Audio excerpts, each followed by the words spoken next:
to improve rural infrastructure, enhance quality education, boost healthcare, and foster economic growth. Together, we can create opportunities for youth empowerment and employment, promote cultural heritage, and ensure food security and strengthen community social services. How you can support: participate in community engagement forums and collaborate with local government authorities and the Ministry of Community Development. Come, let's build a prosperous Bayelsa together. Courtesy, Honorable Alfred Belamonte Watson, Honorable Commissioner, Ministry of Community Development. The impacts of climate change are upon us, necessitating adaptation and resilient building. In Bayelsa State, the recent annual rainy season has brought severe consequences, including excessive... Hello guys, thank you for joining us on this episode of Unfiltered 234, where we bring you conversations with people who matter, conversations that matter. Today guys, let's discuss politics and development. More development, less politics anyways. We're joined today by the Chief Press Secretary to the Governor of Bayelsa State, His Excellency Senator Doidori. He is Daniel Alabra. It's good to have you. Welcome to the program. Well, thank you so much, Henry Ahamefula. And that's very correct. And Israel. Thank you for having me on your set. This is my first time being on this set. But what does Unfiltered 234 mean? Unfiltered 234 is like Unfiltered Naija. So it expands beyond Bayelsa State, where we bring conversations, real conversations, honest conversations. We bring it unfiltered. We don't try to filter it. So you can see as it is. As it is and how you feel. Okay, so no holds barred. No matter whose ox is good. God, you say it. Yeah. Okay. Well, it's like he said, I'm Henry Ahamefla, and I'm Israel. Yeah. Let's start this conversation with a statement that has rather gained notoriety around town in recent times. Someone said, after Henry Seraki Dixon's administration, there's been a gap in development. Well, how does this meet you? Well, I find that very strange. But let me lay a background so that you can understand where I'm coming from. I have enormous respect for the former governor of the state because I give him a lot of credit for the foundation he laid, during his 8 years in office. Well, maybe you don't know, I also worked with him.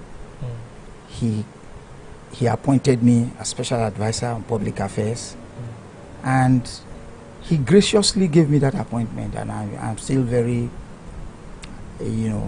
appreciative of that opportunity, and I owe him a lot of respect for making it possible for me to even come back to Bayelsa, because some of us we were like professionals in the diaspora.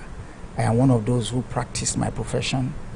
In the media, I was a senior media executive in this country, but it was Senator Henry Seraki Dixon that invited me to join his government, and that made me come back to Bayelsa.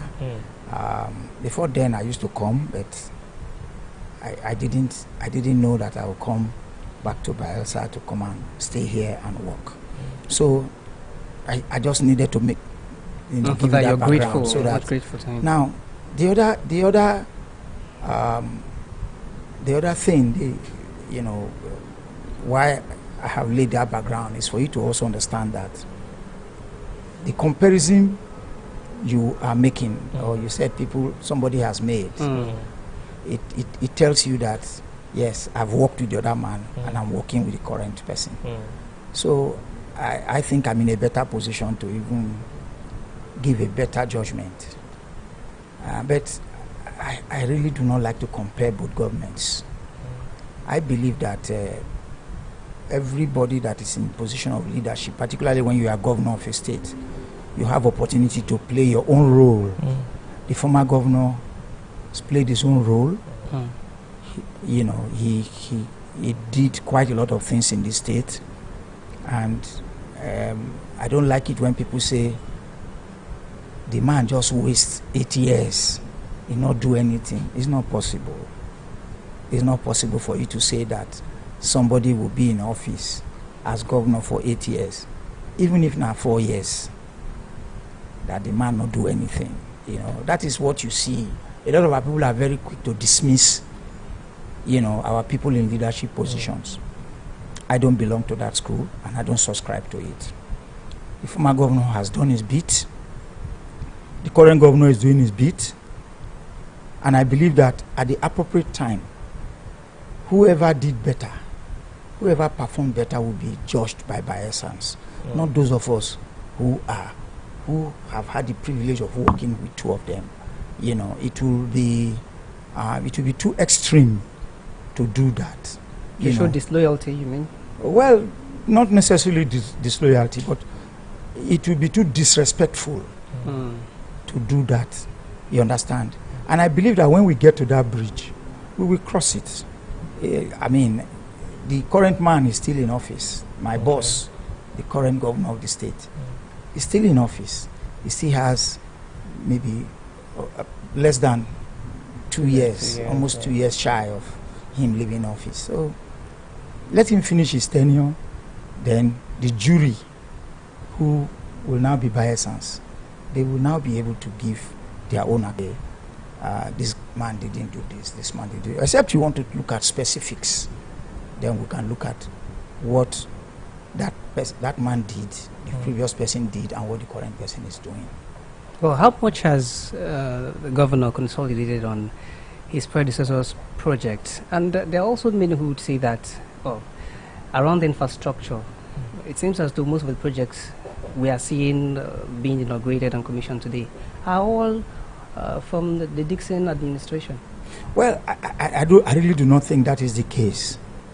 You understand? Yes, the former governor laid foundation, particularly in terms of infrastructure.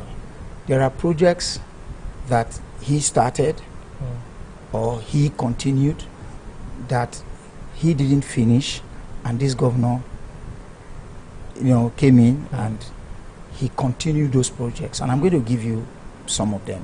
For instance, look at the Yenagoa Oporoma Okubie Road.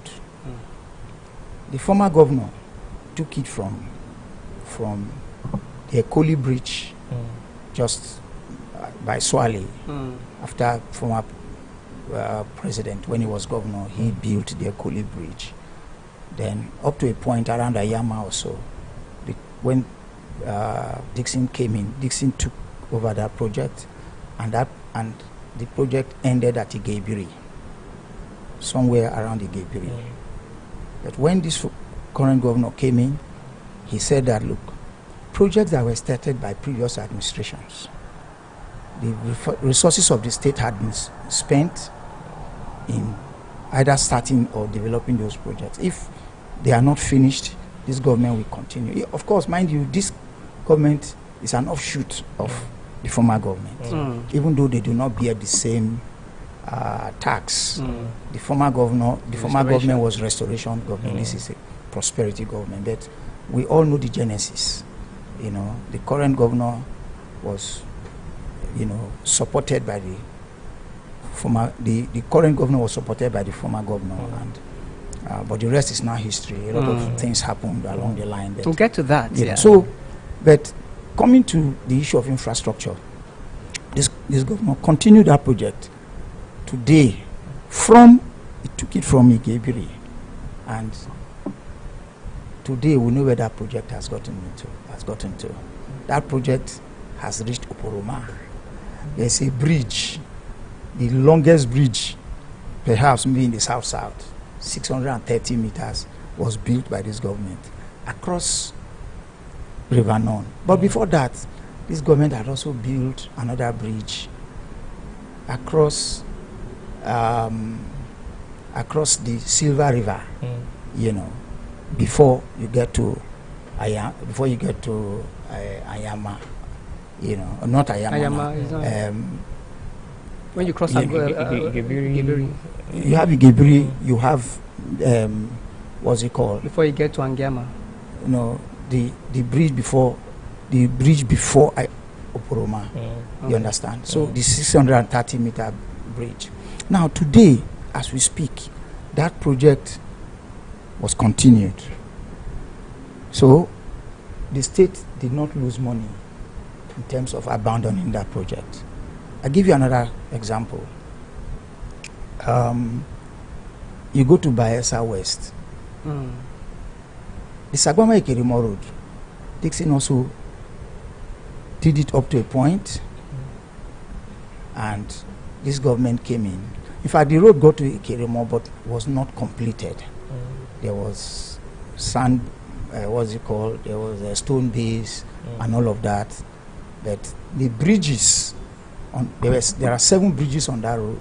This government came and did the 7 bridges. Before then, you know, the road was opened up till Ikerimo, but it was this government that came and ensured that that road was completed, and there were a lot of work. The former company that built it, they didn't finish it very well, and that's just the truth. I have to say it. But when this government came in, this government built the bridges on that. We took up that project 42.2 kilometers from Tororua, and that road today you can drive, like, you know, according to the Minister of Petroleum, he said you can drive to Ikerimo with your eyes, with your 2 eyes closed, because of how smooth and beautiful that road is. So those who are talking about him, you know, this government maybe completing projects started by they are not wrong, but it will not. That does not mean that this government, you know, has not done anything. You know, what this government has done is to save the resources of the state. But going further, this government has also built its own projects. Too many, too numerous. I can count for you if you want me. But I can give you a typical example. For instance, this government started the Nembe to Brass Road. As we speak, that road is 21 kilometers. The whole 21 kilometers has been sandfilled. Now, there are 10 bridges on that road. I'm talking about the first phase now, because there are 2 phases. The first phase, the state government is handling the first phase. Then the federal government is handling phase 2. So the first phase is currently ongoing? Currently ongoing. I thought they were almost completing the first phase. No. It's ongoing. It's going. That project won't finish until next year. Okay, so is it until after the first phase is done before we'll have the second phase? No.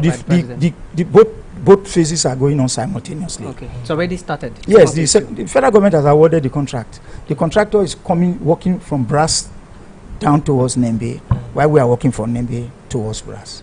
You understand? Okay. So that was the initiative of this government. Started from this crash.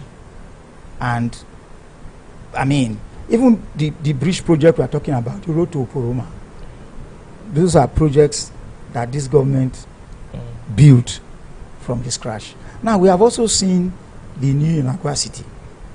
Beautiful initiative by the former government.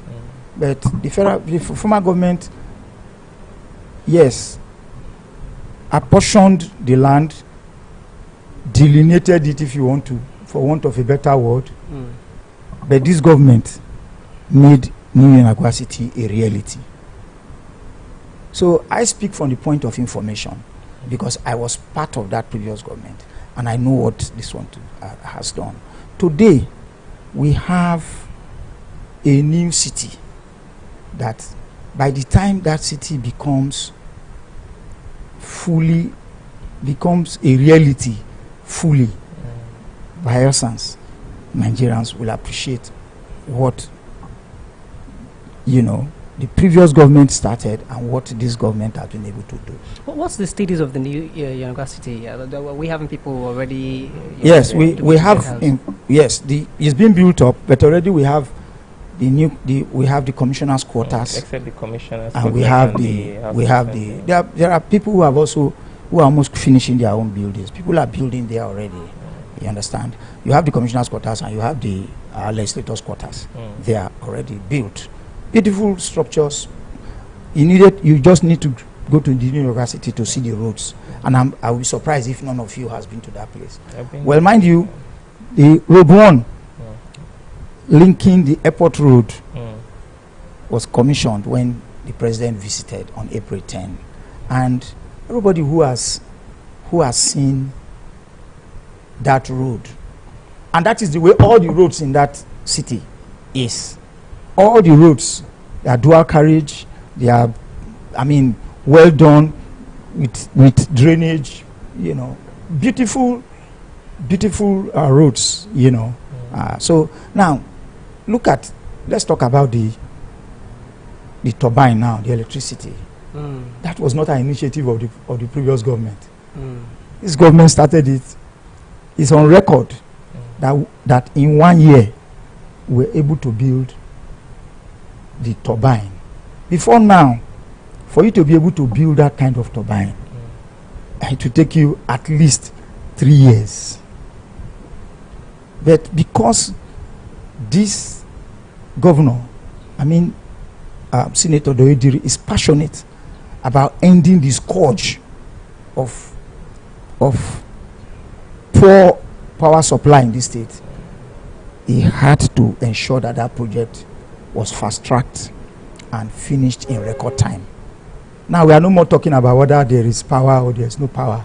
When the president inaugurated that project on April 10, a lot of people, instead of us to celebrate, a lot of Baisans were sad because they felt that would have been the day that we would have told PHEDC bye.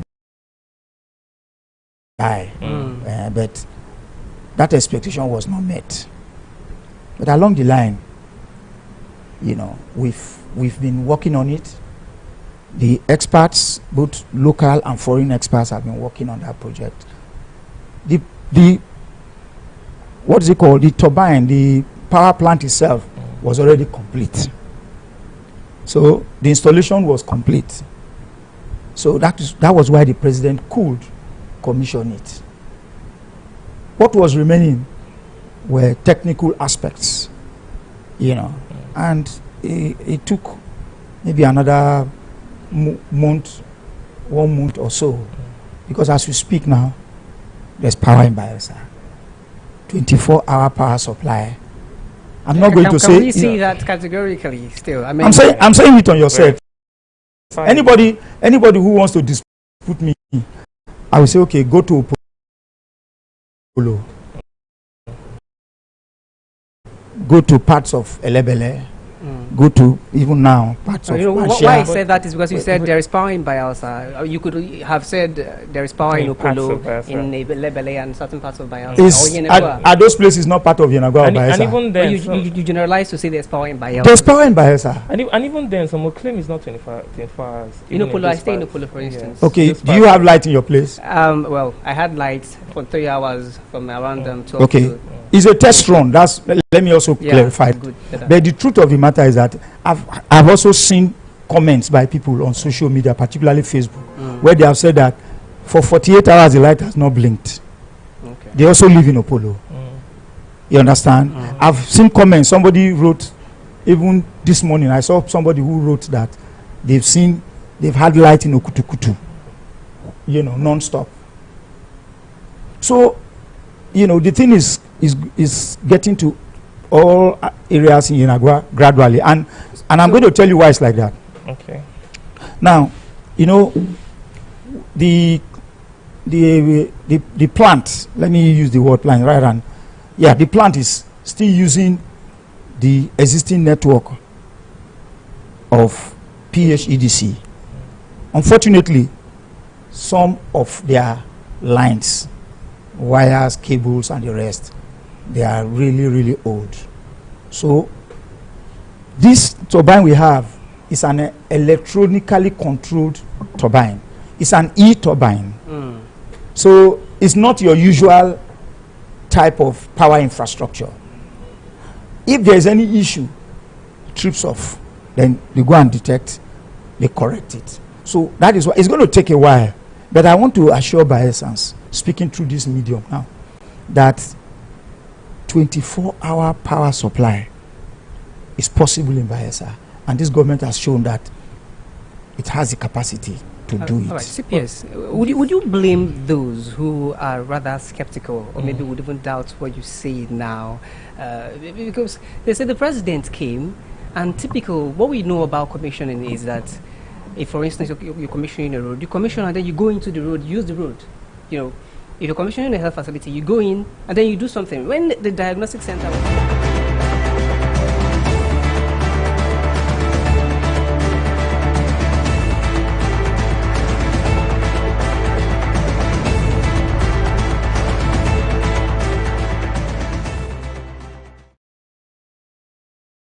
Paper review on Naija Live Television, reaching you from Bayelsa's capital city. My name is Bobby Barry. Newspaper review is your daily press review, and we will be checking out headlines at the breakfast table. So let's quickly begin with the Vanguard newspaper. Bullets before ballots. Insecurity threatens 2027 polls. Now it's a very sad one where we've been hearing a lot in regards to insecurity, banditry attacks, terrorism here and there, kidnapping, abduction, and a whole lot. And it's making us ask a lot of questions because the sitting government now is taking all of the blame. Because if we have to re-elect you as our leader, again, how sure are we that you would be able to protect Nigerians? Because the general elections, the presidential elections is next year, 2027. But in 2026, we've been seeing a whole lot. And from a week alone, we've already heard over 50 attacks from bandits. Now this is very, very scary, very, very challenging as a Taj bullets.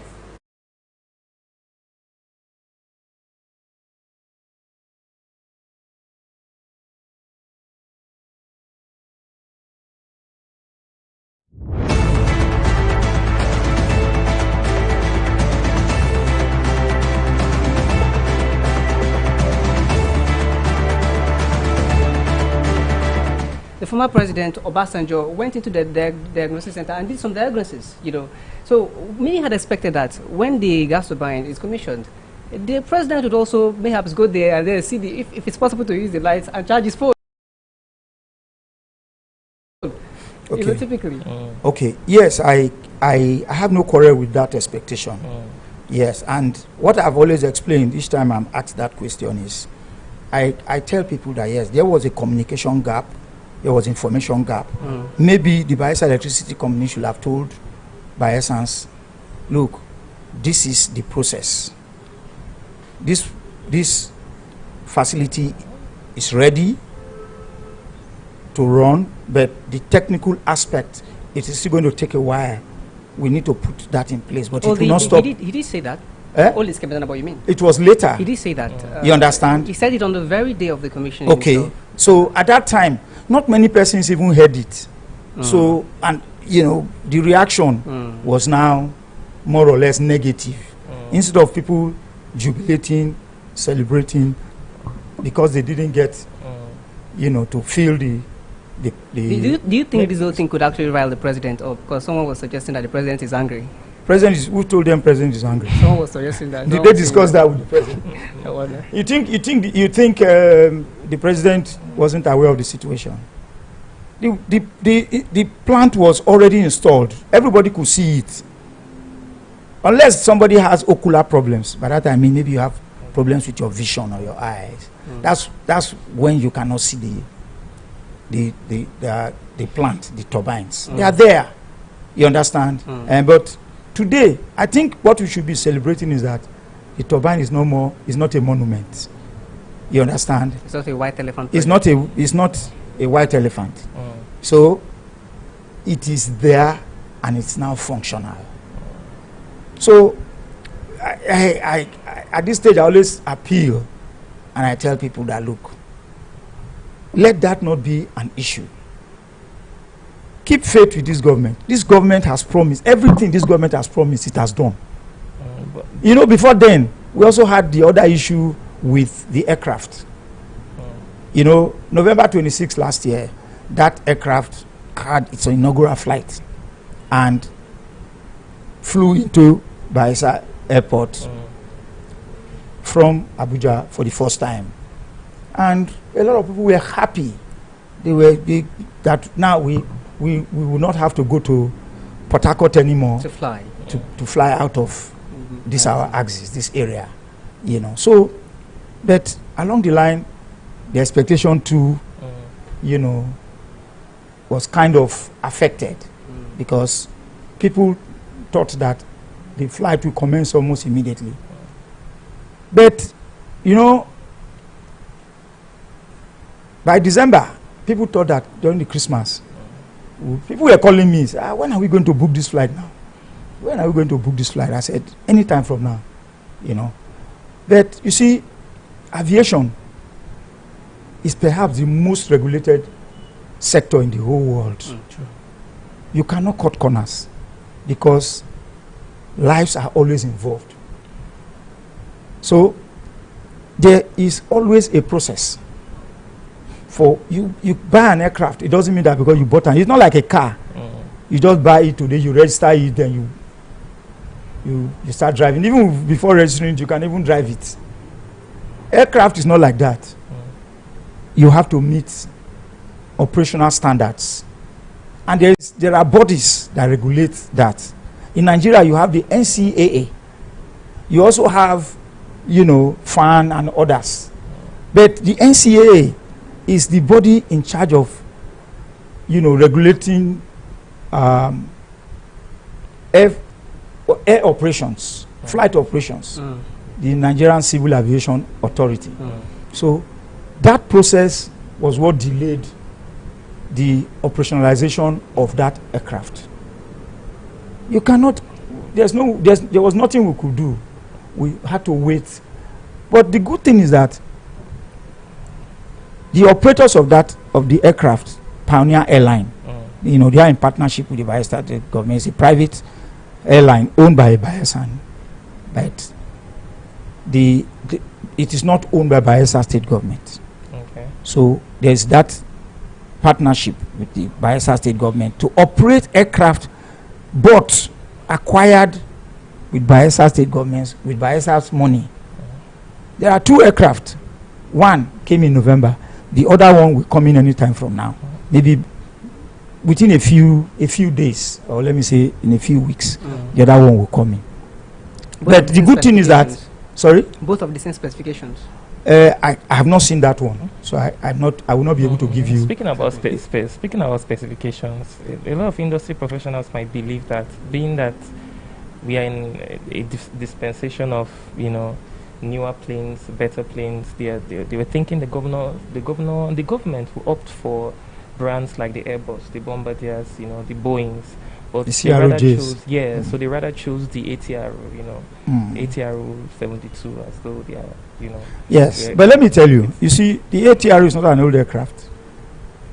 The type we bought was, they started manufacturing the aircraft in 2010 or 2015. So, you know, aircraft, the lifespan of an aircraft actually depends on the engine. That's one. But two, the aircraft is not like the car, where maybe after 10 years or so, you know, for as long as you are servicing that aircraft, it could last you 25, 30, maybe 50 years. The engine is what is important. But importantly, let me say that the ATR 72-600 that we bought is not, anybody can Google it. The information I am offering now, I'm giving now, you could check it. it is not an old aircraft. No, they talk now. You understand? It's now, second hand. no, which second hand? Nigerian The other day, I watched a clip of somebody who was talking about that the person said, I know the person who used this they bought this aircraft from. And I laughed. I said, that is just somebody just grandstanding ignorantly, you know, on a platform, you know,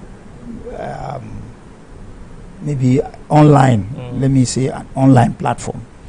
But that is not the truth.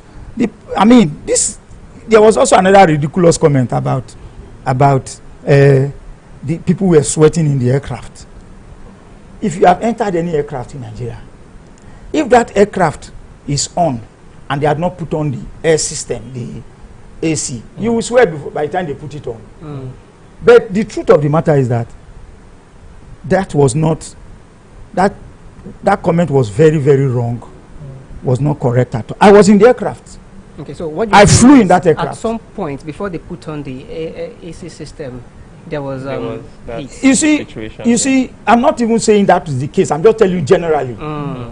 I've flown aircraft where you sweat, even while they will tell you that when you go up air, after a while the thing will. Much like these vehicles. You understand? Yeah. And so, but for somebody to now say people were praying, they were struggling as if I was in the aircraft. So I'm not saying what somebody else told me. I experienced it firsthand. So from start to end. Yes, and the flight, everybody. I could even mention names of persons in that aircraft, apart from the governor and maybe the minister. There are ordinary Nigerians, ordinary Bayelsans that were in that aircraft. Okay. You understand? So when people talk, well, they have their reasons for saying that because you want to make this government, because you are against this government, so you need to say negative things about the government. But that is not a reality. It's not the reality. In any case, I'm not joining issues with anybody because some of those comments, I just find them ridiculous. They are just beer parlor talk. You know, you want to excite people. Are you saying with verity that the aircraft was not bought second-hand? Well, what I can tell you is that it is not the body of an aircraft that determines whether it is new or old. Yes, it's possible. If an aircraft is new, you will see it. What determines the capacity, the functionality of an aircraft is the engine. So, but you look at the body of an aircraft, or you look at the seats, or maybe some of them are disused, they are old. You now say, oh, this is an old aircraft. That is not how you rate an aircraft. So it is ignorant talk. People who are ignorant that will now look at, the aircraft not new now, then go buy Tokumbo aircraft. The truth of the matter is that the aircraft we bought, there were factors for buying that kind of aircraft. One, our environment, the Niger Delta environment. That kind of aircraft, because according to the airline operating that aircraft, that kind of aircraft is suitable for our environment. You understand? Two, you also have to consider the economics of the business.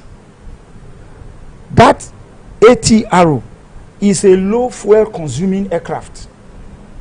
If you buy a Bombardier, or you buy an Airbus, or you buy a Boeing, maybe 737, or any of those aircraft, Challenger or whatever, you are going to spend like 5 times operating that aircraft for a distance of 1 hour, maybe from Bayelsa to Abuja or Lagos, which is like 1 hour. What you are going to spend on fueling and maintenance of that aircraft for that 1 hour journey will be 5 times what you are going to spend. But this also means some persons say stalled time, in getting to Abuja. If you're supposed to get to Abuja in 45 minutes, you'll not be getting to Abuja in 1 hour. No, that is not true. It depends. The aircraft. I'm not a pioneer staff. I'm not an aviation expert or an aviation personnel. But I can tell you.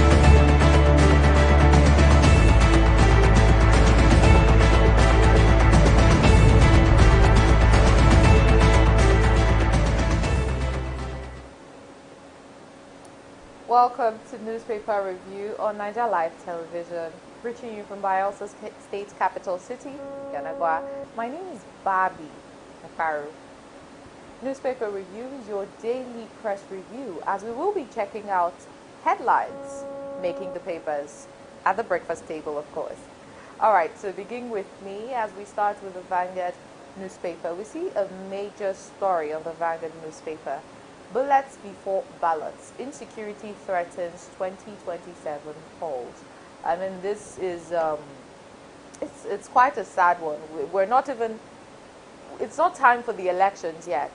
This is pre-election drama going on. I mean, there's been a whole lot of stories from banditry, abduction, terrorism attacks, a whole lot going on, and it's giving Nigerians more reasons to question the sitting administration of President Bola Ahmed Tinubu on why should we re-elect you, considering that as sitting president we are having to face a whole lot of security challenges. What guarantee do Nigerians have that you will in your second tenure be able to protect Nigerians? You know, a whole lot of questions are sparking from social media, Nigerians questioning, critics giving their two-piece, and other presidential candidates also making claims of how President Tinubu's incompetence is glaring. I mean, that's a statement from the former vice president and the African Democratic Congress, ADC's presidential aspirant, Alhaji Atiku Abubakar, of course. So yeah, do well to keep yourself informed as you read through details of that story, as it is available in the Vanguard newspaper. Let's move on to some other newspapers, shall we? To the Punch. In the Punch newspaper, we see police reports bandits launch over 50 attacks in 1 week. I mean, this is what I was just mentioning, this is what I was just saying in regards to the first story we saw in Vanguard. Now, the Punch newspaper has a lead story that the police reports, according to police reports, of course, the bandits have launched over 50 attacks within a week. That's just 7 days. It's not encouraging at all. Sadly, the bandits are beginning to act without fear, act without restrictions, and it's now going beyond civilians. They're now even having the guts to attack military people, the military men. We heard over the weekend sad passing of one of the generals, one of Nigeria's fine generals, General Rabi, right? Did I pronounce that his name correctly? So there's a sad passing of General Rabi, where he got abducted by bandits alongside his wife, you know, and he died in captivity, in the bandits' captivity. So it's been a whole lot sad ones, and we're using this medium to call on the armed forces. I mean, everybody's trying their best, but it's time to re-strategize. Governors across the country have talked about state policing and a whole lot of measures, but let our leaders continue evaluating the best ways to protect Nigerians, because that is the basic, that's the littlest, that's the most important thing, the primary role of a government. It is to protect the lives and properties of its citizens. So please, this is not an encouraging one at all, as we are now hearing that bandits have launched over 50 attacks in just a week. Let's move on to some other newspapers. In the leadership paper, Renewed Hope FCT, President Tinubu commissions Abuja Court of Appeal building today. Okay, welcome development as the President Bola Ahmed Tinubu commissions Abuja Court of Appeal building today. Check out details of that story as available in the paper. Let's move on to the Nigeria Tribune. In the Nigeria Tribune, we see outrage spreads over General Rabe's death in bandits' hand. I mean, it's a slap it's a slap on our faces. I mean, for bandits to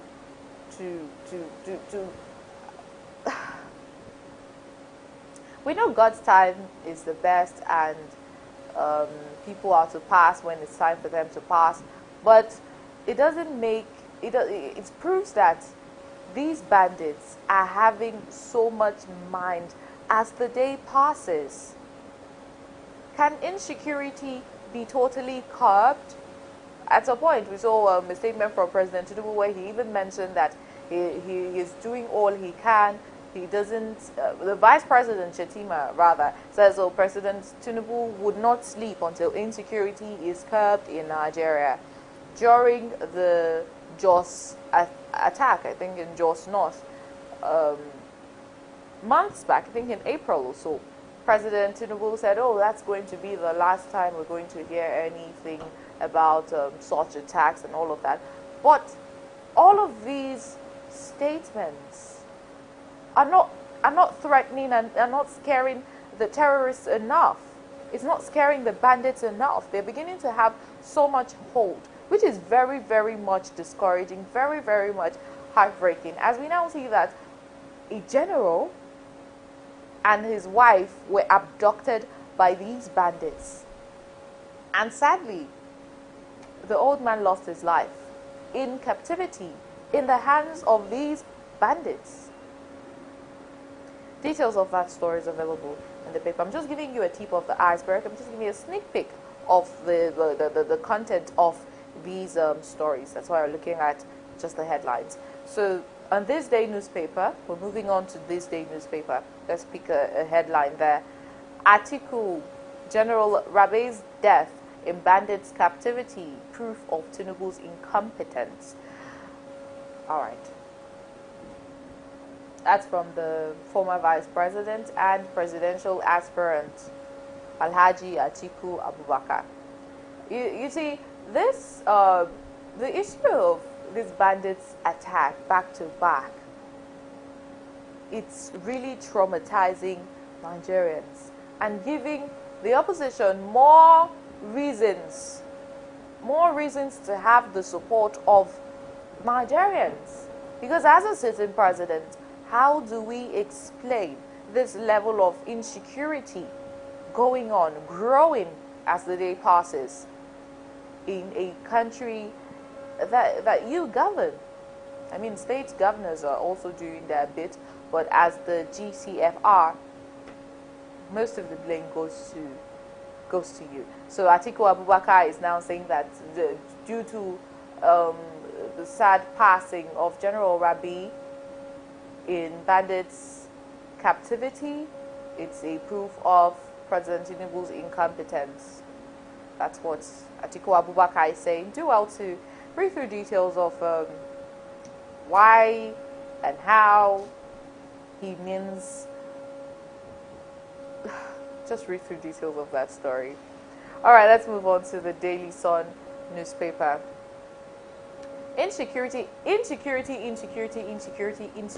banditry, terrorism. These are the things that are trending in the papers. Nigeria, has it gotten to this? Has it come to this? The first story we started with was bullets before ballots, because it's not even time. Usually people feel, oh, when it is election, a whole lot happens. It's not time for the election. Elections are next year. This is June. Even before June, half of the year, we've already been hearing many of these bad stories, many of these sad stories, and we're now seeing that the Christian leaders cannot hold it anymore. It has gotten to here. So the Christian leaders are calling out on the federal government to look into insecurity and try the best possible to curb insecurity. It is now spreading across the country, across the geopolitical zones in the country. So it's spreading like wildfire, sadly. All right, let's check out the Daily Trust newspaper. A headline here we see, "We buried our father without our mother." Okay, do well to read through details of that story. On the Daily Monitor, Daily Monitor, another newspaper. Insecurity. Ministers, governors may become targets. Buratai. It's a statement from Buratai that in regards to insecurity, yes, this statement from Buratai, it's not even a joke, it's not even a threat, but it's beginning to seem as though the bandits are having a stronger hold. I don't know where all of this audacity is coming from. I mean, for bandits to continuously attack citizens, Christians, Muslims, um, whatever part of the country you are from, these people are attacking us, and it's not even funny. So it's most likely to be spread towards the ministers and governors of the state. I mean, top government functionaries. If insecurity is not curbed, it would spread that far. So please, and Nigeria not turn into a state of war, state of chaos. Let's move on to the Daily Champion newspaper. Still in insecurity, CAN, as the Christian Association of Nigeria, declares Black Sunday as terrorist. Bandits renew attacks. I'm looking forward to a good story in the papers, but sadly, insecurity is all over. Insecurity is what is trending. Let's move on to the New Telegraph, please. South Africa deploys drones. BWC to stop 586 Nigerians, others from sneaking in. That's their business, actually. We reported about the South African, the xenophobic attacks on Nigerians. Not only Nigerians, they've been attacking other people from other countries. I think Ghanaians as well. So the South Africans, I think they just want to occupy their country alone. No problem. We would leave. So Nigerians in South Africa, the Ministry of Foreign Affairs, the Minister Bianca Ojukwu also gave her two-piece of how well her ministry have been able to rescue Nigerians in South Africa back into our country. So that's a welcome development. We just hope that the insecurity here would not still affect the ones that are running from South Africa. So please, the forces, armed forces, let's try and look into this matter of insecurity so that we can have peace. We can wake up and do newspaper reviews without seeing so much about bandits launching attacks, terrorists renewing the attacks, kidnaps, abductions, and sad stories here and there by perpetrators of evil, obviously. So yeah, that's a story about South Africa deploying drones so that they stop people, non-indigens, non-South Africans from entering their country, from sneaking into their country. So quite a story there. Do well to keep yourself informed as you check out details. Let us conclude with the Business Day newspaper. We'll just take a headline of what is going on in the world of business, of course. In the Business Day, we see Afrixim Bank gets investment grade backing from S&P after Fitch downgrade. So yeah, that's a headline, interesting one going on in the world of business. And that concludes newspaper review today on Naija Live TV. Thank you for watching. My name is Barbie Mparu. We bring you more news updates in the Globe in View. To have a nice one.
It depends on that the airline's policy. You can decide that, look, this is how many hours. If go and look at the different airlines when you book a flight. There are some airlines you book, they will tell you will see there 50 minutes. For instance, ValueJet, I fly ValueJet a lot. You will see they will tell you, or Arik, or any other, they will tell you 1 hour 10 minutes or 1 hour 20 minutes. But sometimes it's not always up to that. The ATR 72 with other aircraft. It's not a slow aircraft, but it's not a slow aircraft, but it's an aircraft that is more easily maintained than other aircraft. That is the basic. That is actually the basic. Let's talk about the business difference. of all this. Yeah, let's talk about the business of all this. United Airlines has used airports. Ibom Air has used our airports. Now we are handing over our aircraft to Pioneer Air. First of all, what are we gaining in all of this? What's the profit of Bayelsa State in all of this? Second of, can Pioneer Air really do this and make proper money from this? Why did we have United Air and Ibom Air stop, flying our airport? Okay, I will tell you why. United Airlines still flies our airport. They've not stopped. It's just that they only have a flight every week, one flight to Lagos and one flight to Abuja every week on Mondays. Ibom Air came, yes, but it had to do with patronage. It is not government that will patronize the aircraft. Government will patronize, but you needed Bayelsans to patronize and make the. But what the government did is to make the route. There's something called route development. We partnered with United to get that done, and initially there were, I think you had flights like 2 or 3 times in a week, and the government had to be paying for seats, that were not booked. Booked, yes. That's for United now. For United. Okay. So at some point, the operational cost or the cost of those unbooked seats, started getting very high, and the government looked at it and said, "Can we sustain this? Is it sustainable? Why don't we consider getting our own aircraft and starting something that will be of benefit to us?" If I'm a businessman, I think that is a good investment decision. The only thing government didn't do, and that is where the Pioneer Air, that's where the Pioneer Air comes in. What the government didn't do is for the government to now begin to operate the flight directly. You understand? We did not want to go into direct operation of the aircraft because there is the philosophy globally that government is not a good businessman. Government has no business in business. So we needed to explore the opportunity of private sector partnership. That was how Pioneer Air came in. And Pioneer Air, since it's a home-based, more or less, airline, when the NCA last week Wednesday, NCA presented the AOC, that's the Air Operator Certificate, to Pioneer. That was what gave them the authority now to operate the flight.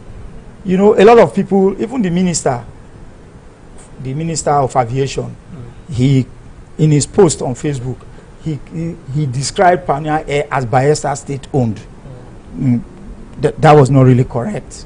You understand? Even but is owned by or is managed by Bayelsa, but it's not owned by Bayelsa, by the Bayelsa State government. So people need to know that. Okay, we're only in partnership with them. They are going to use the aircraft that we purchase to make money for our state. So we are creating alternative source of income. Saying now, is Bayelsa State looking towards getting a Bayelsa Air? Because you said the government has explored public-private partnership. That's a good question, and I'm going to explain to you.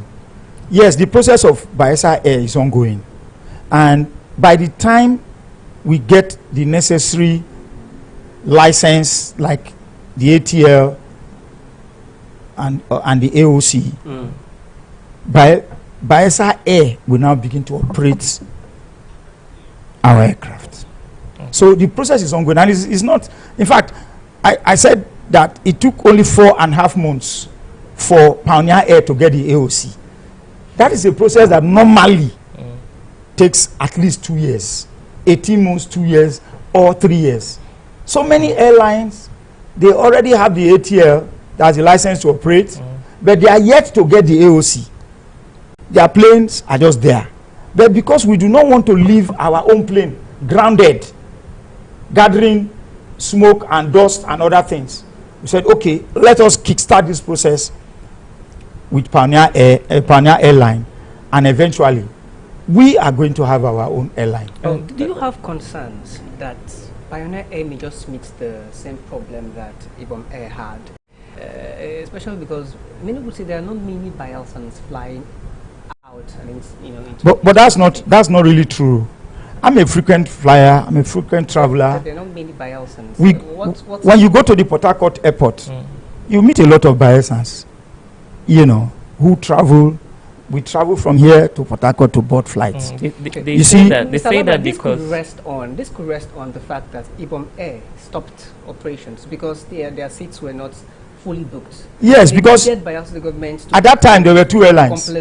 There were 2 airlines, and the route we were just developing that route at that time. Look, the awareness gained much more popularity. Yes, the awareness has grown now. A lot of people want to fly, even though we know that the cost of flying is quite high. But I tell you, the advantage in flying Pioneer Air, according to the managing director of Pioneer Air, is that Pioneer Air will offer the best airfares in Nigeria. Lagos, Yenagua, Lagos, Yenagua, Abuja. I bought flight tickets for 300,000, for 400,000, for 150,000, for 200. It depended on when you book the flight. If you are in a hurry and needed to travel urgently, of course, airline, it is like that everywhere. But when you book your flight early enough, there is the possibility.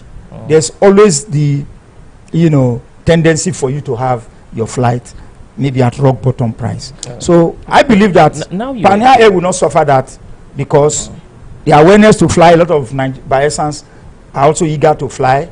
Moreover, if they consider the fare, to be reasonable, then the patronage will also be there. Mr. CPS, now that you're here, it's good that we address everything around that plane and about the plane. When the plane came, there was this social media rancor about the registration number and certain aspects and certain things written on the plane. First, the registration. The registration was 5N, is 5N SDD. Yes, that's on one end. And there was another writing on it too that was just everywhere, this sample written on it. So a lot of persons now started thinking, I've been a governor personal project. Okay. I also read that and I saw that. I have videos of the aircraft at that time, but when you go to see the aircraft now, none of those things is there. As I speak to you, the only inscription you have on that aircraft, you have the 5N SDD, which is not anything that is our business. It's a NCAA numbering. Choose the number. No, you could give them number. Okay. You understand? Okay. Now, then the other thing you see is the Bayelsa logo, the coat of arms. That's Then you will see proudly sponsored or proudly supported by the Bayelsa state government. The other thing you see there is just the Pioneer logo. Even the name Pioneer is no more on the aircraft. All those samples, all those things, all those things they are out of it. You understand? Because the day of inauguration of that inaugural flight, the governor, in fact, expressed his feelings about all those inscriptions, and he directed that they should be taken off the aircraft. That has been complied with. The only thing that we have not been able to do is to get it changed to Bayelsa Air, because that process you cannot do it by word of mouth. It's not by giving an order or a directive. You must go through a process, and that process is ongoing. Sorry? The registration number is yes. The plate number of the plane. It cannot be changed. Still 5N. Yes, they've given you, that's already what they have given to you. So, just to clarify your point, your question, the aircraft does not belong to the governor. It's only a registration number. So, let nobody entertain any fear that when the governor leaves office tomorrow, we'll come see say now the aircraft will change to the governor. No, it's just, you know, a registration number. Let me take us back a little to the gas turbine which we passed. The PhD infrastructure. We are still using this infrastructure. We now own a gas turbine. How do we intend to play around all of this, knowing that, I mean, if PhD is to maybe at last leave the state, they probably want to go with the infrastructure. Are we somehow settling PhD for using the Where would they go with the infrastructure to? The bad infrastructure, or one settlement for the Well, let me tell you. There are things that are impossible to do, and there is no point belaboring the point about them. It is not possible for us to build our infrastructure. It is not possible at this stage. You understand? Because those electricity lines, the cables, the poles, and everything you see, I do not think even our yearly budget will be enough.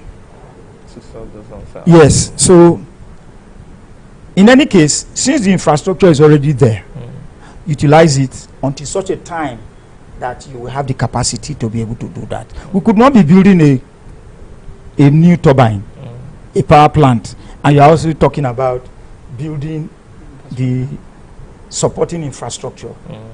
I mean, there are still other projects in the state to be handled. But you're saying that these infrastructure typically, the fact they have problems, it's why some parts of Bios are yet to get They will be rectified as we move on. You understand? Well, even if we have to rectify, it's better than you trying to build new. It's not as if we did not build. There are areas we erected poles and the wires and all of that. There were areas, but it's not something we can do for the whole state. And that is a fact. It can't be like, say, you did turn on gen before you check wiring for house. Like, these things, weren't they part of the planning process of the whole project management process? Yes. We have checked for all these things before the operations. We did sure of those things. We knew, let me put it this way, we know about them before we started this process. So it is not as if we not plan for them. We plan for it because we know so and so it be. But the most important thing, you know, go get the power plant first before you go begin to think of all those ones. Okay. You have to put the power plant, because okay, if you want to go correct wire, you want to go put new wire, and power plant will go supply the light no day. What thing will be the essence of doing it? You understand? So it is better you have the plant installed. Check how you go run with the thing when they on ground. Where there are issues, you correct. Where there are no issues, you move on. Okay, so the value chain of the coming down to the supply value chain now, gas is needed. How we could pay for this thing? Are we using the metering system, or even meters? We are still we are getting there. Where, you know, part of the arrangement for building this plant is for us to also have a metering factory, a metering plant in Bayelsa. We are getting there. But you see, even if we have to now place order for meters, because metering is an integral part of this whole process. But for the first 1 year, we'll be running. Yes, well, we're using the existing infrastructure, the billing system and the rest. But those details will be worked out, you know, between the Bayelsa Electricity Company and the Port Harcourt Electricity Company. But the good thing is that the power that we are generating is not going to the national grid, where they will now give us a percentage. The power we generate, we are using our power here. In fact, what we are even supplying now is not even up to the installed 60 megawatts capacity.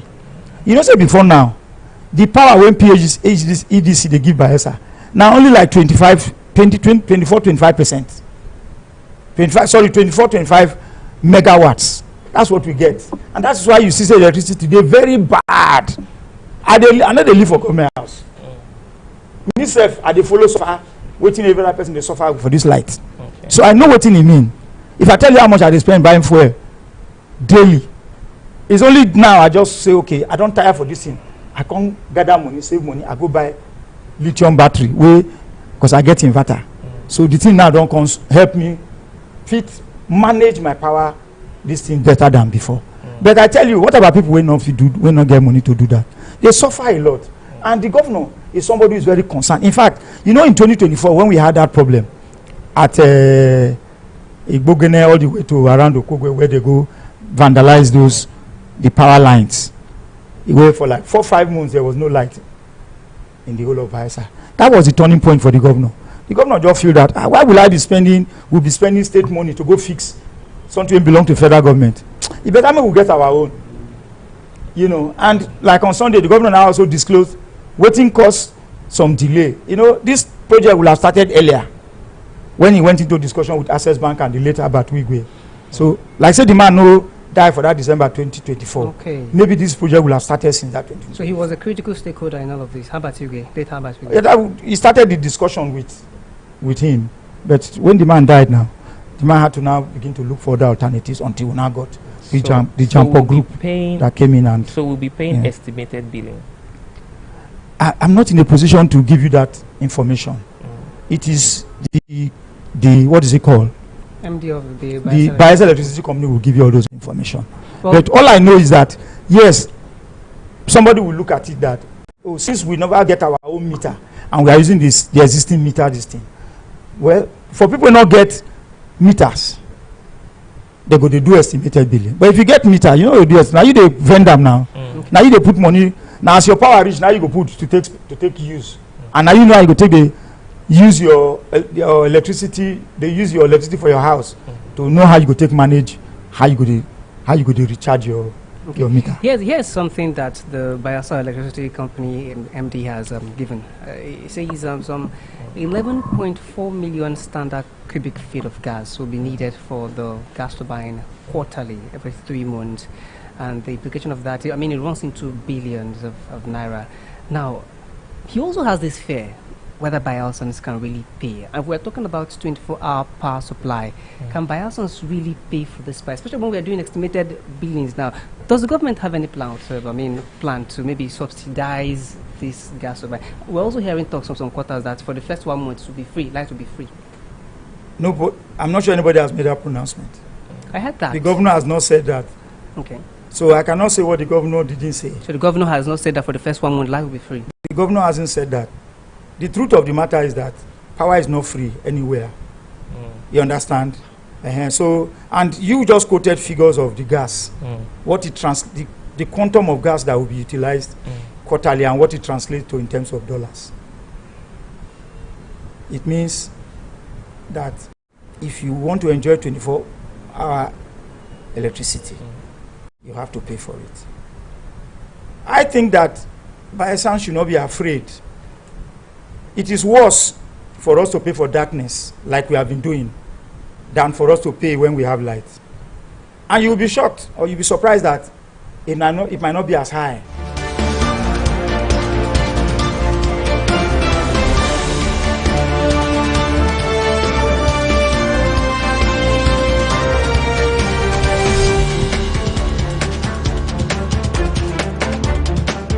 Welcome to Globe in View on Naija Live Television. My name is Babi Mparu. Let's check out the headlines. Opebolo condemns Benin market kidnap. OT vows to complete new road projects. Stammer announces planned social media ban for under 16s. A quick reminder for our viewers and partners that Naija Live TV is officially open for business. If you are looking to boost your brand through paid adverts or sponsorships, we are ready to partner with you. You can contact us on our studio line on 081-293-40000. For physical consultations, visit our head office at number 122 Mbiama Yanagar Road, Amarata Yanagar, Bayelsa State. And don't forget to stay connected. Follow us on Facebook, YouTube, Instagram, TikTok, and X at Naija Live TV, or visit our website on www.naijalivetv.com. Details of the news shortly.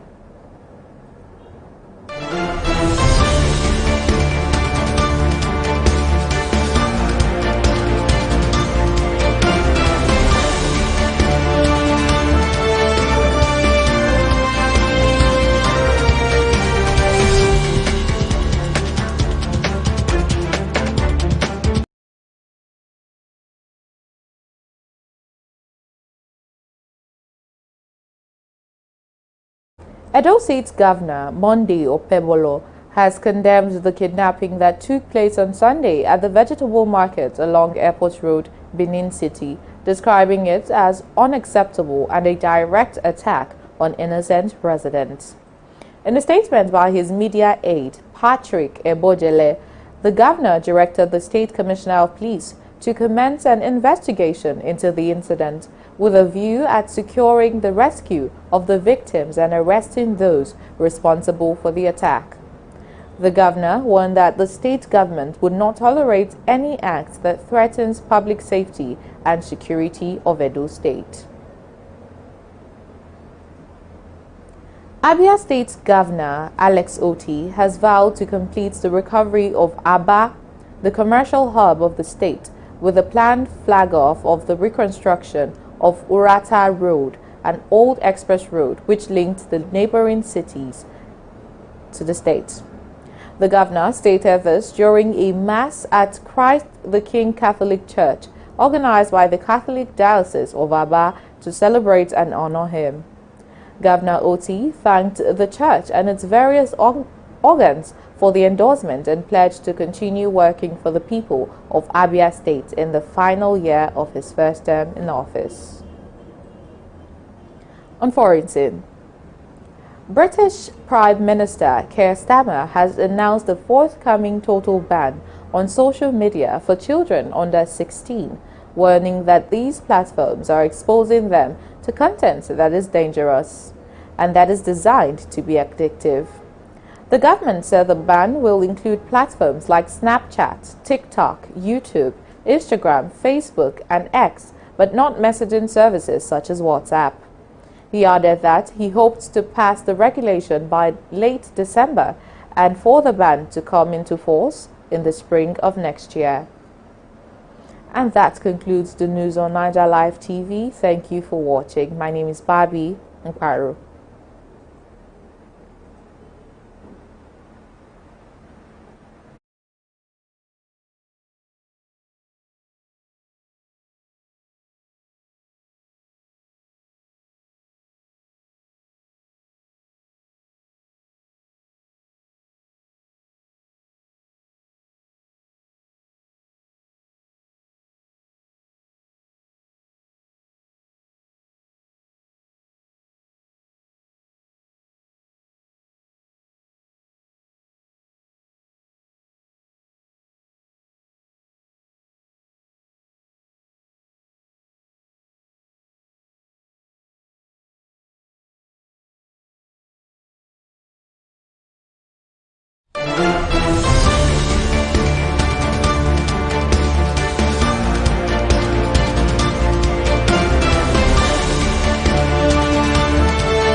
As what you used to pay.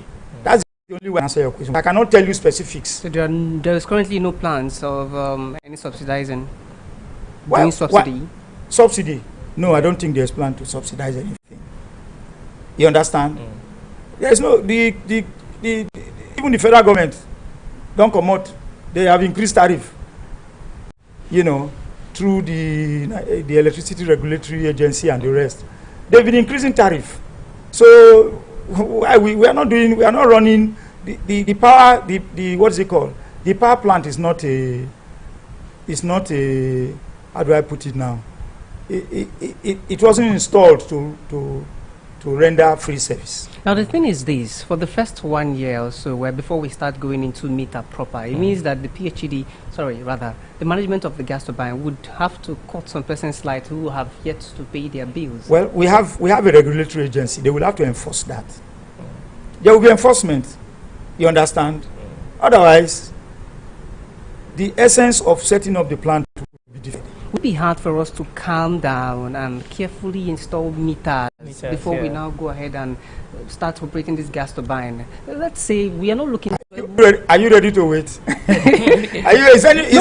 Is anybody ready to wait for that? If the governor wants to start a project and says we're giving the 2-year timeline, time frame, 3 years time frame. I mean, people know that it's 3 years we're looking to do this, and all of that. So you keep it dormant for 3 years. No, until that's when you start the process of procuring the plants and all of its parts, and also the infrastructure, checking the infrastructure. Okay, I see your point. I see your point, but I do not think at this stage that is what is feasible. In me, I like to move with the reality. You understand? Why they not commission? Why they not finish this plan? Make we sure say light go day before they commission them. The thing has been commissioned. People are still crying and begging over commissioning. Meanwhile, we are moving towards how to get this plant running. Now the plant has started running. Some people are to shame not even congratulate the governor anymore, because they don't write so many things. Even some people are still living in denial. They are even saying that like people in the area but there's only like 2%. Maybe that's even a wrong figure. 1% of Bayelsans that has this light. Is that 1% correct? Yes, you might. It's something that's spread only around. No, that's why I said. That's why I said the thing is coming up incrementally. It will get to everywhere. Because the capacity of that plant can serve, I mean, maybe 70 to 80 or 90% of Bayelsa. Of Bayelsa, not Yenagoa. Not only Yenagoa. The plant was not built for only Yenagoa. Yes, this thing will get to parts of Southern Ijo, around Yenagoa. It will get to Ogbia. It will get to Sagbama. It will get to Ekeremo. It will get to Kolokuma Opokuma. You understand? It will get to even Nembe. So it's not yet, but it's going to be gradual. You don't put all the load on a plant immediately, on a power plant immediately. You understand? Now, the moment, the thing starts running effectively, like I said, what is going on is a test run. The moment it starts running effectively, you see they will begin to increase the load on it, and more areas will experience the but power supply. Do you have any information on the timeline as to when? No, I cannot. I don't have that information.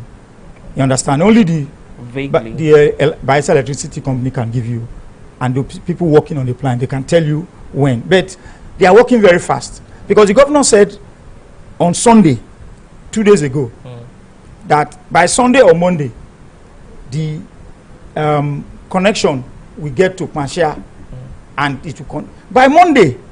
In fact, even from Sunday, some people reported that they had light in Panshia. You understand?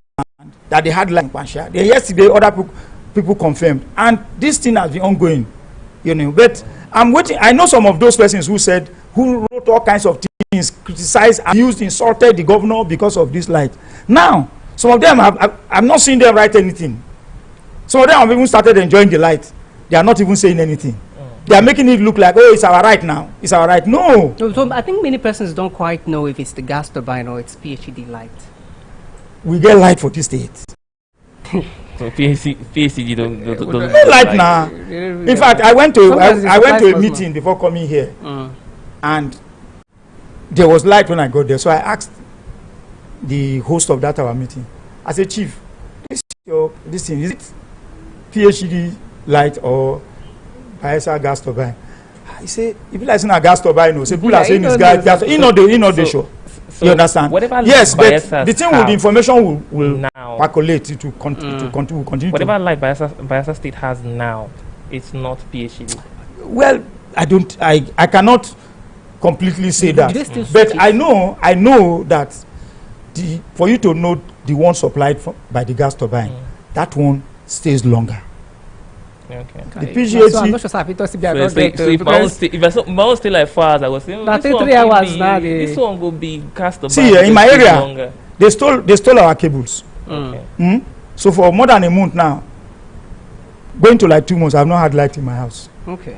So I want you to imagine what I spend buying fuel. You understand? So you could be running on inverter. So and now light came to my area the area I live, but my axis. No light.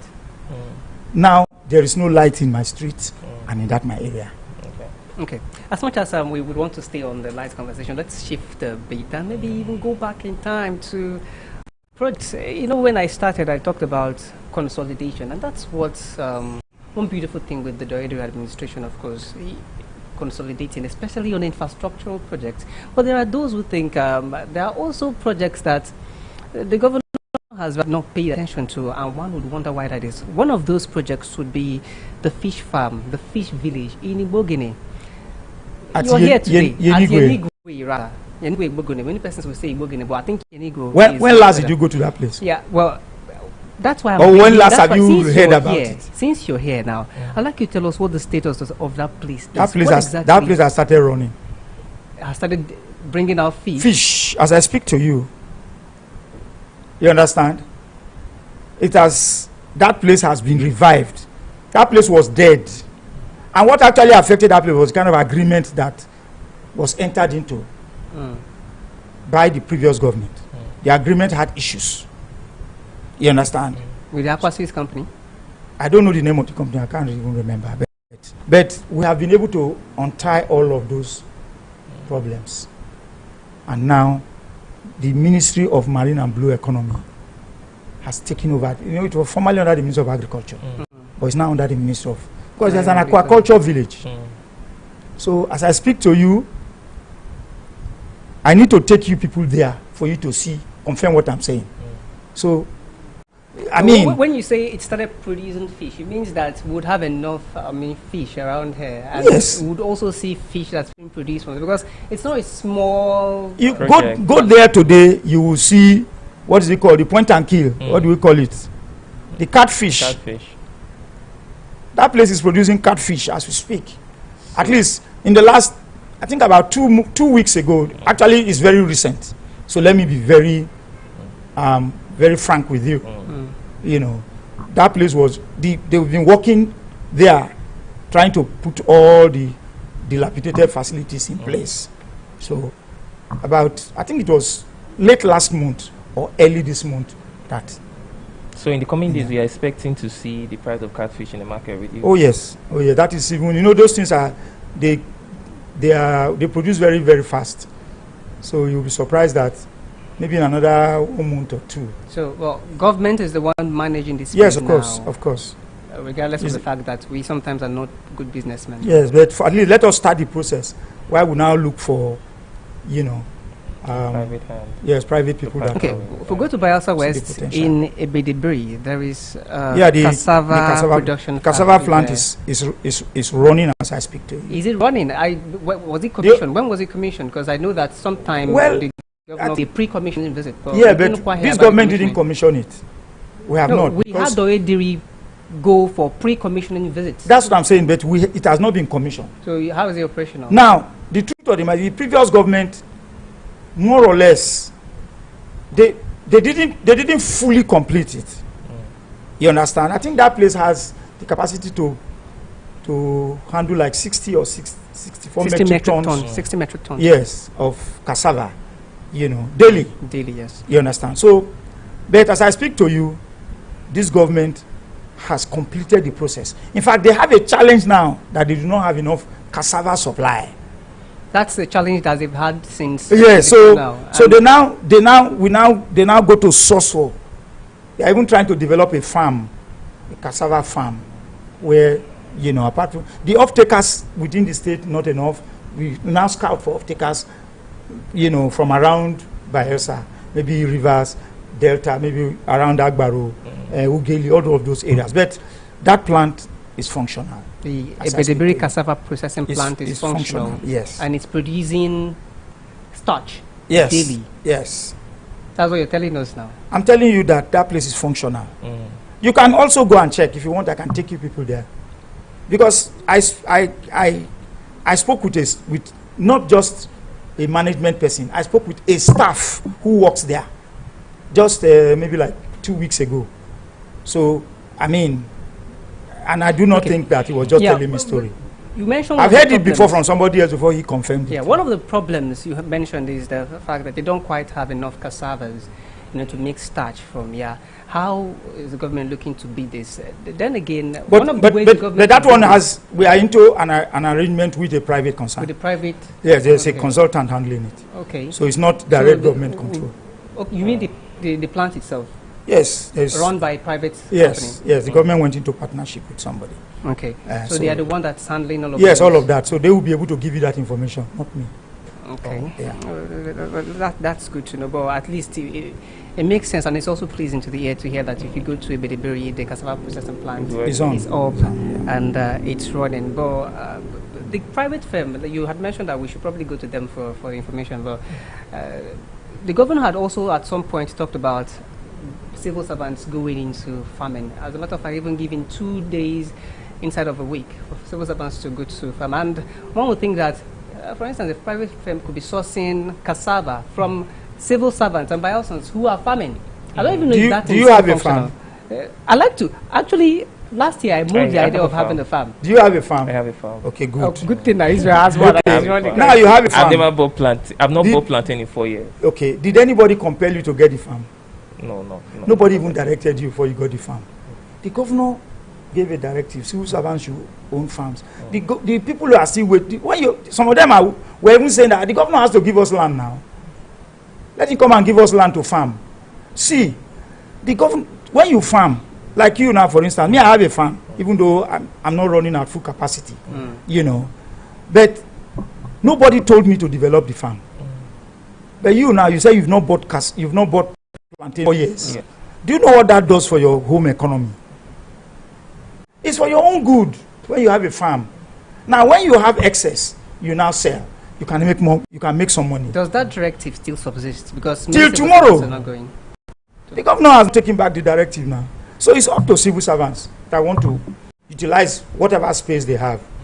You understand? So, I mean, it is what the governor tried to do was to encourage people to develop means of alternative income. You understand? Apart from the farm helping you to solve some of your home needs, you could have excess that you can also sell and make money. The idea simply is if we have more persons who are engaging in farming, would have more products. Yes, the issue of food security. For instance, the Minister of Agriculture is focusing on increasing rice cultivation. You understand?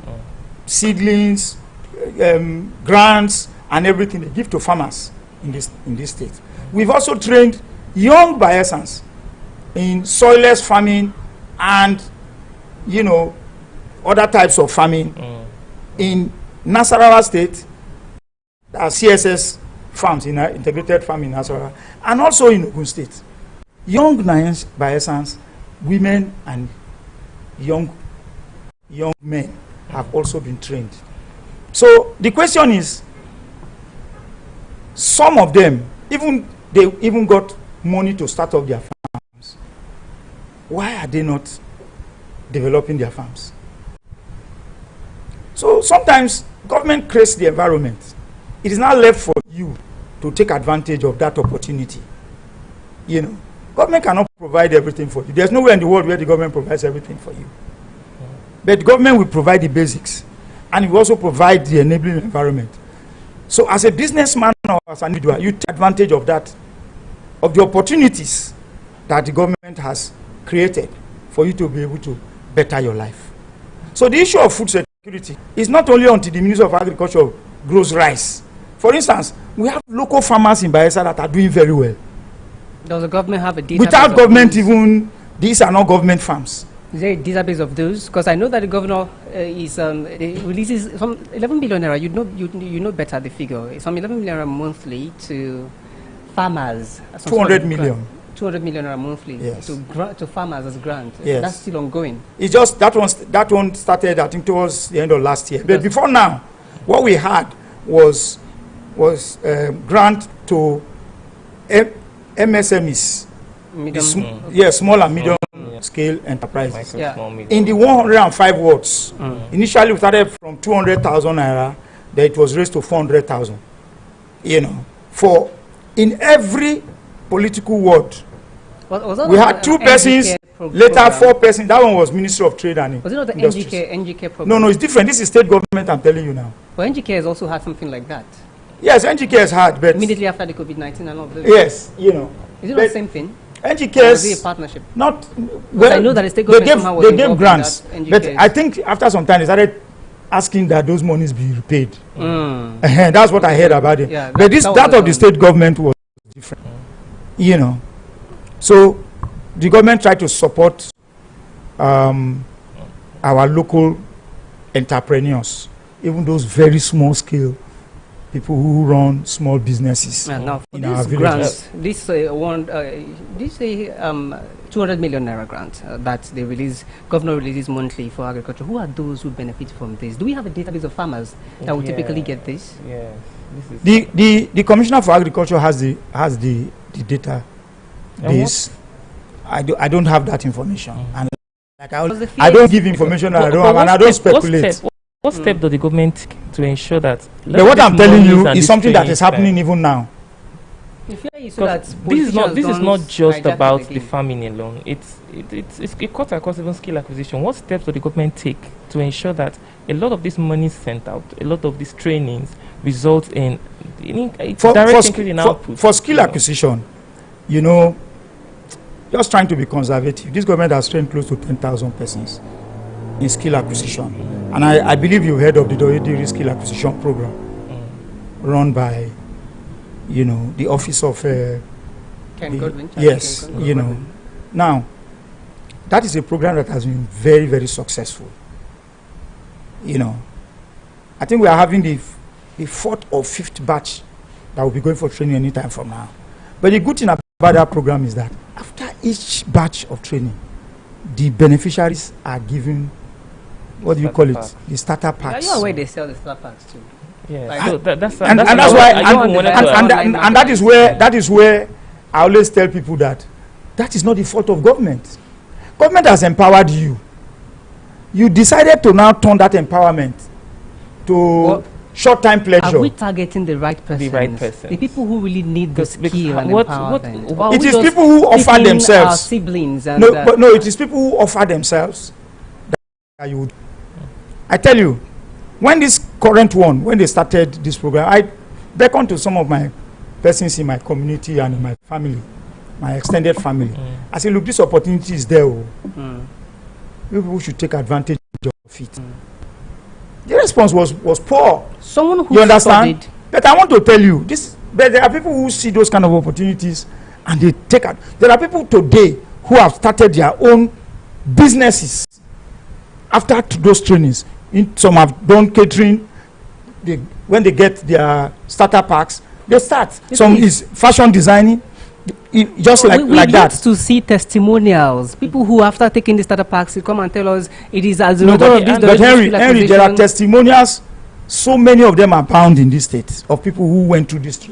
You don't go to a barbing salon and the person barbing you say government trained me, or you go make a cake and the caterer tells you, see, now government trained you. Or a tailor. Well, maybe you have not seen. 10,000 of Maybe them. you have not seen. Me, I've You've seen. trained 10,000 of And them, I'm telling you that don't see I them. know persons who have undergone those training, and today they are fending for themselves.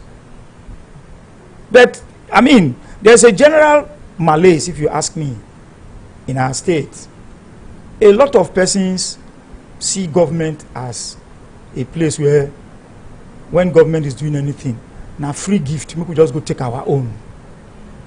So once they collect whatever is given to them, they move on with their life.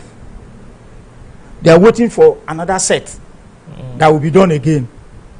But this program, the current one done by Mrs. Charity Kens Godwin, they monitor every person who had gone through the program. So it's difficult for you to come after you have gone before. Previously, maybe they were not monitoring them. But do they extend the monitoring to ensuring that these persons don't sell? Those who have set up, they also monitor.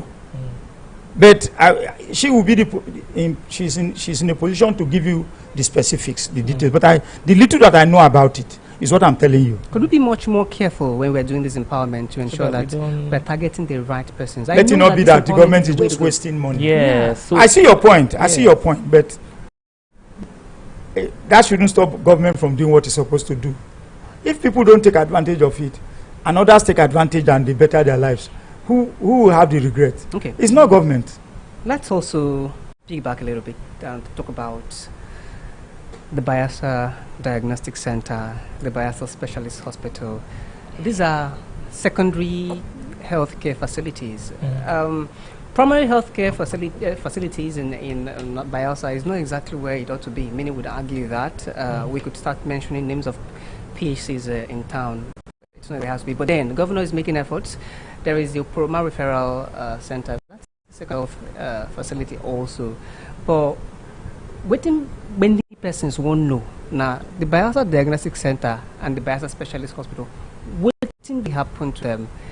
It's barely functional. At the Bayelsa Diagnostic Center, you won't even see anything. Now we hear stories of a hemodialysis center that's around the Bayelsa Diagnostic Center. Was it converted to a hemodialysis center?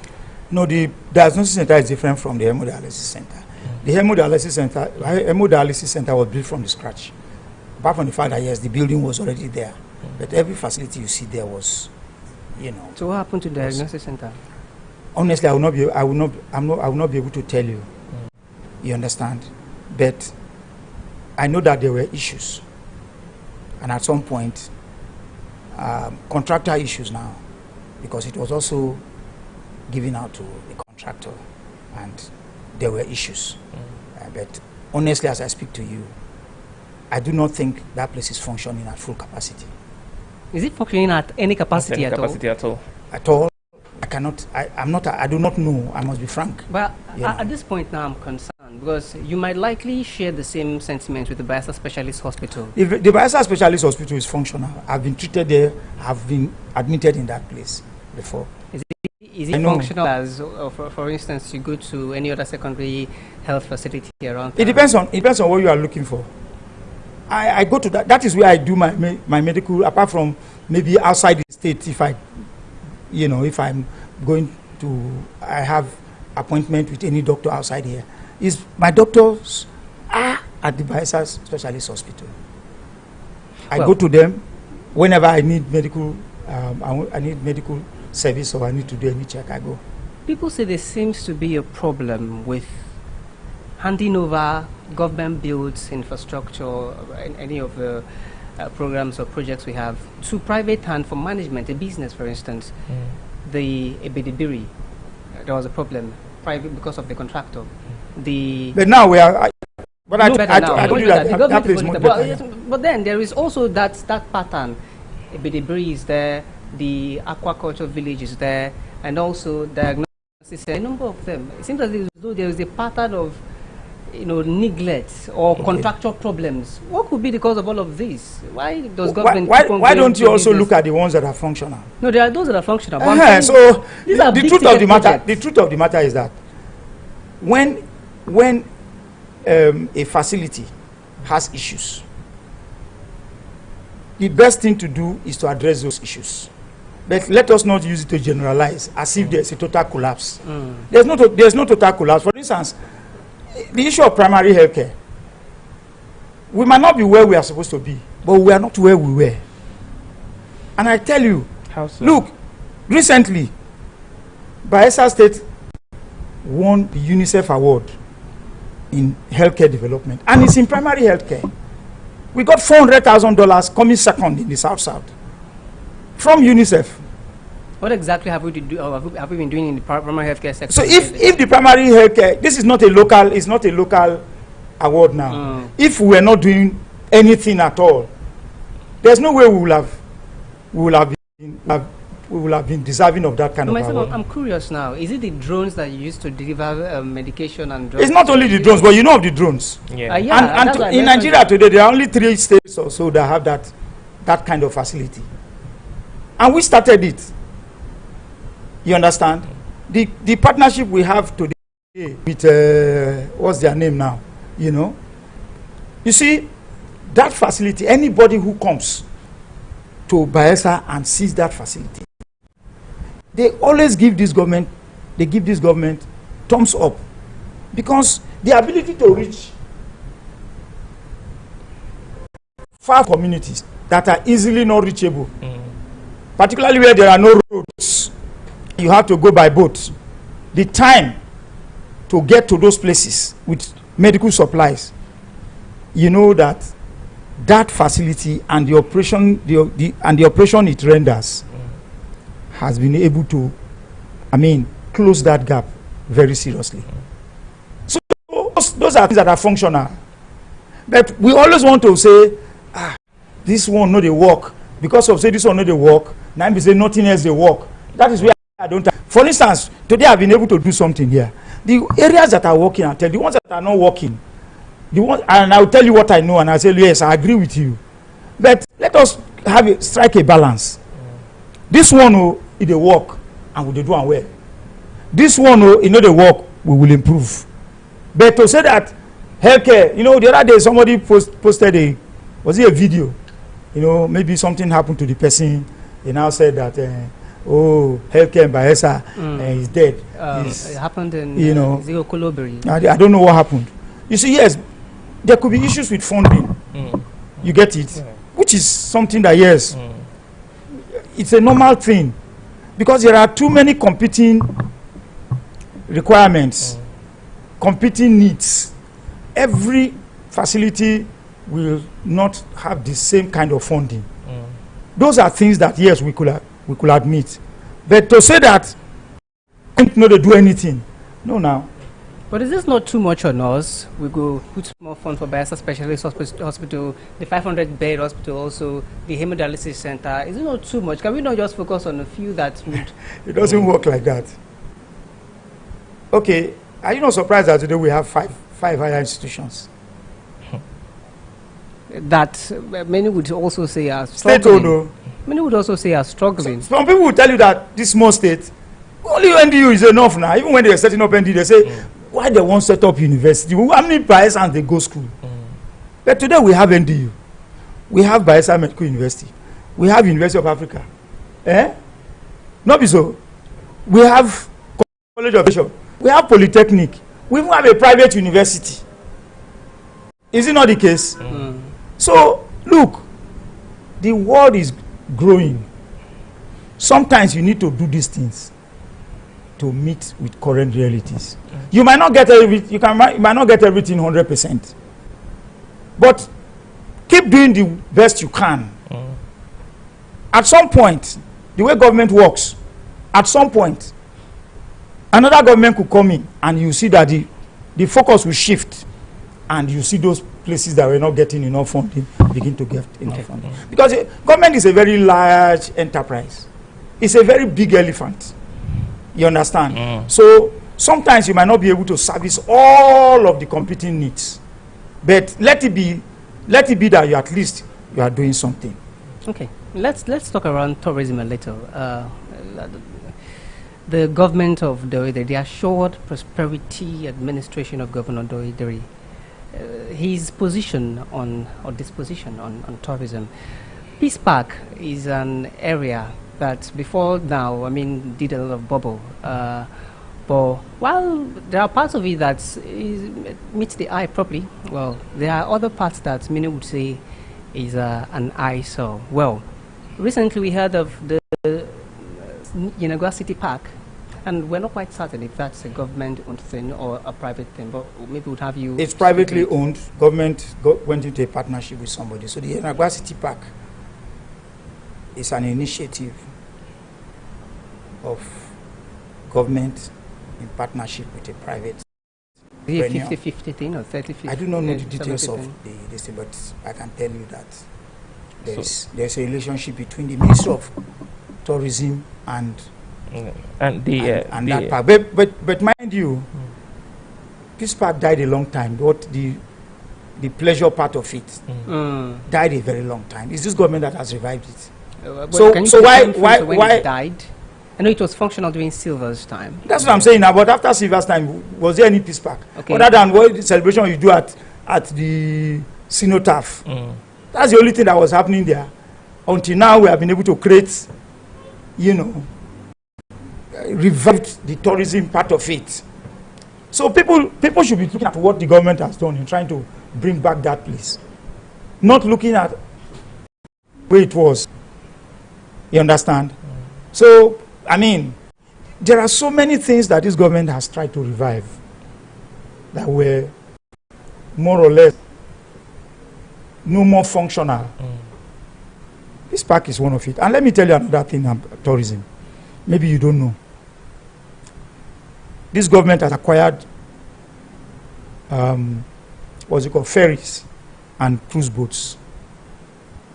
Okay. The Ministry of Marine and Blue Economy. As I speak to you, we have acquired boats. Very soon, you see, when they asked those shanties at Osbo Lake to be evacuated, and so that was the reason. Because so that place, they don't quite have any other plans to build something on that. Is it just the ferry and the shanty? No, that place will be used as a base for the cruise, the ferry services. Let me put it that way. Okay. You understand? Very soon, all of the ferries have not arrived, but some have already arrived. So the government is serious about at least starting something in tourism, and in the next few months you will see that fructify. The last time we had ferries there, we saw one ferry and a seaplane, and a couple of weeks. No, that one is that's old story now. Old story. That was previous government. Seaplane is previous government. So that plane only came one day and we didn't see it again. I was one of those who celebrate, but I found that at the end of the day, it didn't work out the way we expect, the way we thought it would. That's and I really don't want to dwell on that. Okay, well, I was going to say that Henry Umbuku was also the person who brought that plane that time, but let's leave that. I actually want to talk to the Okbo Lake. People had, used that place as some form of relaxation. I go there oftentimes, for relaxation. And those shanties, they made the place kind of lively. And if we talk about tourist attraction, I mean, for instance, now if you remove the University Park, this is debated ways. Many persons will still prefer that Oxbow Lake location over the University Park. Well, debatable, yeah. But they don't offer the same kind of no, they don't. Pleasure. They don't. But I mean, many persons of that adults, yeah. But the Oxbow Lake provided a kind of comfort. I'm sure you visited there. Yes, I used to go there to eat several times. Yeah. So but I knew that it will not last long, because from the beginning they knew that it was not a permanent. So when we are doing these ferries, is there a plan to set up something of that nature around there again? There's a plan. There's a plan to build a proper infrastructure there that will serve the purpose of tourism and what's it called? The marine, the ministry's what is it called? Their own vision and the plan. So there's a plan to build a structure there. Government is not out to inflict pain on people. I know there are a lot of emotions that people, they came up with a lot of emotions, and government needed to provide an alternative place when the place was being demolished.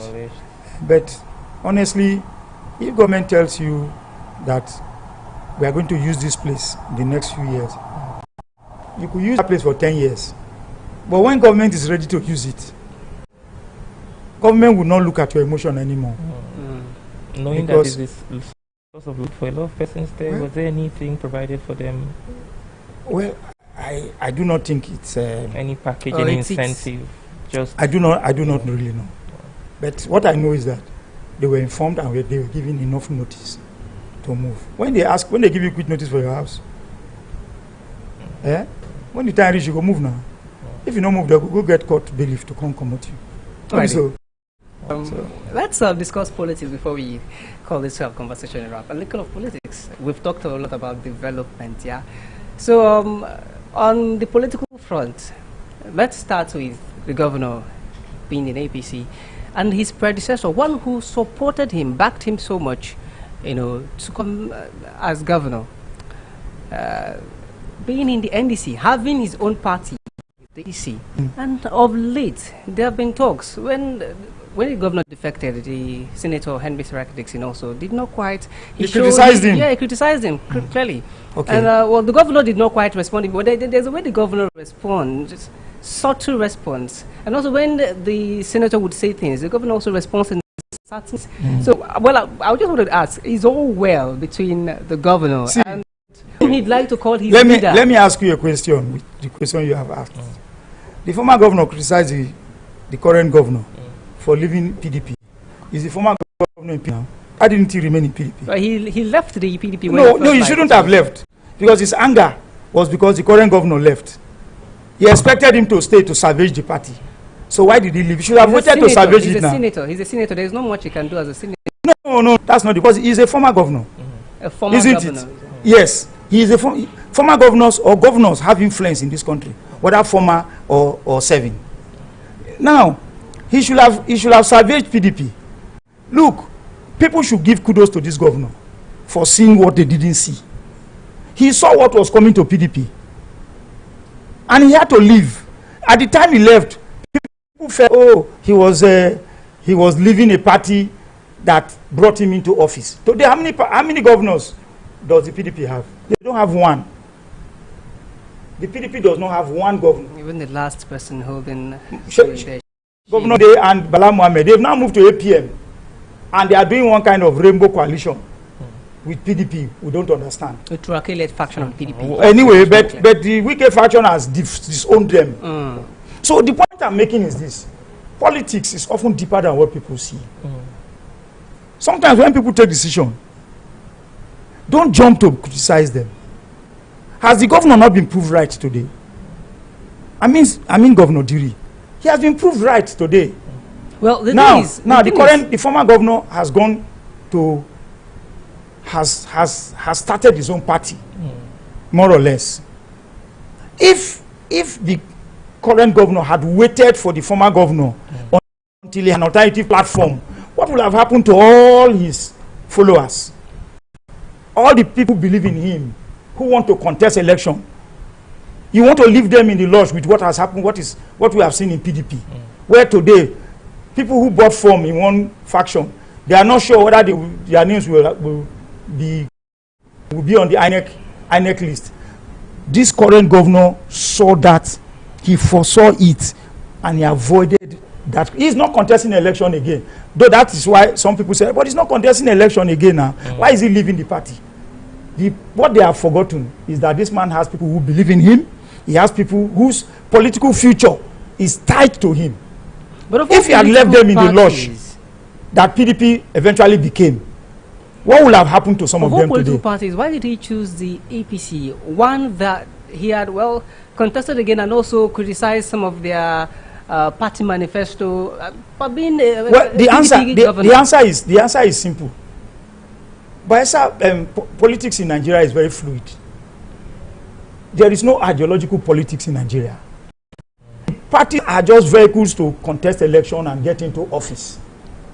So that is why you see somebody that is PDP in the morning is APC at night, or APC at Wednesday he is in another party. So you're saying he went to a party without ideology? Generally, Nigerian politics, there is no ideology.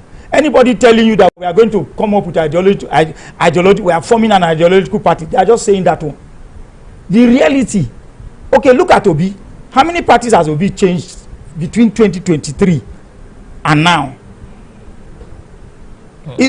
Even if we say Obi is an ideological politician,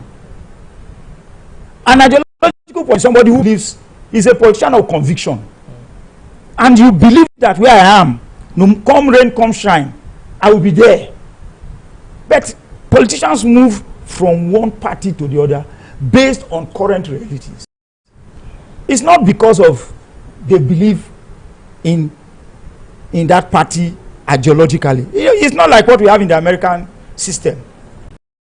Other parties that even you and I don't know, but we only know of the Democrats and the Republicans. And some people will remain Democrats for life. Some other persons will remain Republicans for life. But mind you, during the last election of Trump, we saw people who are Republicans. They didn't support him. Some of them even left the party and moved to Democratic Party for the first time in the history, or at least for a long time in American history, political history. We've not seen that kind of thing. So it tells you that politics is dynamic and it's something that evolves very fast. In Nigeria, it's just that we have taken politics to another level, and sometimes it looks like a joke.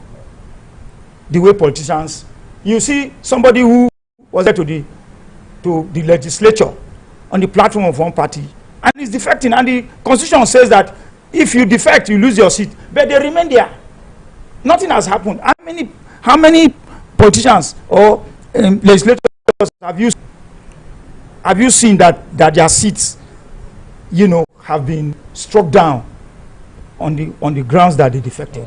It's very, very, those things don't happen, even though we know that they are it is a constitutional to leave your party, particularly if you are a legislator. For governors, the executive, you know, it's not the same. And you know, when the governor moved and he didn't announce his platform initially, there was a lot of hoopla, a lot of controversy. A lot of people said all kinds of things, that he will lose his seat, blah, blah, blah, and the rest. But at the end of the day, those kind of arguments had no foundation in the Constitution. How will you describe the relationship between the governor of Bayelsa State and his predecessor? The truth of the matter is that they are in different political parties now. They are not in the same party. So I do not know what else somebody else wants to know. No, the quarreling. They are not fighting. Or there are subtle jabs that they would often take against it. It is political jabs, and you should expect it. More will even come. Even as I'm talking now, there are people who will even take what I'm saying now and misconstrue it to say that I'm attacking the former governor. But I'm telling you the reality. You understand? You know, I started this conversation by saying that I have enormous respect for the former governor, the role he has played in getting me to come to work in Bayelsa. But look, it doesn't mean that if the former governor does anything that I do not consider politically right, I will accept it. I will say that, look, I do not consider this political right. For instance, politically right. For instance, I did not agree with him when he criticized the governor for moving from PDP to APC. I felt that he wasn't right, and the grounds for which he was doing it, he didn't even have all of the picture, you know, to criticize the governor. Mind you, the governor even consulted him, discussed the move with him before he went to APC. And the question I asked, what did you tell him? Why didn't you tell him not to go? You left him to take a decision. The man took a decision. Then you got angry. But today you are not in that same party that the man left. So who is more foresighted now? So this is some of the things that we also have to look at. I'm not criticizing him, but I'm telling him a reality. I'm saying this is a reality. Was that the genesis of their non-alignment? Except you know something else that I don't know. I was only asking if that's the genesis of the non-alignment, that him moving into the APC and Dixon not being supportive of that's the only thing I know. That's the only thing I know, majorly. You understand? Yes, there could have been other things that, but politically they have disagreed politically, and I think it is normal. You understand? Somebody like me, I didn't even know I would be in APC today, but I'm in APC, and that is my reality. I've learned and saying that you should learn the wisdom of compromise, for it is better to bend than to break. You're in the APC because your leader is in the APC. Of course. By virtue of circumstances, I'm in APC today, and that is my reality. But in any case, I couldn't have stayed in PDP, because I at some point saw PDP was a sinking ship, and it was sinking very fast. So if I don't leave this ship, I will crash with it. Oh, the former governor is gaining ground. Capsize with it. Yeah, the former governor is gaining ground nationally. He has the NDC, and the NDC that hosts the likes of Peter Obi, or several other big names, you know. And well, they're a major force, many would say. But do you also believe, or still believe, in the former governor's capacity, especially because in Bayelsa State, he's going to front candidates against the APC candidates? Do you fear that it's possible? Look, as I sit here speaking to you, I don't have any fear, because you don't know what I know. We want to know what you know. Yeah, well, I cannot tell you everything, but I want to tell you that yes, NDC is gaining ground. There's nothing wrong with that. It's politics, particularly with the matters we see. You understand? But what is the reality on ground? You will know the reality on ground when it comes to election. So it's a question of when you get to that bridge. Governor much more popular than the former governor. Whether is more popular? He's not running for election, but I mean his influence could actually help. It depends on what you mean by being popular. The other former governor was governor. He is now governor. So they are not in a popularity contest. The you popularity understand? I mean is not in the sense of who knows who more, who is much more liked, who has more influence. No, but I would be the wrong person to say that. You understand? Typically, you would favor the. No, not necessarily so. Because I've worked with the former governor and I've worked with this one. Okay. And I said at the onset that for be able to make that comparison properly, it should be by essence, not us. But you're certain anyways that you go into an election, APC. I am certain that APC will win Bayelsa at whatever level. Will win Bayelsa. So I'm not saying it because I like the sound of my voice, and I want people will disagree with me, and it's fine. They can disagree with me. It's normal. Someone was on our set the other day and said that APC Bayelsa has a problem in court. Someone took APC Bayelsa to court, particularly the chairman, and that whoever is buying forms in the APC should be careful. I saw it. Well, I do not know what he was referring. Maybe because of the case of Godsidi or somebody who went to court. Maybe he said he wanted to buy form and all of those stuff. Blah blah blah. Well, that is not an issue that has any ground as far as I'm concerned. In the coming days, are you seeing people leaving your party too? Yes, I'm seeing people leaving, and people will also join APC. And people staying in your party and still playing anti-party? It's possible. It's politics. Anti-party didn't start with this current in this 2026 going to 2027.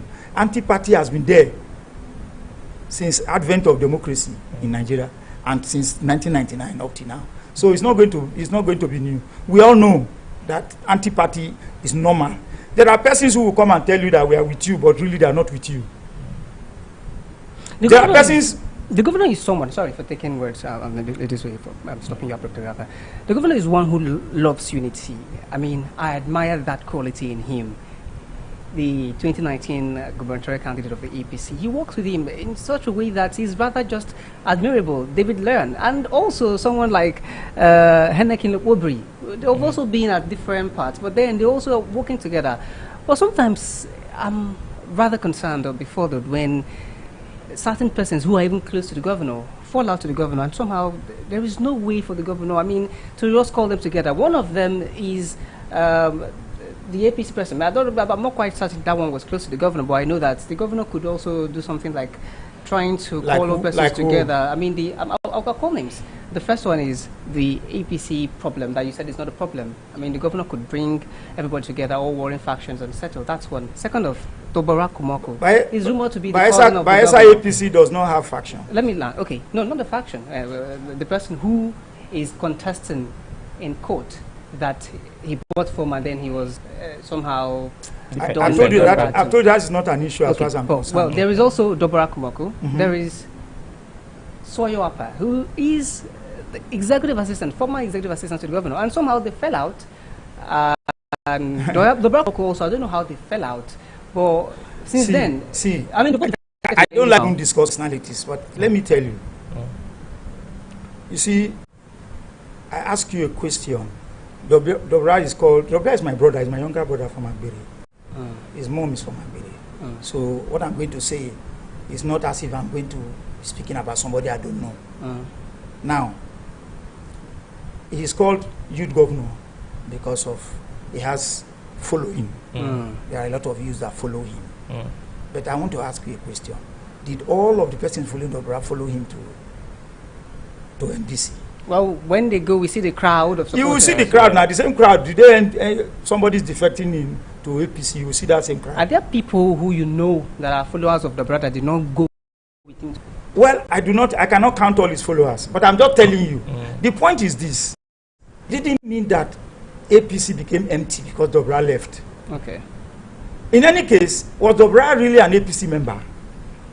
That's the question you need to ask yourself.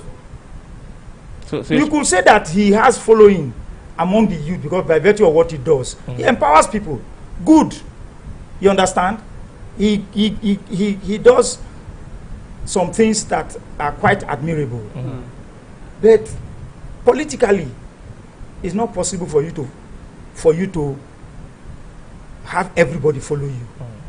And it has not left APC empty in any way. So you're saying that his exit did not deal any kind of blow to the APC? No, not at all. And let me also tell you, he is from Sampo.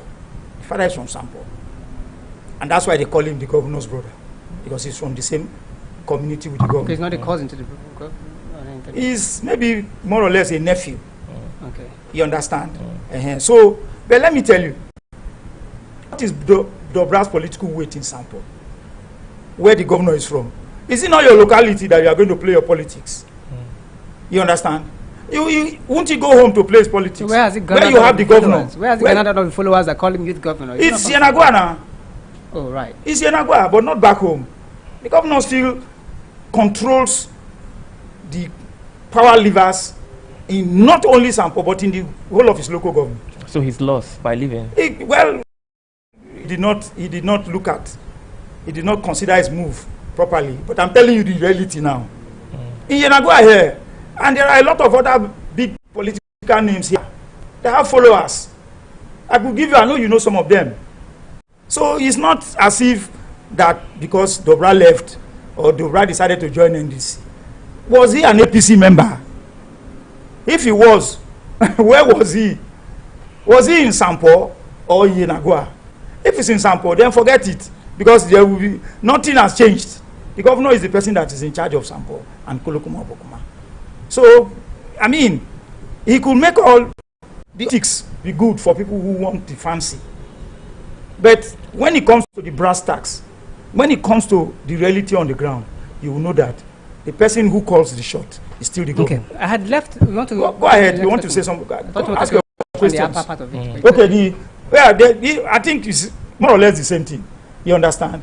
He was an executive assistant to the governor. He had his reason for leaving. I hear maybe because he got aggrieved because of House of Assembly and all of those kind of stuff. But those are not issues. The governor is not somebody that tomorrow you expect him to be exchanging words with somebody like Soyo Apa. Soyo Apa I don't want to denigrate him, but I mean, I don't think it's something I really want to talk about because it's a non-issue. I must be frank with you. Okay. Yes, why? Unity of the APC. Yeah. There are many persons who are saying, since the governor moved into APC, they are rather being divided. Because, well, before the governor moved into the really? there was the silver camp, right, of the APC. Is there a silver camp again today? Well, I mentioned there was. You will now tell us if there is a silver camp. Okay. Well, there was a camp of APC and also a camp from Heineken Lekwobury. Yes. Right? David Leon also had something like that. But then basically, the silver and the Heineken Lekwobury camp. Now, members of the silver camp are complaining that it seems as though the governor is not favoring them. And they are all members. They are old members of the APC. And so there's been that is it dichotomy now? Yeah, I understand your point. Old you see, and new APC. Yes, and governor is one I know. I don't know if that my knowledge is still working well for me now, but I know that, like I mentioned, 2019, David Leon, they're working together. Yes. Well, you see, when you look at the number of persons that the governor has been able to integrate into the system, particularly into his own political structure, you cannot help but give it to him. The man is a unifier. See, one thing I tell people, I will address the issue of unity and those complaints. You know, one thing you must give to this governor is the fact that Bayelsa is very peaceful, and I always qualify that by saying it didn't happen. It was happenstance. It was not a mistake that Bayelsa is this peaceful. Is it because we have many Yahoo boys who are no longer carrying? No, those are just very pedestrian talk. You understand? You see, the Yahoo boys, now then they carry the gun. Now then the people, when they rob people for keke, Now then people when they commit all the crimes Many before. of them are young boys. And That's what I'm saying. They find an alternative way of making ends meet. You understand? Except you have evidence, concrete evidence now to say that now the same Yahoo boys now then they commit the crime. You had criminals. You had political talks. But look at we have had from 2019 or 2023 till now. Okay, after the 2019, we saw how the 2023 election people were killed. But in 2023, did you find that in this state? That was the first election we had in this state. Under Governor Derry. Yes, I mean the national election first, before his own election, that he didn't have killings. We only had one incident in Brass where some overzealous supporters of a candidate now,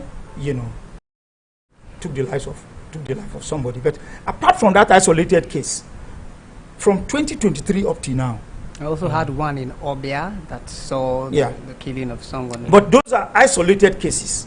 But that was not the case. So this state, one of the biggest achievements of this administration is the ability to create a very peaceful environment. And security under this government has also been top-notch. This government does not favor criminals.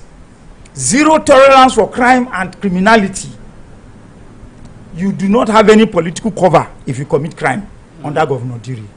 So the bad boys, all of them know where their own brigade end. If you can go cross one place, now sorry be your name as a talker. So that is why today you see that this state, politically, by now you will see that this state will have been very, very charged when you, even with the coming of all these, the political parties that is beginning to attract people and the rest. By now you will have been seeing all kinds of conflict. But every day you hear the governor, he will preach love. He will preach peace. But within the APC, there's no Cold War between the camps and... I do not think so. But complaints, yes. Like you said, some people are complaining that they have not been integrated into the system. These things take time. The governor joined the APC in November 2 last year. Even after the formal declaration before when he made a pronouncement on October 15, 2025. That thing was formalized on November 4 or November 3 last year. Now, between that time and now, it's even still less than 6 months or about 6 months. It will take time. But the major players in APC, they now all work together. The major players, Joshua McIver is also a major player, but the governor allowed him defect to another. He wanted to defect. Are you going to stop him? The governor will not stop you from defecting. If you feel they are no more comfortable. If you know someone is a major player, you'd also want to talk. But there are persons that wanted to defect the governor. Miscalculation to allow for Joshua McIver. No, I'm coming. There are persons who have also tried to defect that the governor they have spoken to, and they've also remained. Did he try talking to Joshua McIver? Well, or he was not just. I'm not privy to that information. And like I said here, it's like I laid the ground rule. I will not say what I don't know. And I don't like to be, because I want to be politically correct, then I will say what I do not know. But I know that McIver was a key player in APC. He was running mate to former Governor Silva in 2023. So he's a major player, and he has followings too. He has following. So I will not just wave it away. No. But the other day, he was in government house. Well, how does the governor intend to win Southern Niger? How does he intend to win Southern Niger? How did he win it before? Joshua McIver was on the ballot in 2023. Didn't APC lose in Southern Niger?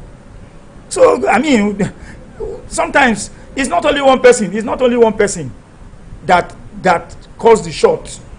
That everybody will. In Southern Niger, do you know how many political leaders you have in Southern? David Lion is a key political figure in Southern Niger. Is David Lion not in APC?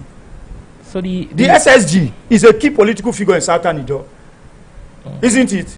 Is it not in APC? There are key political figures from Southern Niger that are still in the party. I can give you names, but let us not I don't want to, reduce it to mentioning of names. From the primaries, Senate and House of Reps primaries conducted, many persons believe, particularly Julius Bokaro.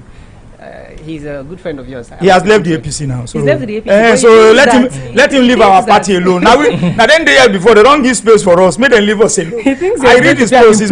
He's my good friend. So I read his posts. In fact, yesterday he wrote that the APC has those problems. I only replied him to say that, Julius, leave this party now. You don't come out. Leave them for us when they. But but the truth of the matter is that people are free to express their views. It's based on perception. It is based on his perception. Your perception might be right, and might be wrong. Perception is not always correct. Do you not think many persons are aggrieved? From your own perception, there are many persons who are aggrieved from the primary. What is their purpose for being aggrieved? Everybody agreed. It's either you have consensus or you have the direct primary. In Bayelsa East, yesterday, all other senatorial districts got their candidates through consensus, wasn't it? But Bayelsa East, they had to do voting because there was no agreement on consensus, and this issue of zoning became very, it became very strong. So people could be aggrieved for one reason or the other. But there are persons who could be aggrieved and remain where they are. There are persons who could be aggrieved and move. But let me tell you, if you are a contestant and you are aggrieved, sorry, you cannot move to another party. By the constitutional amendments. That's what the new electoral act, says. So let them be aggrieved, but there are political ways of resolving those. There are machineries within the party to resolve those grievances. Do you see the governor throwing his weight behind Senator Heniken Lopobri, being that election? He did it for the upcoming Guba election? Has he declared? Being that should he declare? Being that he once fought for a second term bid. Well, it's not only him that will declare now. There are 1,001 persons that will be interested in the governorship. So why will you single out the Senator Lopobri? Why will you single him out? The truth of the matter is that we have not even gotten to that stage. When we get to that stage, these things are based on speculation. People speculate a lot. You understand? The man has not said he's even contesting governorship. Yes. But people are looking at body language. Then you want to second guess the governor or even second guess him with body language. It's wrong. We've seen him on billboards, doing what? Billboard that is contesting governorship. Do you know that the man is his minister? For you to be able to declare your intention, you have to resign first.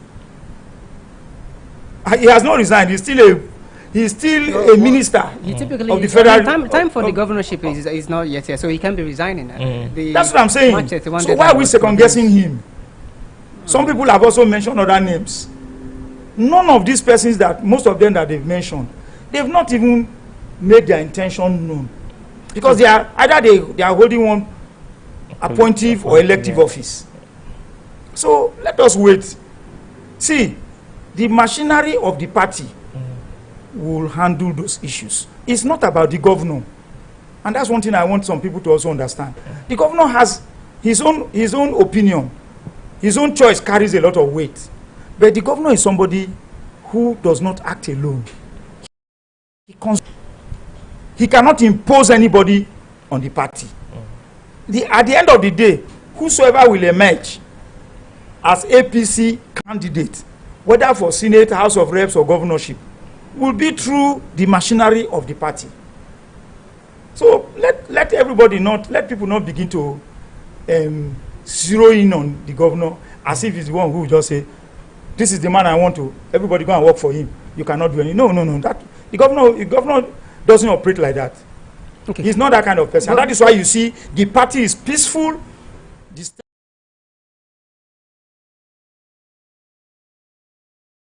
is peaceful because of his own style of leadership. Do you think that zoning, especially for who becomes governor, is important to maintain sanity and also maintain that inclusivity in the polity? Bayelsa West is done there. Before then, Bayelsa East did, although their term is not exactly complete, many would say. But now Bayelsa Central is doing and would complete their 8 year by Okay, maybe I will use the opportunity to also address an issue of what somebody said about. Yeah, but just to complete. You see, let me say that this thing has to do with individual opinions. As we speak, the party has not discussed where the governorship will be zoned to, but people are already conjecturing. Now, let us look at it the way it is. Bayelsa Central, that is with Alamese, Bayelsa Central, occupied that position for like 5 years. Unfortunately, he left in 2005. Dr.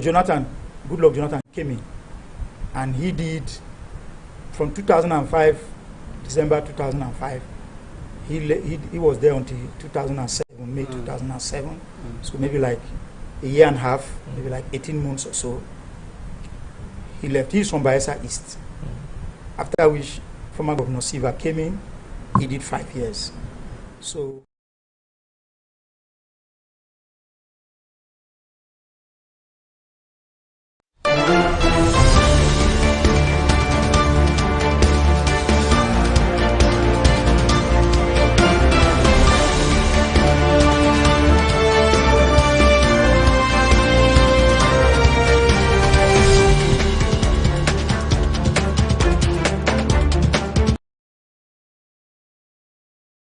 maybe collectively about 7 years. 7 years, yeah. We did about 7 years, 6.5 years or 7 years. Then former Governor Dixon came in. He did 8 years. He's from Bayelsa East. Former Governor Silva, also Bayelsa East. So Bayelsa East, Jonathan and Silva, they did less than 8 years. Alamesea Central did 5 years. Dixon came and he did 8 years. Now, West. the current governor, Bayelsa Central, He's doing 8 years. 8 years. So altogether, Central will be doing like 13 years by the time he completes. We'll be doing 13 years.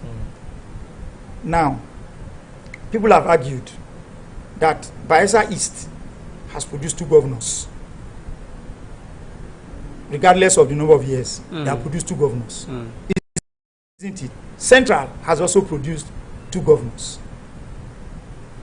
Only Governor Dixon has governed this state From Bayelsa West. from Bayelsa West. So Bayelsa West still has has not met the number of, what's it called? Governors. So without even looking at it cumulatively now, number of years spent, that argument is also there. Do you not think that falls flat on his face? How? How? A number of persons governed. They should not be number of years spent in power. Okay, now to make impact. Okay, I'm coming. That argument is also germane. I'm not against Because those. the governor, the former governor could have decided to do 4 years and also have someone from another person from Bayelsa West do 4 years. But he decided to do 2 of them. Yes. Now, what I'm telling you now, you mustn't do 8 years. Putting before you and your viewers, or your listeners, whether your listeners or your viewers now, I'm putting before you the 2 arguments.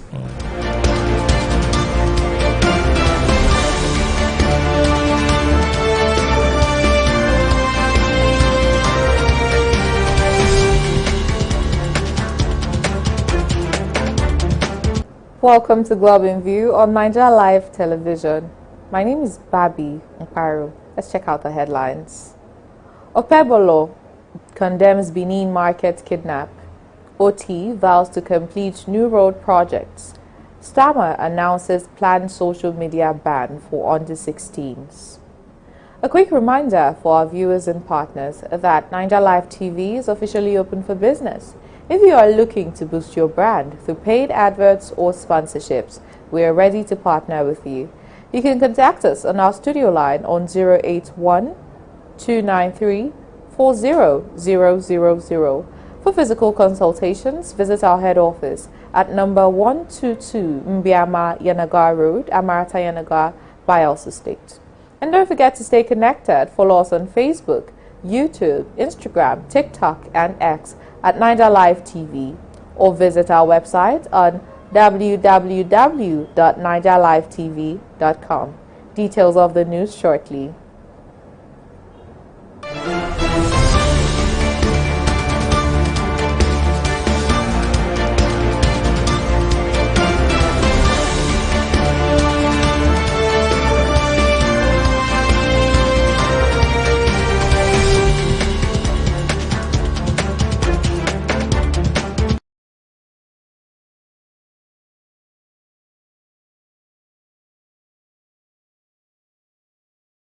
Edo State Governor Monday Opebolo has condemned the kidnapping that took place on Sunday at the vegetable market along Airport Road, Benin City, describing it as unacceptable and a direct attack on innocent residents. In a statement by his media aide, Patrick Ebojele, the governor directed the State Commissioner of Police to commence an investigation into the incident with a view at securing the rescue of the victims and arresting those responsible for the attack. The governor warned that the state government would not tolerate any act that threatens public safety and security of Edo State. Abia State's Governor Alex Oti has vowed to complete the recovery of Aba, the commercial hub of the state, with a planned flag-off of the reconstruction of Urata Road, an old express road which linked the neighboring cities to the state. The governor stated this during a mass at Christ the King Catholic Church, organized by the Catholic Diocese of Aba to celebrate and honor him. Governor Oti thanked the church and its various organs for the endorsement and pledged to continue working for the people of Abia State in the final year of his first term in office. On foreign scene, British Prime Minister Keir Starmer has announced the forthcoming total ban on social media for children under 16, warning that these platforms are exposing them to content that is dangerous and that is designed to be addictive. The government said the ban will include platforms like Snapchat, TikTok, YouTube, Instagram, Facebook, and X, but not messaging services such as WhatsApp. He added that he hoped to pass the regulation by late December and for the ban to come into force in the spring of next year. And that concludes the news on Naija Live TV. Thank you for watching. My name is Barbie Nkwaru.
One argument is that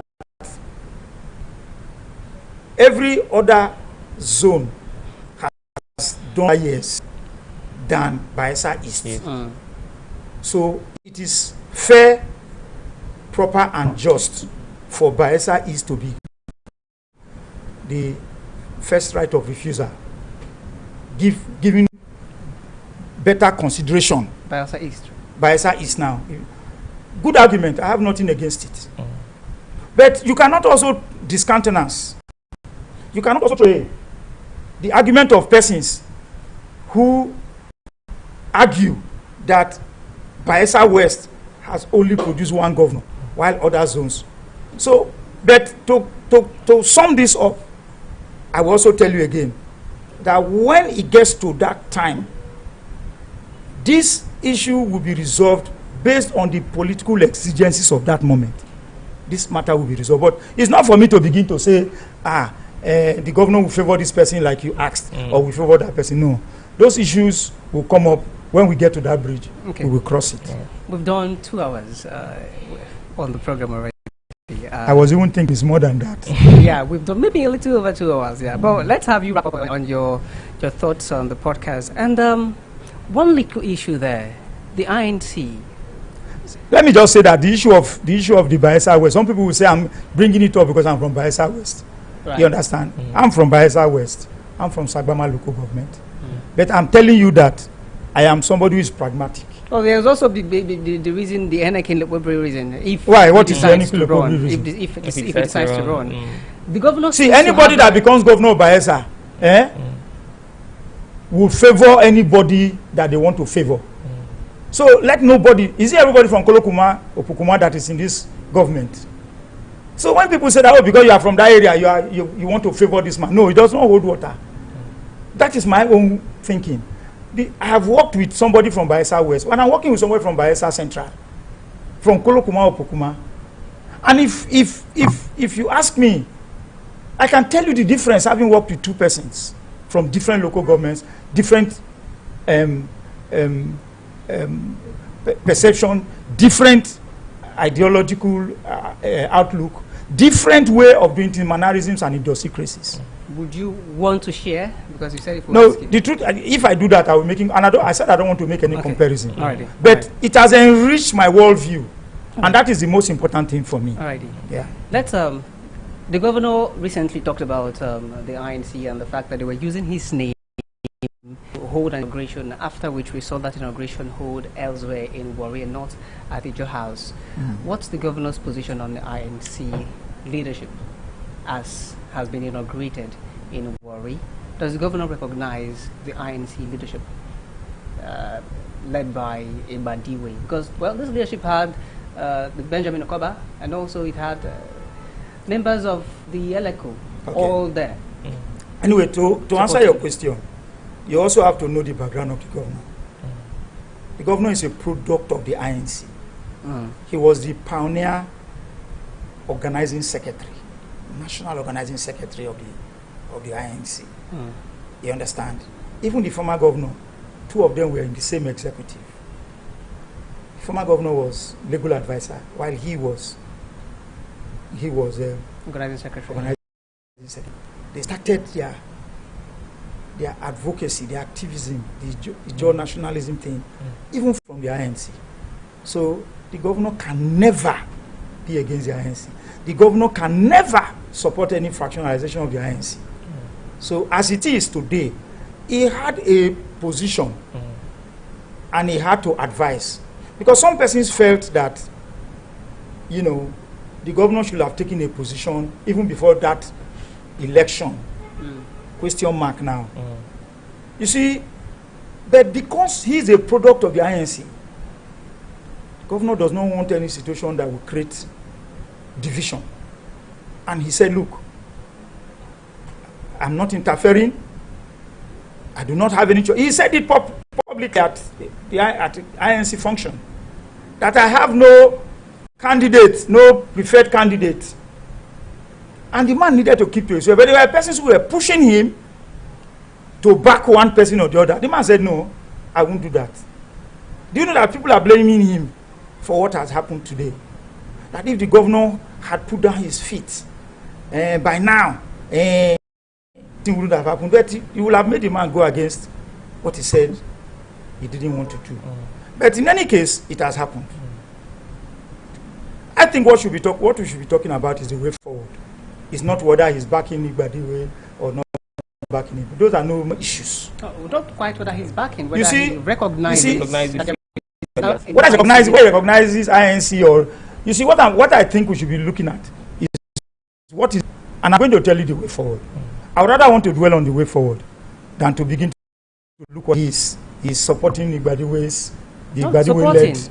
Recognize. That's what I'm saying. Now, whether he recognizes the Igbadiwe, is there another INC?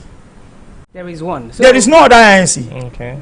The INC is still one. Because there are those who are contesting Ibadiwe's election in court. The matter is in court. If the governor is one of those who think those who are contesting should go ahead, I'm not certain that Ibadiwe... The governor will not stop anybody who has gone to court. So he's rather still indifferent. Yes, the point is this.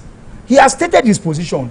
And his position was that because there are litigation issues, there are contending issues before this election, why don't you wait? And that was the agreement, really. They were supposed to wait. But somehow, some persons felt that no, we are not going to take directive from anybody, including the CITRE, which is recognized by the INC constitution. That's the Council of Ijaw Traditional Rulers. Look, I do not want to dwell on all of those pre-election issues, but somehow some stakeholders were misled into allowing that election. Mind you, that election was shifted. It was supposed to be held earlier, then they shifted it. And the second time, that minute, some things happened. Even the CITRE chairman, who is chairman of the Bayelsa State Traditional Rulers Council, he also cancelled against having that election. But his counsel was ignored. Now, the governor had to speak out when he saw the advertisement that was being done for the inauguration. Nobody told him that they were going to do inauguration. What he saw, he now started hearing jingles, of the inauguration. And he had to say, no, hold on, gentlemen. I didn't give you my backing, so you did not consult me before coming out with these jingles. And I feel that was not proper. He felt it was not proper. He had to say, look, why don't you people... It was an advice he gave. He didn't... I've seen how people say, he has ordered INC. Governor does not have any right to order INC. The man did not order anybody. The man advised them to shelve, that's the word, shelve the inauguration until these issues are addressed. Well, for Okaba and those who are pro Okaba, they felt that, oh, there will be a lacuna, it will create a vacuum. But that is not true. Constitutionally, INC cannot have a vacuum because there is a CITRE, which is like the balancing act. The CITRE is the buffer. If there's any issue, the CITRE is always there. So the CITRE could have set up a body to midwife this process until those issues are resolved. And that was where the governor's advice tilted towards. But unfortunately, the advice was ignored. The election has been done. Why some people feel that, well, for doing it outside Bayelsa, and particularly outside the Ijaw House, the optics was not really good. Some feel that there was no constitutional infraction. There is no provision in the INC constitution. But why would they choose to do it outside of Bayelsa? Did the governor somehow... No, but when you see the governor has already cancelled you not to do it. So and the governor is governor of Bayelsa. Will you come and defy the governor in Bayelsa? But if the Ijaw House were free... There are persons who will be zealous, who want to implement that directive, the advice of the governor, and there could be crisis. But what does it matter? What does it matter if you're defying the governor in Delta State and defying the governor in Bayelsa State? You're still defying the governor general of the... But you're not doing it under his jurisdiction. Exactly. That is the difference, and it matters a lot. But now I said we should be looking at the way forward. What is the way forward? The Ijaw leaders are already consulting. I believe that any time from now we are going to see the moves made to be able to resolve this issue. You understand? And because we want a situation whereby it will be win-win for everybody. He will not like a situation where the INC is split.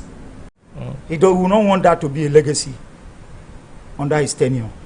So I believe that reason will prevail at the end of the day. Ijaw leaders will handle, and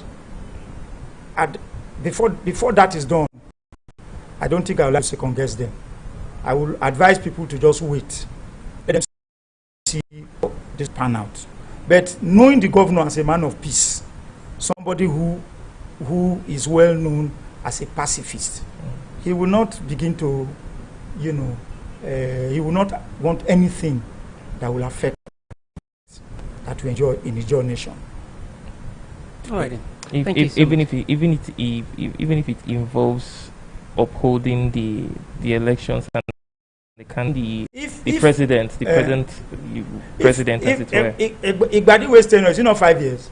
Will you stay more than 5 years? Even if, assuming without conceding that tomorrow everybody say, okay, let us sheath our sword and let us allow you. It's 5 years now. He will come and go now. Okapa don't do it, he will not come out.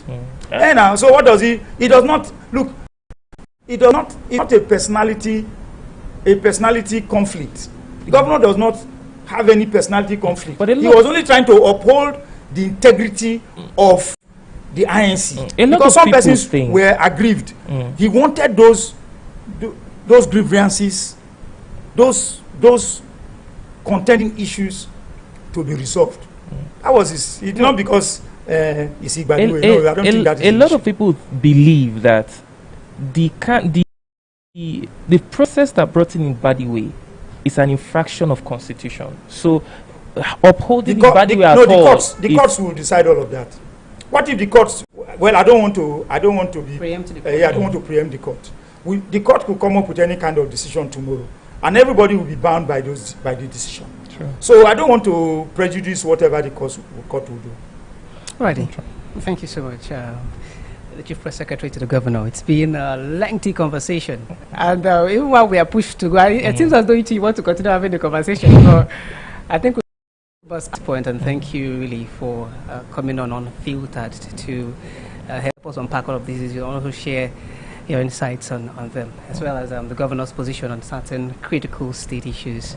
Thank you so much. You're welcome, and I want to thank you too for having me on your platform. I believe that we've been able to look at some of the issues, particularly topical issues about our state, whether political or developmental. But I'm happy that, you gave me the platform to be able to speak to some of those issues. I believe it will be better for our state at the end of the day. This current governor continues to deserve the support of Bayelsans because without their support, he would not have achieved all that he has done. And it is to the credit of our state today that we have a governor that thinks about the state and wants to see that Bayelsa moves from point A to point B, and is going to leave a legacy that every one of us as Bayelsans will be proud of. Absolutely, we hope for that, and we continue praying that that's exactly what we hold when he's through with his tenure. My name is Henry.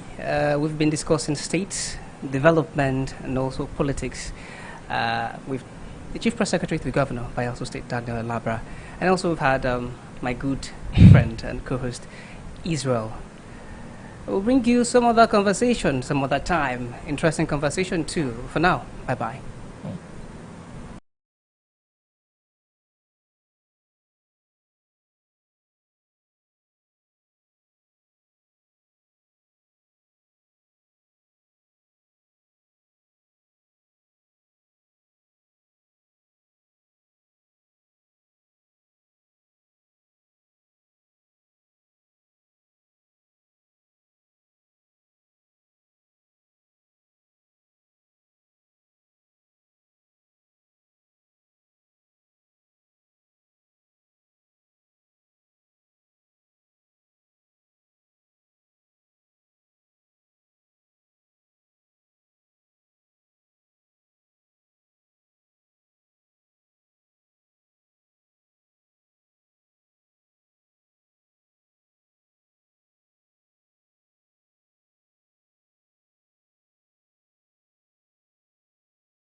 Right, from 1998 up until this present time, the Ijo Youth Council and the Ijo Youths have, it's been a very, very long history, and the formation of the Ijo Youth Council in 1998 through the Kayama Declaration, it's something that really has aided the area that's now known, of course, as Ijo territory, and there's been a lot of changes, in the struggle for, say emancipation, but a struggle for resource control, basically, struggle to ensure that the Ijaw people have something from these resources that is abundant in their area. And so today, let's talk about this changing phase of Ijaw struggle and also the politics inside of this Ijaw youth struggle. And so I'm joined today by someone who has been in the forefront of Ijaw youth agitation. He is a one-time chairman of the Ijaw Youth Council, Centozon. He is Honorable Comrade Clever Suma Inodu, and it's good to have you. My name is Henry Amifula. Welcome to the show. Thank you very much. Alrighty, so well, let's expand on the struggle. Would you say that 1998 Kayama Declaration up until this time, you say that the Ijaw Youth Council has, we've really achieved a lot. The youths of Ijaw Youth have really achieved a lot. Of course, there are a number of things that would say that have come out of the struggle. But then would you say that there's a lot that we've achieved? Would you point out to those things? Okay, first, I love to be simply known or addressed as Clever Inodu.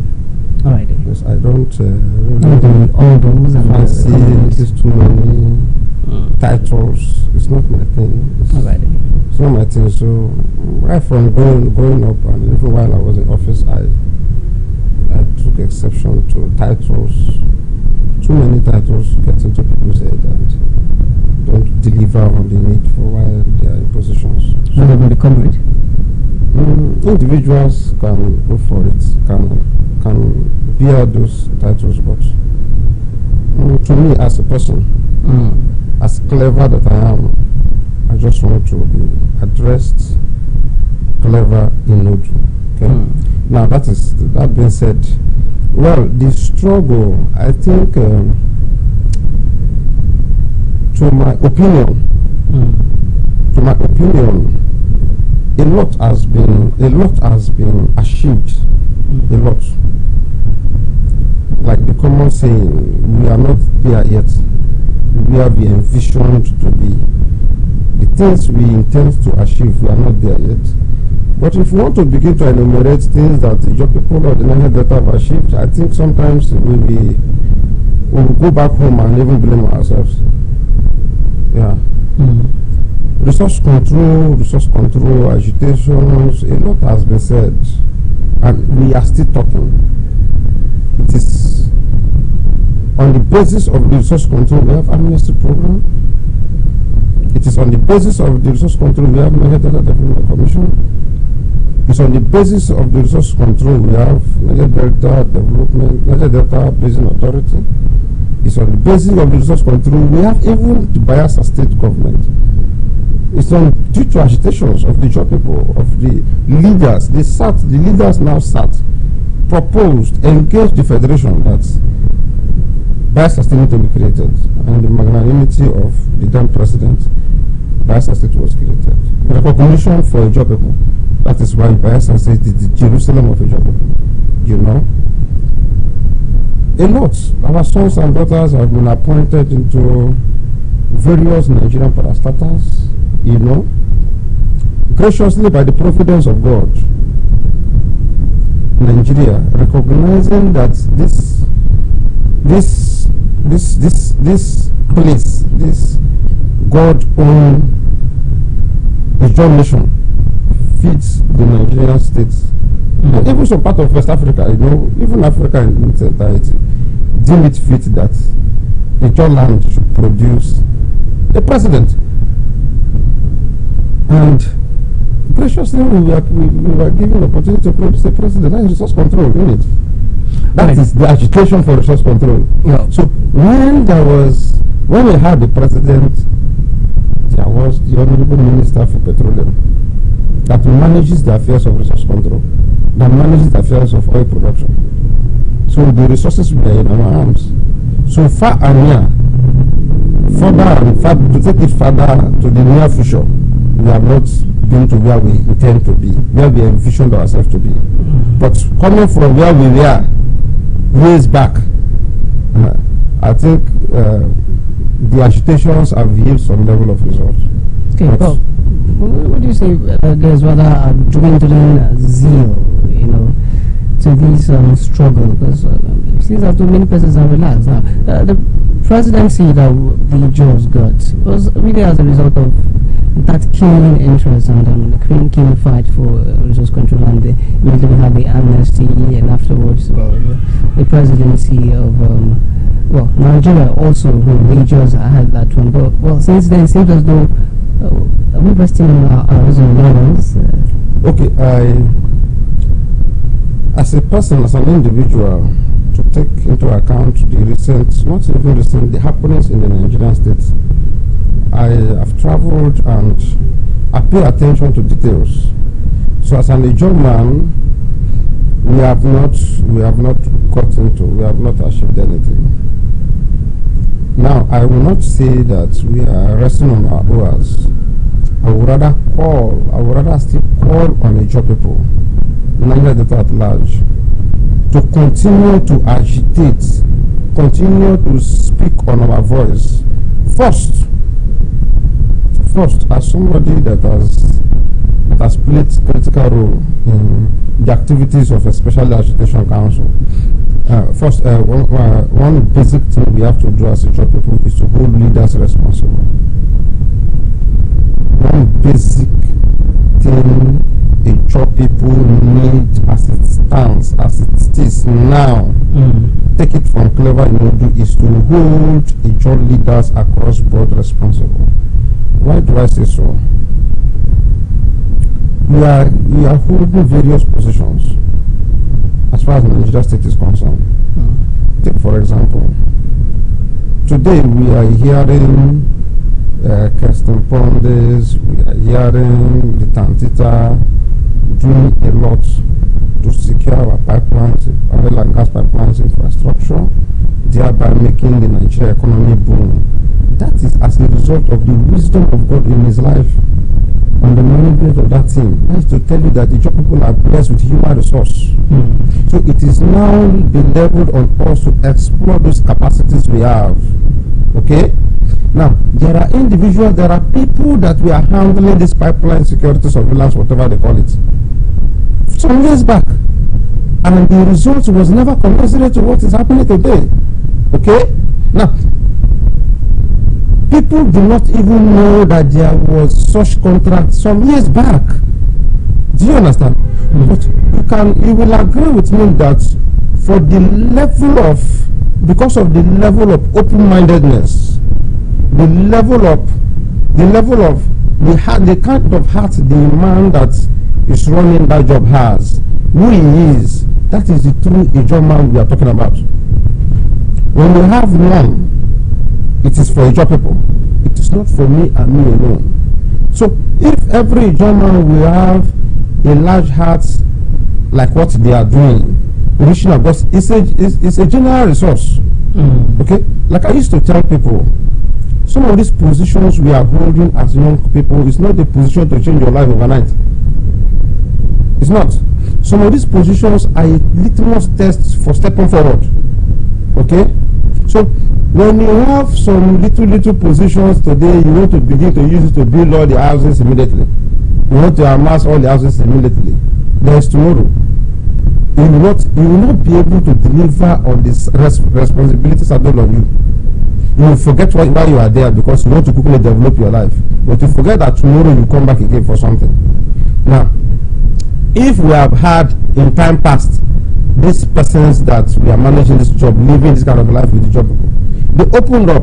We went there, myself and some leaders, we even went there for meetings to engage, even offered advice how this processes, this thing should be. There was open door consultations across board to all communities that are affected with oil and gas activities, you know. So what they are doing has deliberately reduced crime activities. They are reaching out to people, empowering people, you know, doing a lot of things. So if we have leaders of this kind in different different parastatals, different organizations doing their little to support the job people. I think there's nothing like resource control other than this. Alrighty. Well, there are also those who, yes, they favor your argument here, but they say that this contract is also, while it is something that is profitable and that has become a gain for a judge, right? It's also something that could bring about chaos, anarchy, and even some sort of crisis. And that's pretty much evident these days, with several groups, several interests calling for some sort of splitting of the contract, or even giving them their own contract, if that's a different way to put it now. But then these are people who also agitated for resource control, who also were in the forefront of the agitation for resource control, and they embraced the amnesty. When that was the way to go, they embraced the amnesty. But now it seems as though the gain, so to say, for embracing amnesty is centered on a particular area, on one person. So it feels as though they want theirs too. So this thing can spread properly amongst the judges. They feel like this person having it, it's not touching on us. So, but your thoughts on this area? Okay, actually, a lot of persons have talked about this Tantita, whatever. I'm sorry I brought it up. I just use the individual, the human being, the man, Tompolo as MD or Tompolo, our leader, as an example, based on his charisma, his kind of lifestyle. I'm not really talking about the Tantita itself, the program. But if you want us to talk about it, fine. As a person, I am, as former chairman and a leader by my right in the donation, okay, and I can stand to say that I am not in support for fellow job people seeking the decentralization of a job your own brother is running. I'm not in support. I'm not in support.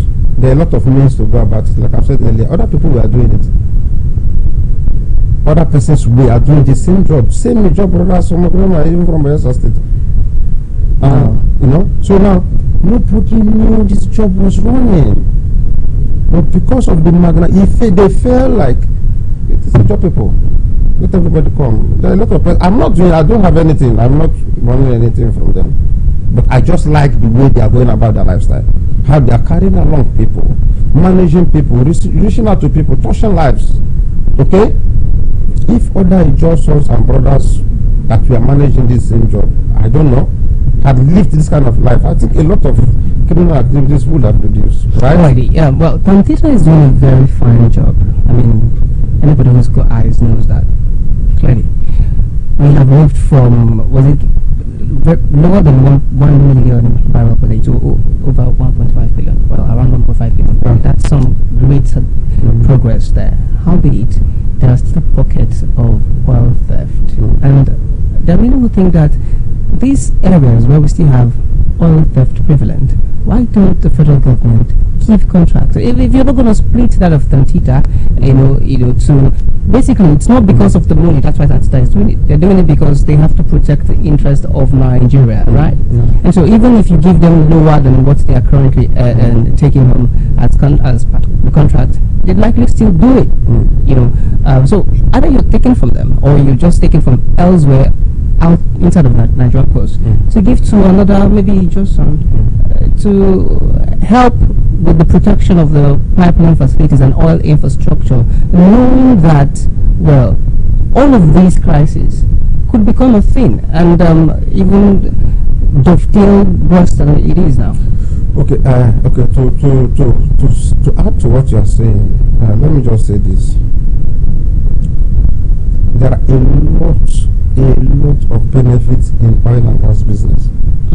Like I've said now, like what you just pointed out. Rather than seeking the removal of decentralization, already the job is decentralized. Okay? Yeah. Yes, already. Because there are people in Okereka, Calabare, Asari is handling some parts, Joshua McEver is here managing some parts, Some leaders that's the contract. Please. there is MD CEO of a company. There are various coordinators in other local government, other states, and other areas, but it can't be everywhere. So when you say decentralized, no, see, that is the word. That word is an English word. It's vague. Yeah, I still like to think in ways that it's decentralized because the Olu of Warri has. What the Olu of Warri is? It does not the Olu of Warri that other persons will. Other persons. Now, if for instance, as a job people, we use our strength and capacity to want to ginger, to want to raise eyebrow to say the Olu of Warri should be decentralized, I will support. I just have a view. Yes, I have just one view. Okay, because many persons have said that of the Olu of Warri isn't even bigger than. Are you understanding me? So you're saying that let's harness our strength to call on the Nigerian state, because our responsibility is to protect the facilities within our region. That is not what we want as a job people. We need resource control. Now, the federal government feel that the job people can do the job. Let us give them this responsibility. Okay, it is our facility, the oil and gas, it is in our communities, it's in my bag, it's in front of my doorstep. Let me secure the resources, the federal resources within my doorstep, fine. Now, Olu of Warri is handling something. If as a job people, we are shouting on our voice that we should decentralize Olu of Warri, I will come and join. We'll come. Those are anything that will favor a German, but not removing something from a German to another German. What if the argument becomes decentralizing a genre, not necessarily decentralizing that of Olu of Warri? No. Decentralize Olu of Warri own. We are talking about the instruments of the job people. What is that? The Warri man also has oil behind his back and. No, you are not understanding me. As I live, my essence of living and breathing is because of a job. You understand me? You're first and German. Of course, so my agitation should be in favor of a German, not of disadvantage against a German. So my strength should be to protect. If a German is doing this particular job, why would I want to go and fight against it? Right. Before we progress in this interview, you're making a message to those persons, likely your brothers also. My brothers are my leaders, of course. Your brothers and leaders who are asking for decentralization, I beg your pardon, of the Tita contract. You're telling them that you'd rather want for them to start agitating for the decentralization of that of the law. Please, I'd like you to say this so we know. See, my brother, I must not have said it severally. First, we are job people. Okay? If we are agitating for whatever that should be decentralized, it shouldn't be our own brothers' own. Okay? The Olu of Warri's job is even bigger. Are you understanding me? Other people have been doing the job. It's not because the people managing the job, they are open-handed, they are magnanimous enough to carry along people, they will open their room for us to come and discuss, have meetings. How do we go through your community? We shouldn't take advantage of it. Okay? So please, our strength should be harnessed for the progress of the job people and the job brothers. Alrighty, we are back to the Joint Council proper now. There are many persons who they don't even want to identify as a member of IYC. They are rather tired of the several leadership crises that they likely they have, and the self-serving nature of many IYC persons, IYC youths, and so they're not very comfortable doing the whole "I'm an IYC person," or not. Well, I don't know what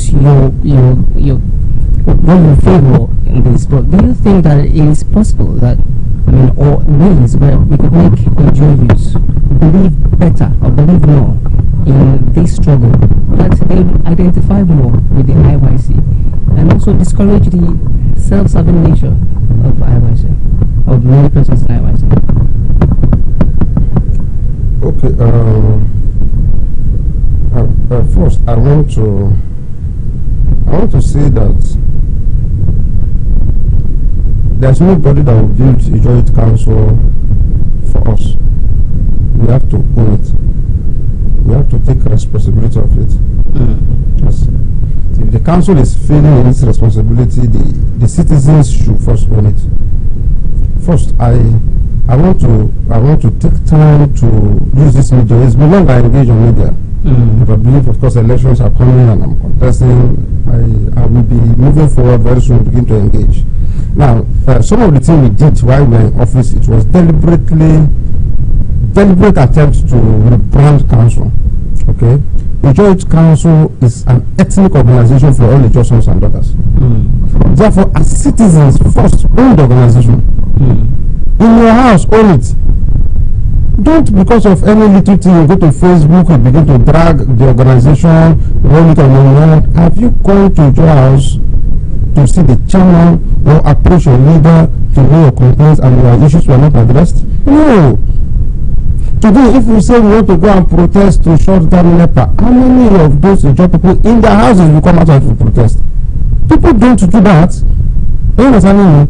Of course, coming back to you, it is because the process, I think, has been some level of gap between the job people, the followers, perhaps maybe leadership style, perhaps maybe follower lacuna from followers to leadership, or maybe the leadership possession.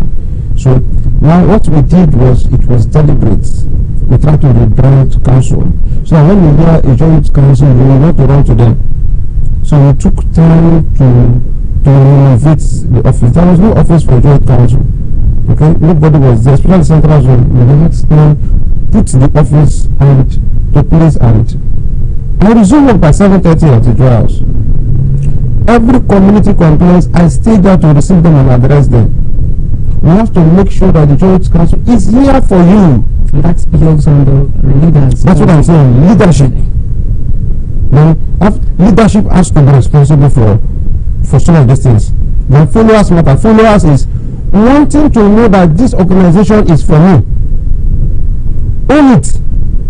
Have it. When you see people talking down on the joint council, take responsibility because it's the organization. Would you still describe the IYC of today as a pressure group, or you think they've lost us? No, it's still a pressure group. No, the joint council is still a pressure group.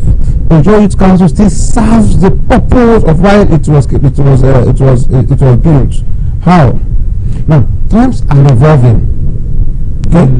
Times are evolving. Wherein you will see today, as at those days, there was no phone communication. When they are going for programs, all of you will see everybody pack to the KK park or go somewhere, pack people's vehicle, and all of go to filling station and just cut away fuel, and that is why people are running away from council.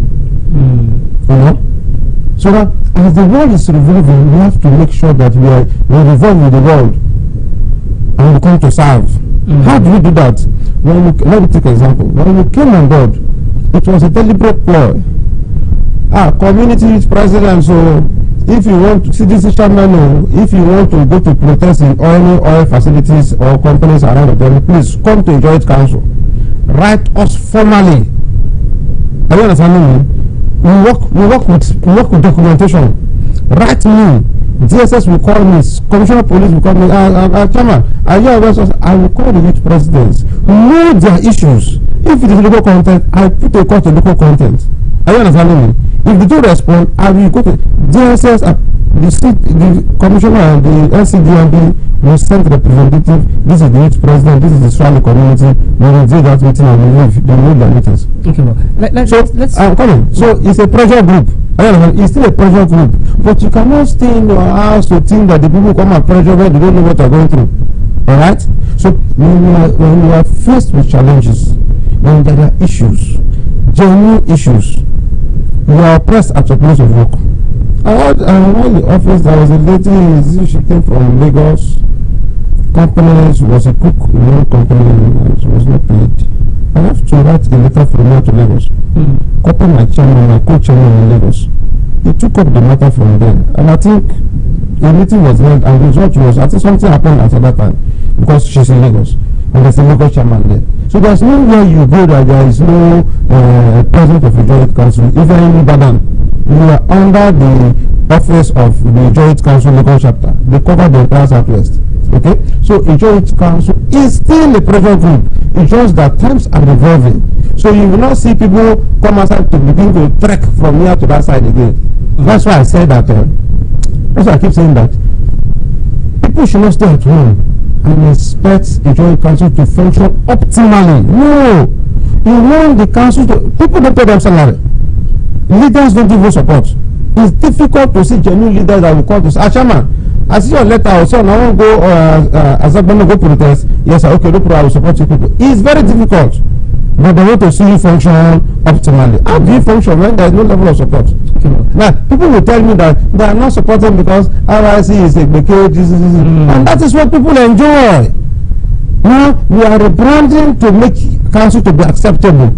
Yet you stay in your house and say, RIC is not a pressure group.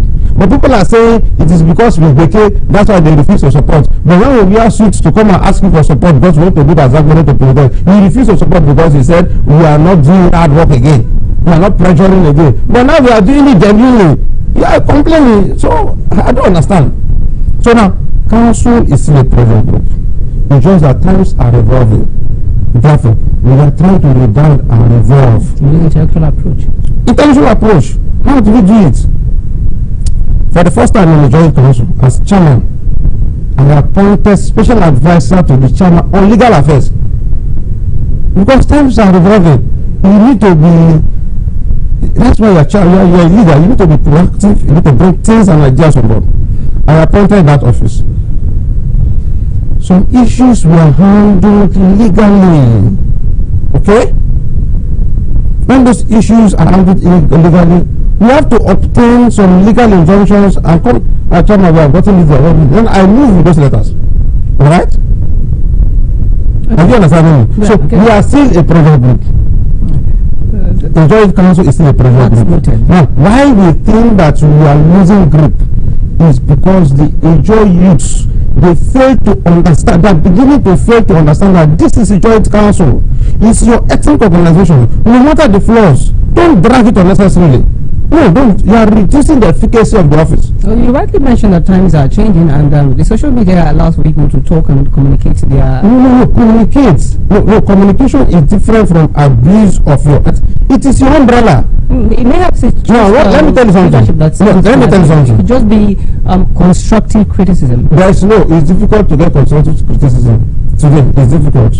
Abuse of leaders at office is not constructive criticism. When you are constructively criticizing me, bring to fore what you are criticizing me of. Tell me what you think I lack, what you think I ought to have done. I don't know. You say, I say now for criminals. That is very good. No, you have not made any sense here. You have only reduced the authority of the Joint Council, the ethnic organization, before I cut it down. But does the IYC have mechanisms in place to fish out those who are likely, cultists and flush them off the system? Because many persons have done that accusation. IYC and cultists full of. That is the mistake. That is the mistake. Well, do you not think you should set up such mechanism? No, that is not. When you go to there is no single country that you don't see a cultist. And what you is a cultist? As we are holding meetings, is it because we are online? It's because we are online. As we are holding meetings here, planning to discuss to go and execute, we are cultists because we don't want our people outside to know what we are planning. Well, I'm opposed to, but I like to beg to differ. I'm going there. I will address what you are saying. Yeah, but the cultism I mean is actually secret cultism. No, I will address it. I will touch it. See, leadership is responsibility. And leadership must be deliberate in taking decisions. We came on board and some of these things were related. I mean, I've been in this time. I've held positions. I've held leadership positions from the government as a political appointee. I've been senior special assistant. I've been special assistant 2 times. I've been senior special assistant to the youth 2 times. So I've been mixed with the youth. I've played with them. I grew up from this time. Alright? I know the good and the bad boys, okay? Now, with the knowledge of those experiences, we came on board. And what did we do? After borrow days, or in the course of any programs we organize, as the chairman, I noticed hold meetings with virtually every youth leaders. I don't know if you're conscious or not, but I see them as youth leaders by their rights. Now, see, if you are calling for this program, you must hold your transport. Now, why did we change that? Before we used to get it wrong, because when they are coming for borrow days or every RIC program, because they feel it's free, they will go to Open to Park, take vehicle or enter Keke free, then you beat the driver. You run away. The notion you change, you destroy the organization. That is why we begin to get into. And they go for RIC program before you don't beat the driver. Are you understanding me? No, after programs, we get to notice that they want to begin to fight. Me I be this, me I be that, me I be this person, me I be this. I said, okay. I will personally take the mobilization money and come aside. Okay? At the house. Everybody lining up here before me. Alright? Before you were born, this is information. Before you go to school or to go and join any organization, or you were born and joined in Agua and you were born in Amarata, therefore you cannot, if you come to your house, you are under this umbrella. Stand the line immediately. Everybody was demobilized. All of them begin to shake themselves, they play, they go out, they go. When you go to houses of various areas of the domain, you begin to do this thing, but when you come under this umbrella, you enjoy it. Alright? It was deliberate decision by leadership. Leadership came out to change the narrative. That's not because it's because we have lived with them. It's because we are prepared to serve the people by making the council to know that this is for you and you are for us. The essence why the council was created is to protect you. So we instill those characters in them. So they begin to see themselves as one. So there was peaceful procession, peaceful protest, peaceful harvest activities. For the first time we had Isaac Buru, when we came on board, Isaac Buru Sanitation Day. You know, I think you are part of all those programs. Some of you, somebody even came to your house. We did all of that, and everybody came out as one. So the youth leaders are not cultists. It's just the motion. It's just that they have not been engaged. No, okay? I have not even. When something happens, when we are going to protest, it's those good guys that used to come out to protest with us. But just that when leadership failed to show leadership, the essence why we are going here is to go and protest. Is to go and agitate for the employment. Is to go and agitate for the employment of our people, not to go and cut away materials. Are you understanding me? Once you give that stem money, you know that this is different. But when leadership shakes, the followership is destroyed. Yeah, so it's deliberate measures from leadership. Yeah. The problem may not be entirely on the leaders, maybe clan leaders, clan youth leaders of the RIC. You know, when people talk about Ijoy youths, you know, involving in cultism, the Ijoy council involving in cultism and all that. It may not be that. Maybe problem of followers, and that we cannot even conclude that's true. But they're just talk out there. Albeit, the talk is now so much prevalent, and like any society and organization, like you mentioned, you can't even tell. I mean, there's likely to be people who are forming groups, and in most cases these groups are having secret agenda and all of those things which make them secret cultists. And well, in Bayelsa State we have an anti-cultism law from the Dixon times. But what I'm asking is, those persons who they are in the IYC, but they still like for these their subgroups, small groups, to have influence on certain things to do. Some of these followers, do you not think that council should sit and start having mechanisms to ensure that those who would rather want to identify or who would rather want to shake in a certain way that is representative of a particular cult group? You're smiling now. Okay, now let me say, probably fished out and flushed from the system to sanitize the system. It's okay. To tell you that we are contesting an election. Okay. I'm contesting as Secretary General Joint Council Worldwide. We are bringing experience to bear. Now, before you say this, let me tell you that we have done it before. We can do it again. While I was in office, you don't come to my office to come and call. They know it was in the public space. You mentioned shake different levels. Because I know that. So now I'm telling you that we did it. So leadership has to just be deliberate. Even as my friends, when they come to the office, in front of me, don't do that. I stop them. I'm saying it's a live program, but they can comment. They know. I was firm. You don't do that in my office. Don't do that before me. When you come to your house, you don't do that. I don't tolerate it. I was deliberately. My leadership was in partnership with security agencies.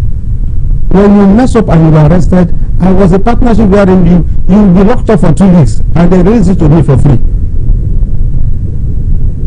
I go there, NDLO, we're a partnership. You'll be locked up for 2 weeks. Those I'm not supposed to bring them to the fore, but because I'm contesting elections, some of these things need to be said. These are some of the things and leadership we did on the background to keep this town safe, to give characters, instill characters into our young boys and girls. All right. So we did a lot, and before you mentioned it, I'm telling you, it's online. It's online. I'm saying it live because we did it. You don't come in front of me to shake one kind of funny shaking. I stop when I walk out of my office. If you dress haggardly, you go out and you dress properly to come back. Are you understanding? We did it. This is one of the things you, as Secretary General, did it. Now, if you want to talk about what we are bringing to the fore, you ask me, I will tell you what we can do and what we intend to do. Well, I don't think because we have done it before. Yeah, we'll get to all of those. What you have is in your manifesto for the people of the Ijaw Nation as Secretary General of the Ijaw Youth Council worldwide. Now, not central, though you're going national. Yeah. But yeah, you've already mentioned your disposition on protest. You have not exactly a very soft place for it, but you think it's still necessary. If I am not reading this wrong, protest. You think that it's time for intellectual agitation. However, there is still need for protest. I think that's what I have read from your disposition. If you want me to expatiate, I want you to expatiate, but I'm going somewhere on it. As leader of the IYC Centrals and one who led from 2020 to 2023, by that times you took the bull by the horn and you gathered other persons and you protested on certain areas. Were there times, or you did not at all do any of the protests? You basically did intellectual agitation. Yeah. Okay, now there is, of course, even the constitution gives room for peaceful protests, association, to peacefully express your griefs, your disappointments to government. Now, this is a Ijaw Council. We have the capacity and the support of the people to do what is right for our people. Now, the world, like I said, is revolving. Some of the ideas we bring to bear, why we could not get some level of incessant or indiscriminate protests, even to the level of communities. By the time before a community wants to protest, it will get to security agencies, because one of the things I think is Bayelsa State is a developing state, okay, and it's the Jerusalem of the nation. It is feeding the nation. So if every community just look up from the blues, go and protest in Egypt, protest at Orlando, are you aware that oil companies negotiated to come to Bayelsa State? Now, we are agitating that the international oil companies their head offices are located in Lagos and Abuja, so relocate their offices to Bayelsa and Niger Delta.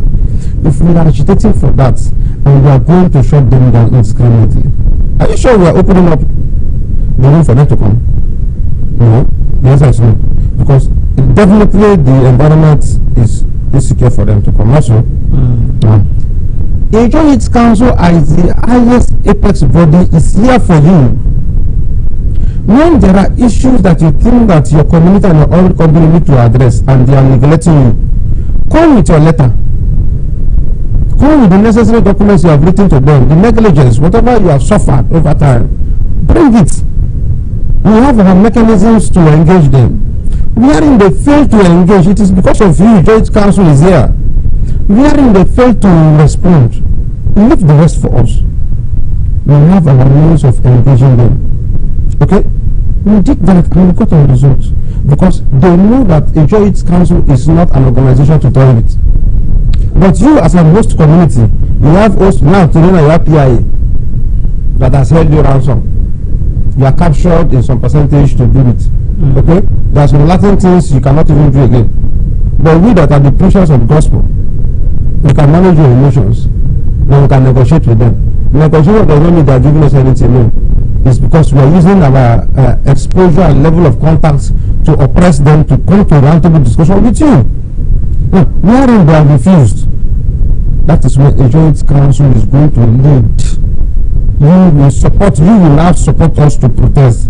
But that idea of everybody unanimously, this side is bringing the protest, this side is protesting, it has to be coordinated, So those are some of the things we bring abroad that enable us to get some results. Okay, I had left that question because I was meaning to ask about protests, especially at the state government or the federal government, for instance.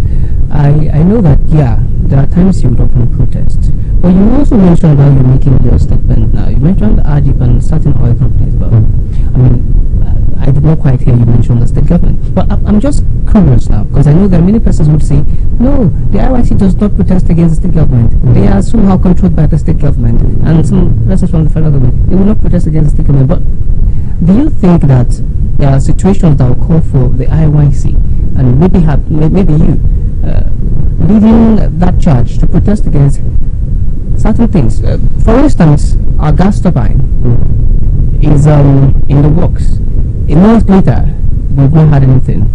Problems we have with water supply. I mean, these are things, the state government, they are doing some of them. But before they were doing some of these things, we could have protested. IYC could have protested. Many believe this, but we did not see any of these protests. There are several other areas where the German has not quite gotten a comfortable life, but you don't quite see IYC protesting. Okay. Now, I love legitimate protest. I lead legitimate protest. I support legitimate protest. Okay? Something happened while I was in office. Oguan, a youth was, I think, somehow security agencies, and I think it was murdered. That protest, I was part of that protest against the Nigerian police force. I joined them. I was there with them for 3 days. Alright? Those are legitimate protests. Those are the civil right of our people. Anthony Johnson. And I supported, I was part of it, the state government stepped in and we followed up. Okay? Now, some of the things we made, we try to make our people to understand is IYC, or a job people should understand that IYC is not forced here to antagonize or work contrary to the Bayelsa State government. Okay? Bayelsa State government was created as a result of agitations of our forefathers. Alright? So any Bayelsa State governor or Bayelsa State governor first, the Joint Council needs to partner with the Bayelsa State government, not to protest or not to fight against. People want to see that the Joint Council fights against Bayelsa State government. No. We have to work pari passu with them. While I was in office, I set up as a Joint Council Project Monitoring Committee. I did that. My leadership did that. Where our contractors are failing, we go for project monitoring supervisors. I will write to the state government, call their attentions, and those contractors are called. Do you understand where I'm coming from? The world is revolving. It's our state government. We must not protest for the world to see that. Because whatever IYC does, it goes very far. We must not protest, go to the people to satisfy the citizens. Once you do that, people will clap for you. No. As leaders, it's that you are selling out the Jerusalem of the generation, or you are marrying it. We must be on the path of promoting the state for developers to come in. Alright? So we wrote letters. A road by the federal government, right? It was the bridge was dilapidated. Yeah, I think that bridge links in Meningi to. We wrote a letter to the federal government. The Minister of Federal Government responded to my office. And in that letter they said it urged that because it was, I think it was the past that bridge. In that letter they copied Ajib and Shell. For that, Minister of Federal Republic of Nigeria. We copied the letter. I did a cover note to the state government. So, see when we bringing intellectual struggle, right? Because it's our state. This is the Jerusalem of a nation. We are not here to. The Joint Council is to partner with the state government. The areas we are going to protest against federal government, it is the state government that, unknown to people, sorry to say this online, that's one of the things, we give it the internal backing. So when we go out to protest to get our results, they are doing those contacts. Sorry to say this, not supposed to come to the phone. So some of the things we did, we must not come to the street to protest. For instance, council can go to visit the board leader of the place, get proper briefing. What is going on? Our people are suffering. It's our state. We are ready to mobilize support for our states. But what are the areas we are lacking? Let us get the needed information to address our people. Once that is done, the leadership of council can even pay a visit to the governor. From what I know, the governor is an open person. he opened up policy. We are in the leadership of it. This is a joint council. He was a member of the first organizing secretary of the Joint National Congress. The leadership can go and pay the leadership of the government university. Write a letter to them or the commissioner of power to get the needed information. If you are not satisfied, then address to the people. No. This is what we have done. Now, the discourse is like... It mustn't be a protest. My point is there are ways you present your thoughts. I'm always of the view that rather than protesting, if we protest as a joint council, it's good. That's why we get the results. So if we are protesting against Vice President government, it will go far. We need development. We need to protect our own. Gas turbine, the gas turbine we are talking about, when you build a house and you wire it, it takes you time to go through wire. The electrician takes time to make sure it is meticulously done. I'm not speaking for the Commissioner of Power, whoever, but I believe that project is going to come up straight. The resources that have been put in there, if somebody should come and tell me that the government did that to waste because they want to embezzle money, I'm not sure any government will want to do that.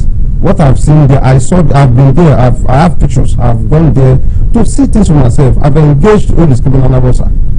Are you understanding me? What I have seen on the ground, I'm not sure any visionary leader will want to expend some billions of naira then because we want to waste all these things there. On a normal, I don't think it is sensible for us to think that way. So I think it's just time, because by what I know, some of the polls, if you look around, some of the polls to connect to other communities have not even been done. You know? So if we are looking at all those things, I think there are some technical issues that are still ongoing. To power something today, if tomorrow somebody's house is engulfed with fire, it is still me that will shout to say, they don't go do fake light for us, but somebody don't go and die. Do you understand what I'm saying? So I will appeal that our people should be patient with the customer. At the appropriate time, it will come up straight. And I think it's always there. It's always there. So to me, to my people, it's an electrical work and it is gas. Generating gas for gas to give you light. I don't think it's a child's play. What do I mean? It's not by getting the gas. I believe the government must have concluded the partnership with the gas suppliers. But I think the technical part is very important. It's very, very important. So I don't know what is going on. I have seen what is on the ground. The work is 100% complete. I believe the underneath is the technical part. And some of the technical parts might be our family, our data reach them. But don't want lights. You know, there are some people that don't want light naturally. So they will be progressing. So we just, by people should just be patient. I'm just appealing on behalf of, from me to them.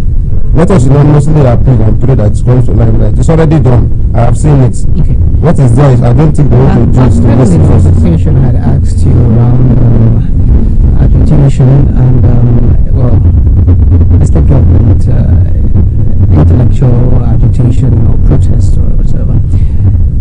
When you engage the state government, when the IOIC does engage with the government and the state government is adamant to do what they ought to do, do you not think at that point that they ought to maybe do the protest as a way? I mean, they've tried to have much more civil ways of engagement. Maybe it's time to now do the civil protest now, you know, to force the state government's hand. Do you not think that that's proper at that point? Or you think that no condition whatsoever, no circumstance whatsoever, in no case whatsoever should IOIC leaders do the protest against the state government because it could go far? Now, it depends on the area. What area do you want the council to lead protest against the state government for? As a people, have we achieved all we want to achieve from the state government? Vice State government cannot give us all we want to achieve. No, so, in what area in specifics do you want to protest against the Vice State government? Cholera is a thing in Bayelsa, largely because we do not have portable drinking water. Alright. Several persons die from cholera because of that. Okay. There are roads without, he's trying, yeah, but there are roads that also cause... No, let's not even talk about roads. From what I have seen, okay, you know what I can say? 5 years ago while I was in office, I can beat my chest. I granted the press briefing for the purpose of that. I called on the Vice President government. I said, Your Excellency, sir, I repeat, please, I am aware that you have been advised to construct stadium 5 years ago. Please, 5 years ago, I think 5. Please, as we speak now, the state does not need stadium. invest our resources into constructing. 5 years ago, the state governor was advised to construct. Yes, when you got that memo, you knew then. Yes, 5-6 years ago. The stadium that they are currently. Yes, 5-6 years ago. So I said, please, sir, what Biafra need now is roads, and more roads. I made that press briefing. I called on the state government. Today, I think the stadium was just constructed. The foundation was just done last year. Today, look at the number of roads we have had. That's because the government listens. Yeah, if it listens, really. If it listens to especially the need of the people. That's what we are saying. Also now discuss. I'm bringing other areas that every person will think is priority. In Yanagua, there is a housing deficit. And many persons have already called on the government to bring about low-cost housing and all of those things. Well, I mean, we see a government who's rather interested in stadium. One is in Mogiri, a big stadium. Another one is in Kolokumo Pukuma. To what end? The mini stadium. Who does? You agree with me that the government of Senator George has priority and love for sports. Okay? There are some government that when you look at their modus of operandi, they pay attention to where they have flair for. He loves sports. And he wants to touch the lives of younger ones with sports. That's why he's deliberately investing so much in sports. And we will not take it away from him. Now let me tell you something that happened. Over the weekend, while I was in office, I have had 4 consecutive football tournaments in my place. 4 Ukuruma Pereke. 4 consecutive times. And each of the team goes on with 500,000, the winner. Then the last tournament, the last one, the 4th time was 700,000. That team, that my clan just came to win the Governor's Cup tournament in December. That my clan. Something we started division few years ago as something. They keep to win 30 million naira. 30 million. So congratulations, sir. Thank you. So that is to tell you how far he loves sports. How far he wants to touch the lives of Bansans through sport. That is what he has flair for. Few years fast forward, now he has started the construction of the stadium. Because it is time, I believe, that the state needs a stadium at that. Now he's doing it. It needs approach for that. Now, the area of protesting for water, it's what everybody needs, especially the Yanagwa metropolis. To me, from the last year before the foundation laying of the story, I think there are some of the things they mentioned in the budget for this year and the next year that haven't achieved the water. Haven't achieved the gas turbine. It's the gas turbine that is going to fuel the water reticulation. So it's a process. I heard them saying that in one of these broadcasts. So that is coming, that is already on the pipeline. It's just patient. Power comes with a lot of things. Power services a lot of things. Just as the name power, it powers our lives, our immune system. Our immune system is powered by light. So once the power comes upstream, I think the state government will go back to the drawing board. We now have power, the engine to facilitate the water to run within the Yanagwa metropolis. I am pretty sure they are on the drawing board for that, because I heard they made mention of it. After gas turbine, we are going to look at water for the Yanagwa metropolis. So I'm not the spokesman to His Excellency, but as somebody that loves a job mission, and somebody that wants to mobilize to protect and speak for a job people, I'm only of the view that, fine, nothing is wrong. Wherein the government is not doing well, nothing is wrong to call the attention of the government to it, either by protest, either by writing, but it has to be done coordinatively. You know, like I said, I led the protest for when an injunction was killed. I led the protest. That is legitimate. That is genuine. And the state government called us for a roundtable meeting. You know, and nothing from that. The family and the government, I don't know what must have happened, but the result was gotten. The attention of the government was drawn. Are you understanding me? So legitimately, it is done. It is doable. It is doable. It has to be very, very coordinated. So we don't hijack the process. But it's a means of expressing your views to the state government. But as leaders, there is a lot we have seen. The people want to see that the George Youth Council is not here to antagonize. It's here to in partnership with government. Call the attention of the government. As chairman, you can do it. Especially when you have a listening government, when all the parastatals are there. Okay, do you know, sometimes we engage other companies and we find loopholes for employment. Because we're in partnership with government, we go to the commissioner for employment. Display. We give them the information. Are you understanding? Sometimes we do directly. Are you understanding? We seek recommendations from them, use that recommendation attached to our own, and we move and we get the needed results we want. So it's partnership. We can only agitate openly to the federal government because our resources are there. It is by our agitation by as the government was created. So we have to protect our own. But because we need more, we have to agitate to the federal government and the IOCs. Okay. You're going to the national IYC and you're seeking the position of National Secretary General of the IYC. You've talked a lot about some of these, Honorable. Let's have you expand on the areas you'd like to touch on that you think, we're lagging and you probably would like to fill this gap. Okay, I think that now why IYC Secretary General worldwide? I think that we have not done enough for Ijaw people. I think that there is still much more to do for Ijaw people. Okay, as chairman, we have the requisite experience, and it's time to, like you said, and like I usually say, expand the scope of service to the national level. It is time to have a council that is cohesive. We have been here, we have managed elections, we revived transitions, and there was no bloodshed, no money and killing, no fighting, everything was peaceful, no bloodshed. If we can do that, that means we can do it at the national level. The Joint Council today is the umbrella and the mouthpiece of the Ijaw people. Once the Joint Council fails, we have failed the Ijaw people. Therefore, there is no Joint Council without the Ijaw nation.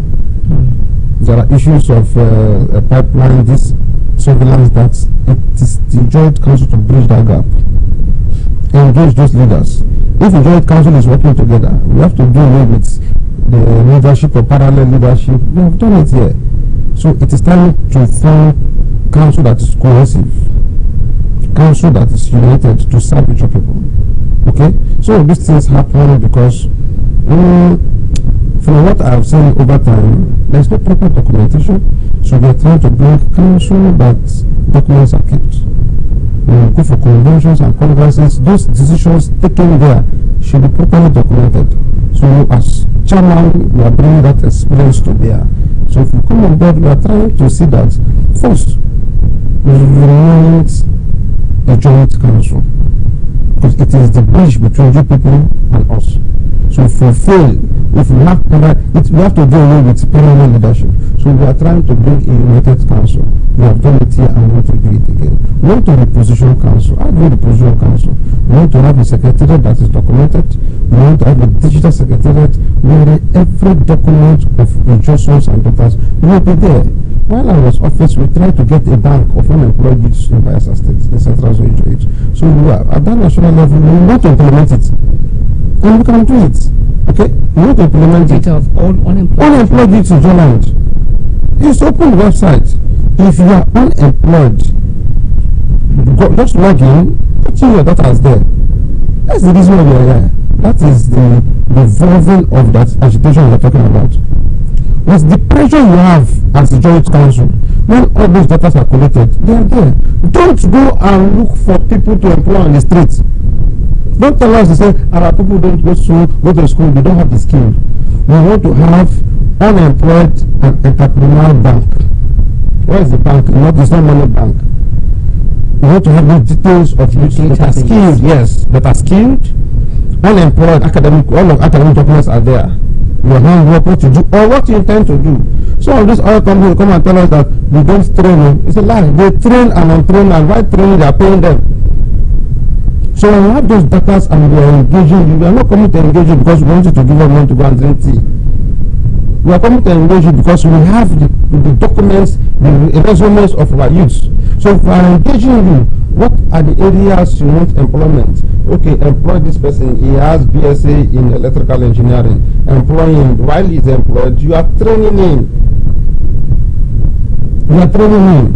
Okay? Now, we are going to our secretary and going to work very closely with my president and the legal advisor. How do we reclaim? We want to reclaim. We are coming with 5 hours. Repositioning, rebrand, rebuild, reclaim and restructure. What are we coming to do? How do we reclaim? We have done it here before. For appointed special advisor on legal matters. Now the national have a legal office of the legal advisor. National legal. Now, as secretary, I, with my experience, I'm going to talk to the president of council to see that I lead the environmental climate desk. What are we going to do? We are going to use we are going to rejuvenate the legal advisor office of the joint council has been dormant. So with the experience that we are bringing in, we want to rejuvenate that office. In what we will use that office to do? What are we going to do? As the secretary, I am going to lead that climate desk, okay, with the experience as an environmental management officer. Now, some of these IOCs, there are cases of oil spill. Oil spill. Some cases are really run by our communities. Compensations have not been paid, all right? So the legal officer will take up those cases. Get us court injunction. Get the necessary documents for the court. Those are the things that are going to inform us to come and protest. Okay? In the case of unemployment, in case of unnecessary redundant or unnecessary laying off of our boss and guests in areas they work, the office of the legal advisor needs to take legal court injunctions. Get us those facts. Take those places to court. Those are the things that are going to inform us now to protest. Do you understand what I'm saying? And then, since the world is revolving, the pressure we have to follow them with intellect. So we are going to get those court injunctions that will inform us to come and protest. Why did you suck our boys? Why did you relieve them of their duties? What is going on here? Before we even come, return them back. If you are laying them off, your brother and sister that are working that are from this so and so place that are not from the job and should be removed. Our boys should be retained before we come to the table of discussion. Why are we here? We have to protest. Who gave you the right court injunction? We have this, we have that. Those are the documents that we inform us to protest legitimately. The world is already we have the capacity and the force to do it. Not so. So we now need the legal packet to do what we want to do. So we are bringing experience. How do we rebrand? How do we rebuild? We have to build trust. As chairman of the Joint Council, there has been incident, herdsmen attacked our farmland here and there. We did it here. Are you understanding me? We set up enforcement team. When this issue started, my leadership moved around, engaged the Hausa and the herdsmen in Bayelsa State in the Jola and Adama zone. We took them to the commissioner of police, signed an undertaking with them. If any farmer is named under this leadership, we are coming out for you. The documents are there. Are you understanding me?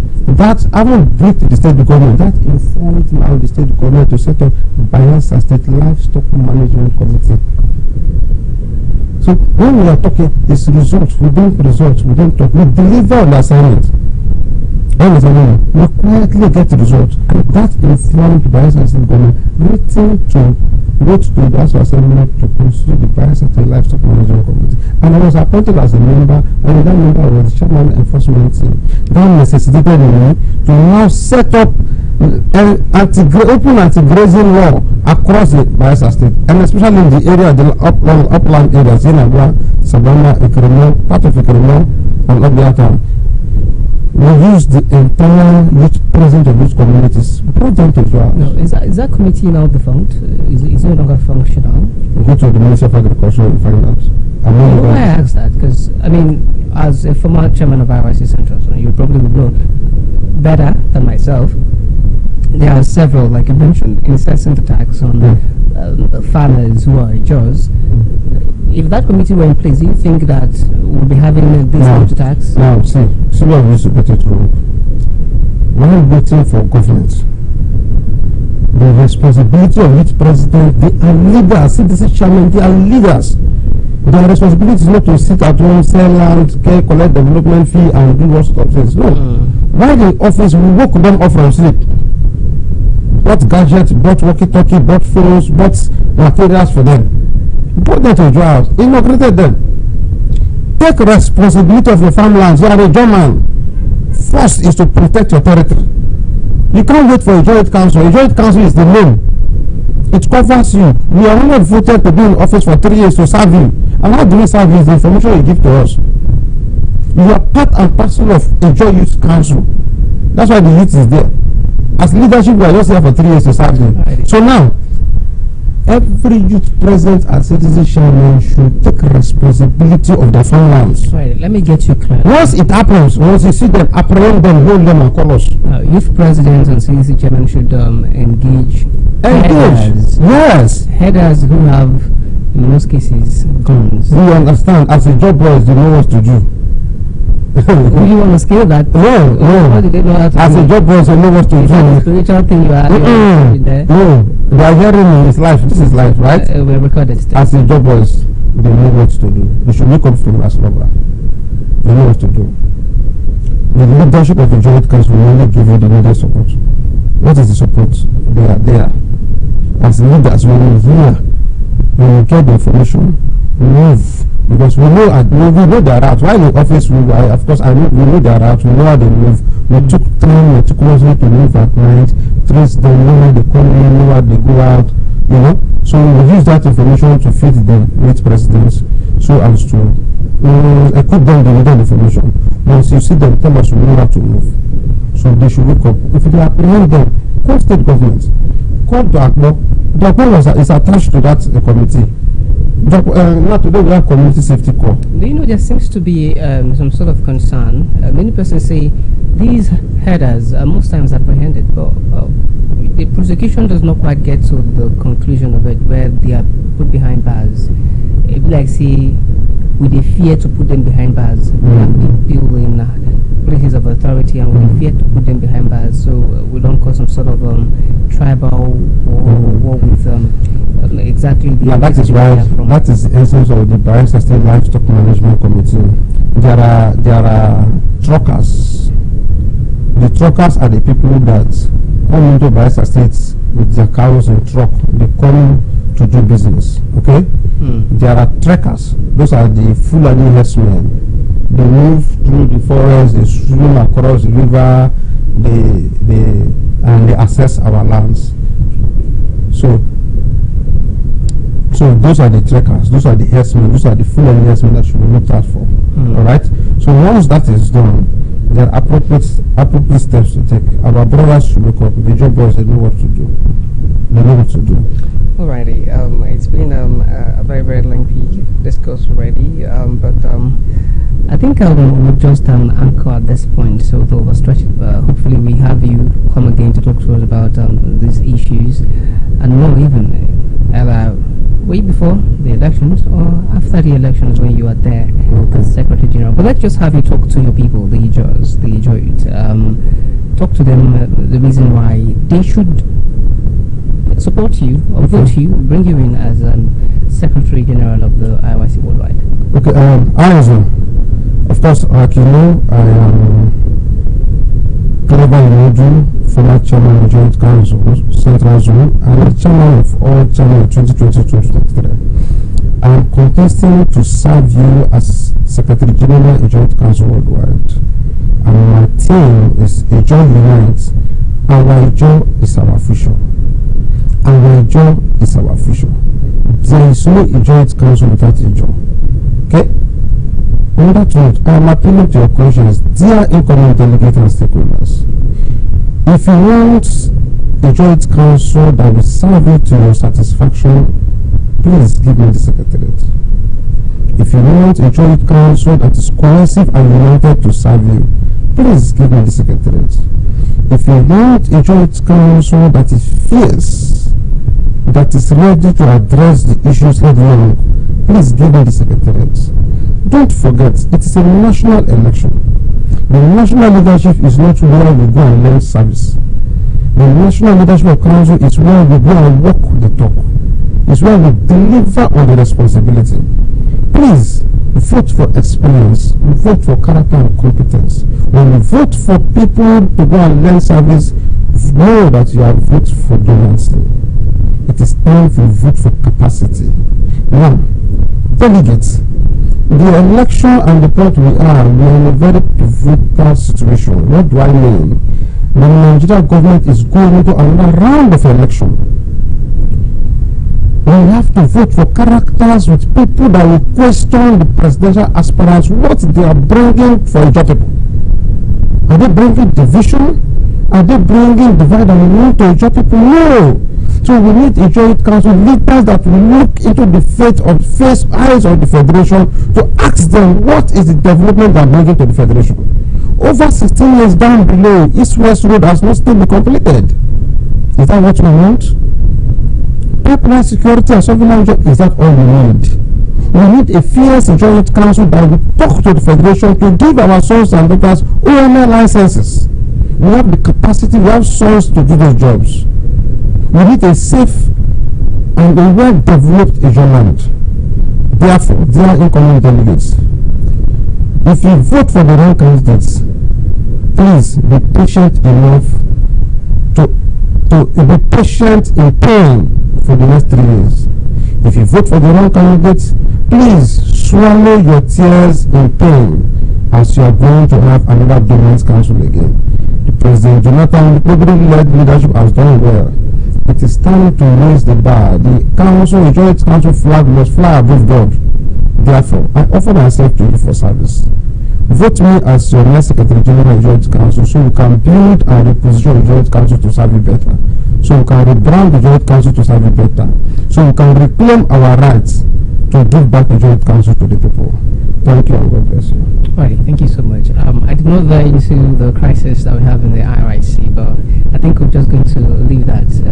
Maybe next time we'll do it. I'm always there. All righty, thank you so much. Clever Suma Inodo, former chairman of IRIC. And, one time this, one time that. Thank you. All right, Yes. my name is Henry Ravi Flag, in Traffic Nigeria Live TV. We'll do this some other time. Thank you. No.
State, oh, home of peace, yo. We are for the peace. All now for peace. Dear esteemed community leaders and people of Bayelsa State, the Doyiduri-led prosperity government is committed to transforming our rural communities into thriving hubs of development. We believe that every community deserves access to absolute peace and quality standard of living. To actualize this vision, we need your support and partnership. Join forces with us to improve rural infrastructure, enhance quality education, boost healthcare, and foster economic growth. Together, we can create opportunities for you.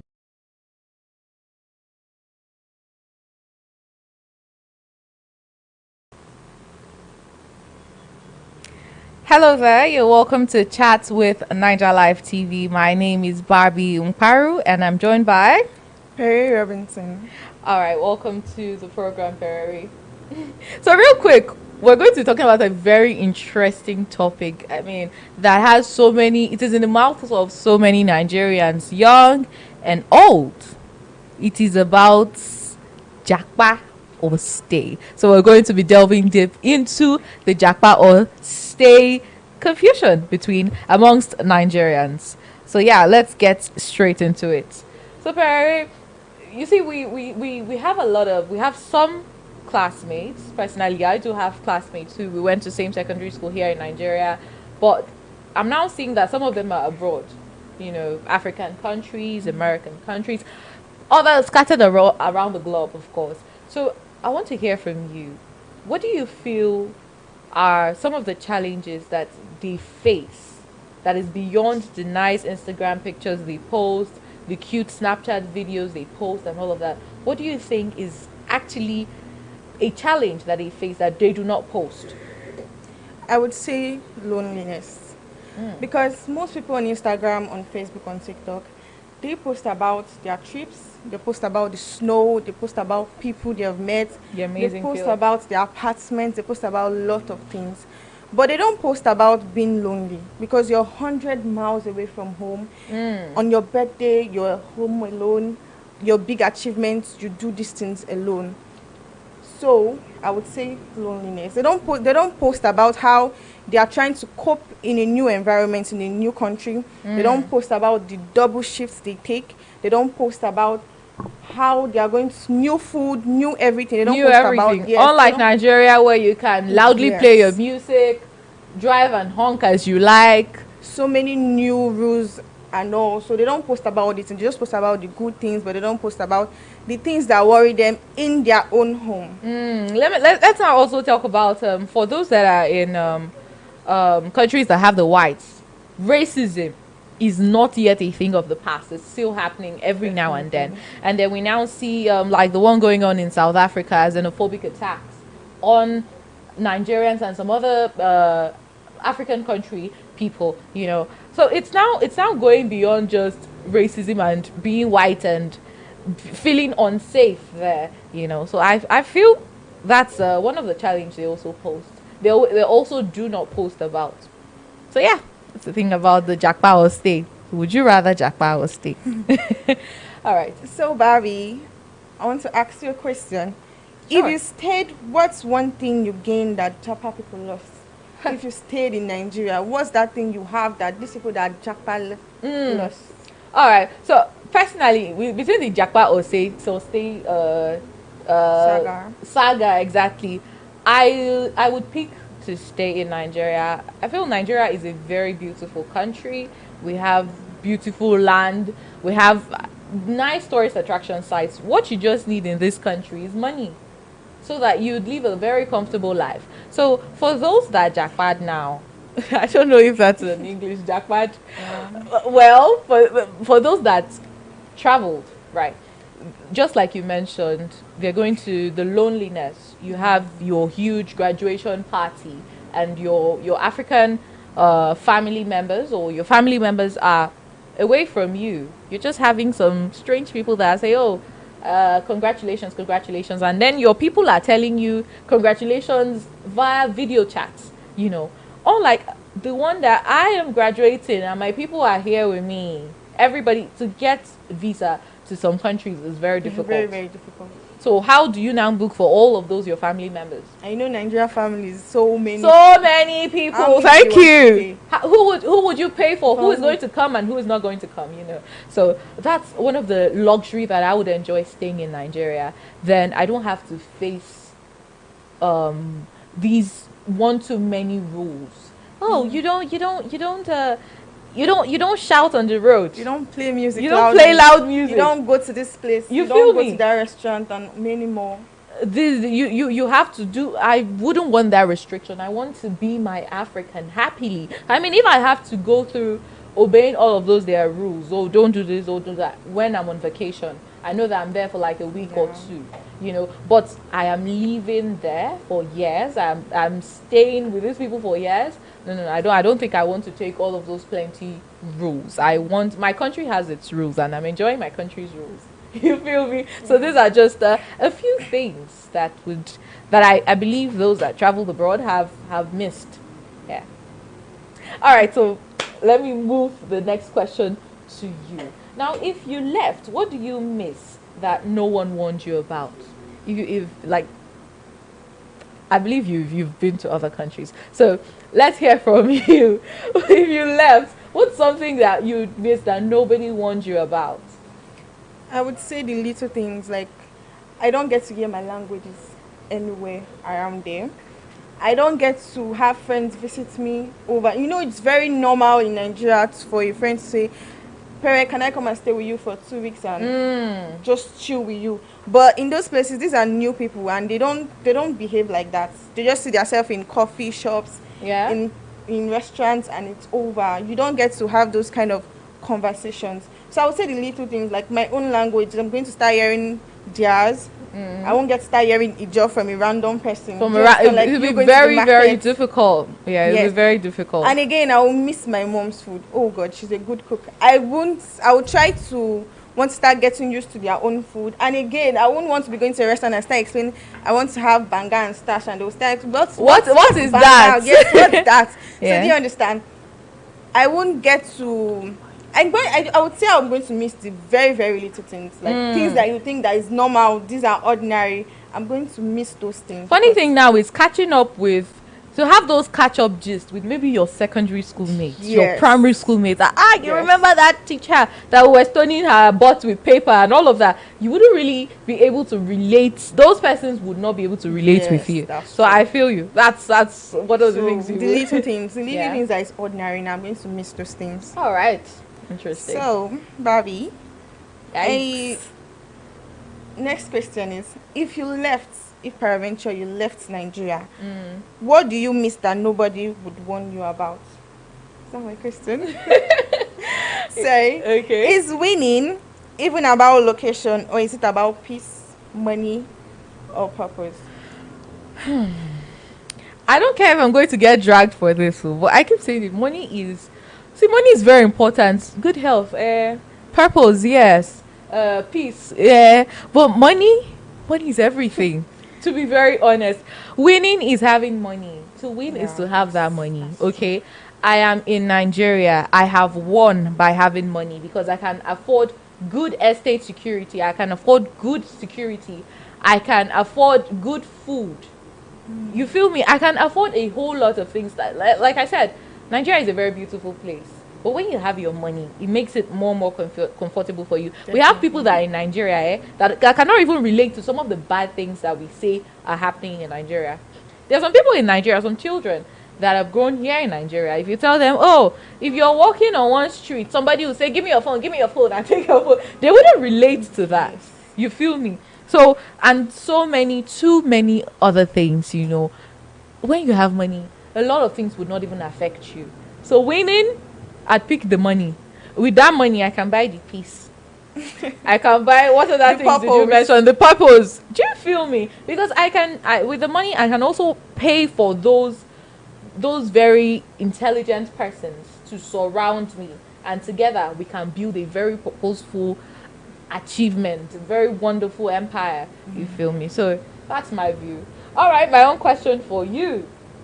5 years from now, where do you think you would be glad you chose? So, this question I would love if I was being asked in the next 5 years, because Okay, because I'm currently yes, I'm still processing. you're still growing. Think that you're still adjusting. Something can shift. But I hope yeah. that I should be where I'm really financially stable, whether I'm in Nigeria or whether I'm not in Nigeria. I just want to be in a place that I'm comfortable, that I could walk freely and nothing should happen to me. I should have money to cater for my own needs. These places are places you could go to if you're rich, or if you have money, if you're comfortable, if you have comfortable money. Do you understand? That when you pay for a vacation, you would not have drink enough for back. 5 weeks. Definitely. You could, if you, like me now, I have lots of places I want to visit. Yeah. Do you get? So I wouldn't say because I want to visit this place so badly and I want to take all my life that I have spent here to that place to start afresh. Starting afresh is very, very difficult. Oh, Most yes, people it won't is. see. Yes, it is. So I would say I hope I should be in a very financial, a very financially yes, stable situation. yes. So you go with me now. You agree with me that winning is the money. simple. Honesty. So yes, that is that today on Chat with Naija Live TV. My amazing pundit has been Perry Robinson. Yeah, so it's been amazing having you, trust me. Thank you. Yikes. So do well to stay glued to Naija Live TV, and don't forget that Naija Live TV is officially open for business. If you are looking to boost your brand through paid adverts or sponsorships, we are ready to partner with you. You can contact us on our studio line or WhatsApp us on our number on 081-293-40000. For physical consultations, visit our head office at number 122 Mbiama Yanagwa Road, Amarata Yanagwa, Bios Estate. And don't forget to stay connected. Follow us on Facebook, YouTube, Instagram, TikTok, and X at NaijaLiveTV.com. Bayelsa State, home of peace, we are for the peace. All for peace. Dear esteemed community leaders and people of Bayelsa State, the Doyiduri-led prosperity government is committed to transforming our rural communities into thriving hubs of development. We believe that every community deserves access to absolute peace and quality standard of living. To actualize this vision, we need your support and partnership. Join forces with us to improve rural infrastructure, enhance quality education, boost healthcare, and foster economic growth. Together, we can create opportunities for youth empowerment and employment, promote cultural heritage, and ensure food security and strengthen community social services. How you can support: participate in community engagement forums and collaborate with local government authorities and the Ministry of Community Development. Come, let's build a prosperous Bayelsa together. Let there be peace, all for peace. Courtesy, Honorable Alfred Belamonte Watson, Honorable Commissioner, Ministry of Community Development. The impacts of climate change are upon us, necessitating adaptation and resilient building. In Bayelsa State, the recent annual rainy season has brought severe consequences, including excessive flash floods and river flooding, causing untold hardship for residents. However, under the leadership of His Excellency Senator Doyiduri, the prosperity government has taken proactive measures to mitigate these effects. The establishment of the Directorate of Floods and Erosion Control, along with the strengthening of other related agencies such as the Bayelsa State Emergency Management Agency, demonstrates a commitment to reducing the impact of floods. To further enhance resilience, major blocked canals, river outlets, and drainage systems are being cleared, and higher grounds have been identified in all 8 local government areas to provide safe havens during floods. While the government is dedicated to ensuring the well-being of Bayelsans, residents also have a crucial role to play by cooperating with government agencies, staying alert to flood warnings, maintaining a clean environment, clearing blocked drainages, and reporting challenges to relevant authorities for prompt action. Through collective efforts, we can bolster our resilience and effectively combat the challenges posed by climate change. Stay safe. Courtesy, Office of the Honorable Commissioner, Ministry of Environment, Honorable A.B. Ben Olulu.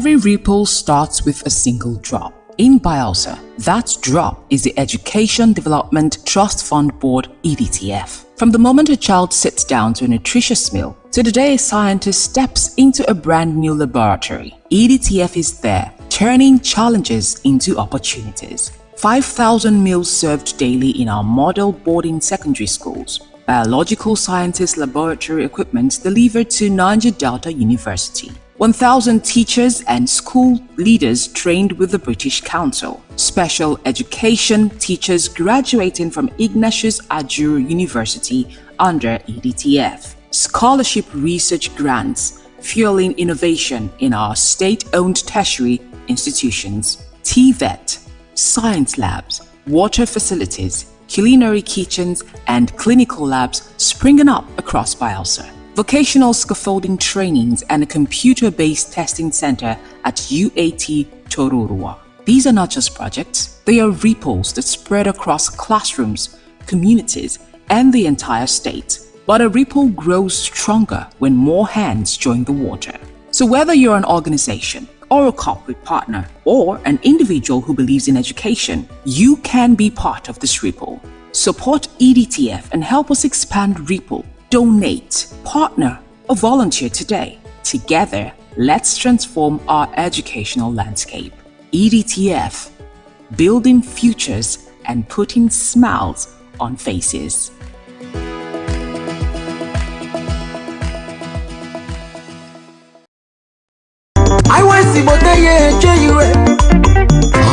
It's on.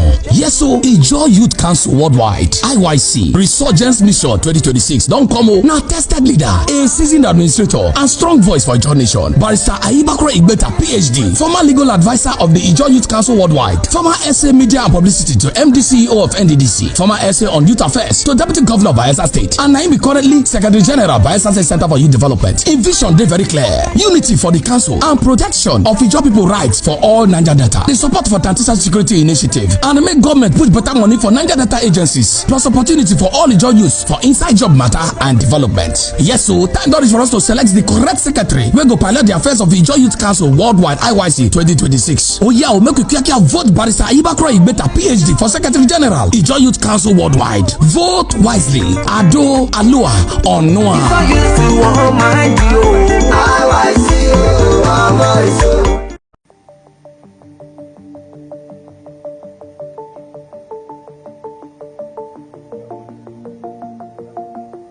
One of the problems we have in Nigeria is that it's difficult to have solid metals for creative engineering.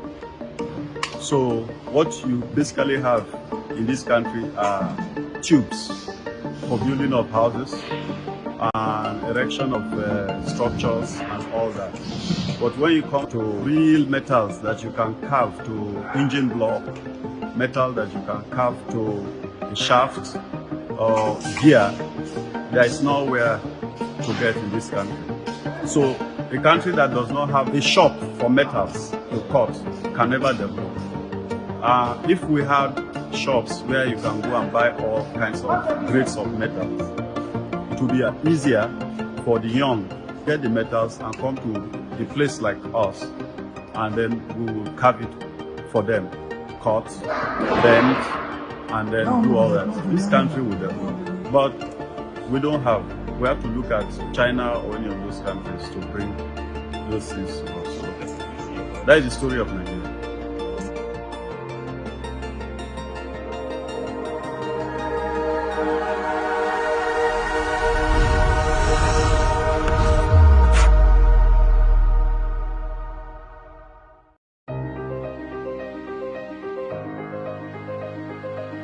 Z10 for high-tech precision engineering.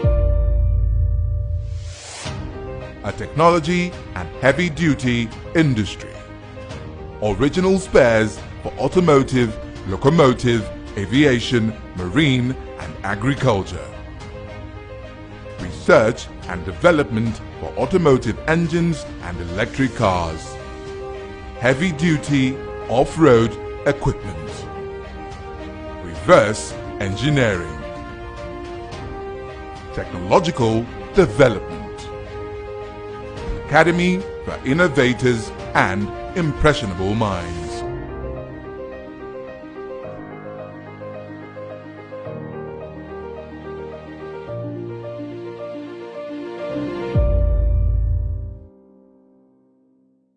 My country people, as the second phase of nationwide continuous voter registration don't end so, INEC go begin display the preliminary register of voters from Wednesday 29th April go reach Tuesday 5th May 2026 for all INEC local government area office where the registration happen. Once the display start, chance go open for we country people to check whether their informate correct or any mistake they for how they take spell their name, date of birth or address. It never finish oh. Our people say if you see something, say something. People still fit do amebo give INEC if then see name of person wey don die or foreigner wey im name don enter the preliminary register of voters, make INEC fit take comot them. Make una join hand with us, make our national voter register for better well. Now INEC they bring una this message. Now we they make una vote count. Now we they make our democracy stand gidigba. Bayelsa State, home of peace, yo. We are for the peace. Dear esteemed community leaders and people of Bayelsa State, the Doyiduri-led prosperity government is committed to transforming our rural communities into thriving hubs of development. We believe that every community deserves access to absolute peace and quality standard of living. To actualize this vision, we need your support and partnership. Join forces with us to improve rural infrastructure, enhance quality education, boost healthcare, and foster economic growth. Together, we can create opportunities for youth empowerment and employment, promote cultural heritage, and ensure food security and strengthen community social services.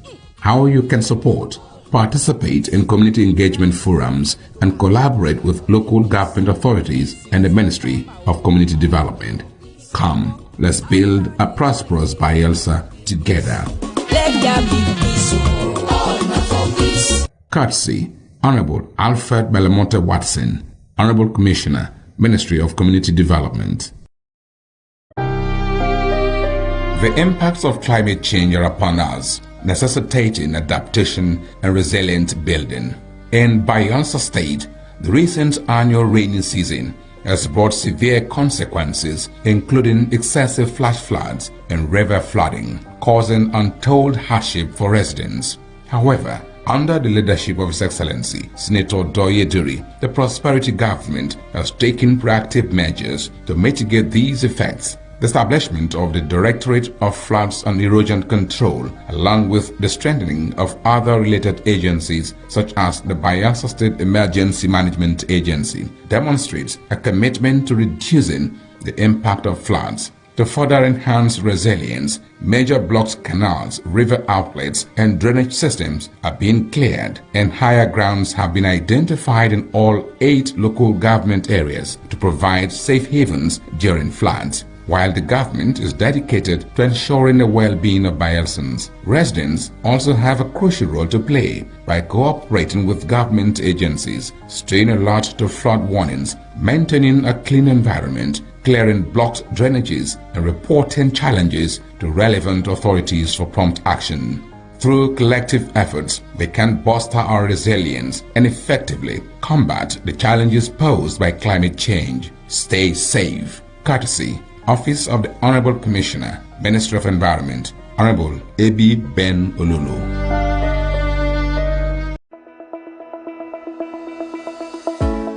Every ripple starts with a single drop. In Bayelsa, that drop is the Education Development Trust Fund Board (EDTF). From the moment a child sits down to a nutritious meal to the day a scientist steps into a brand new laboratory, EDTF is there, turning challenges into opportunities. 5,000 meals served daily in our model boarding secondary schools. Biological sciences laboratory equipment delivered to Naija Delta University. 1,000 teachers and school leaders trained with the British Council. Special education teachers graduating from Ignatius Ajuru University under EDTF. Scholarship research grants fueling innovation in our state-owned tertiary institutions. TVET, science labs, water facilities, culinary kitchens, and clinical labs springing up across Bayelsa. vocational scaffolding trainings, and a computer-based testing center at UAT Tororua. These are not just projects, they are ripples that spread across classrooms, communities, and the entire state. But a ripple grows stronger when more hands join the water. So whether you're an organization, or a corporate partner, or an individual who believes in education, you can be part of this ripple. Support EDTF and help us expand Ripple. Donate, partner, or volunteer today. Together, let's... Welcome to Chat with Naija Live TV. My name is Barbie Mparu, and I have an amazing guest with me in the studio. You know, as usual, during our chats with Naija Live TV, we always come up with very interesting topic and have very interesting persons to also do justice to the topic. So it's going to be a very interesting conversation, trust me, as we will be discussing behind the spotlights. You know, we're going to explore the journey, the struggles and dedication that are often unseen in the lives of entertainers. I mean, we're going to talk beyond the fame and recognition. There are stories of resilience, growth, and hard work that shapes every success story. Now, our guest today is Mijay. Mijay is Michael Prince Jameson, popularly known as Mijay. Now, he is a rising musical artist from Bayelsa State. Let's just give a brief rundown on who Mijay is. So he was born on November 14th, 1996, and hails from Koluama in southern Ijo local government area. Raised across Bayelsa, Rivers, and Ibadan, his diverse background has influenced both his artistry and personal development. Mijay began gaining recognition early in his career by winning Teen Gospel Artist of the Year in 2015/2016, and later earning Best Afrobeat Gospel for Amen in 2017.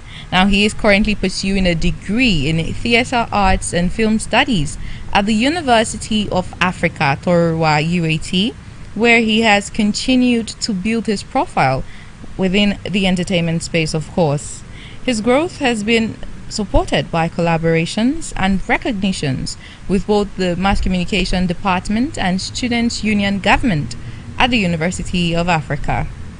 In 2023, he was awarded at the UAT, which is University of Africa Talent of the Year, and he also holds recognition as one of the leading creative talents at the departmental level. As the first child in a family of 8, Mijay's journey reflects discipline, responsibility, and a strong drive to succeed in the creative industry. Today he joins us to share his story on Behind the Spotlights. Mijay, welcome to the program. Thank you. Yeah, it's quite amazing to have you here. How do you feel? I feel good. Oh, well. I feel good. All right. I feel excited. You're very much welcome. All right, so quickly, let's begin with your journey. Okay. Yes. Who is Mijay beyond the spotlight? Oh, beyond the spotlight, I'll say Mijay is a classical Nigerian citizen. A son who is praying every day to be told, I am proud of you by his father. Oh. A brother to his siblings who is pushing hard for those days when responsibility start calling on him. And moreover, he's a father who knows that every decision he makes now must count for the better future for another to come. Wow. Mijay is a warrior. That's just what I would call Mijay today. Oh, amazing. Now, you see why I said it's going to be a very interesting conversation. Mijay is a warrior. We're going to delve deep into what being a warrior is. I mean, you're a musician. I know you as a singer. Yeah. You're a warrior. Don't mind me. I mean, warrior in the sense that you keep thriving and striving to actualize this yourself in the entertainment industry. Yeah, a warrior that I have a motto that says never give up. Never give up. Yeah, I'm still going to push regardless. Yeah. And that is mainly in regards to music, right?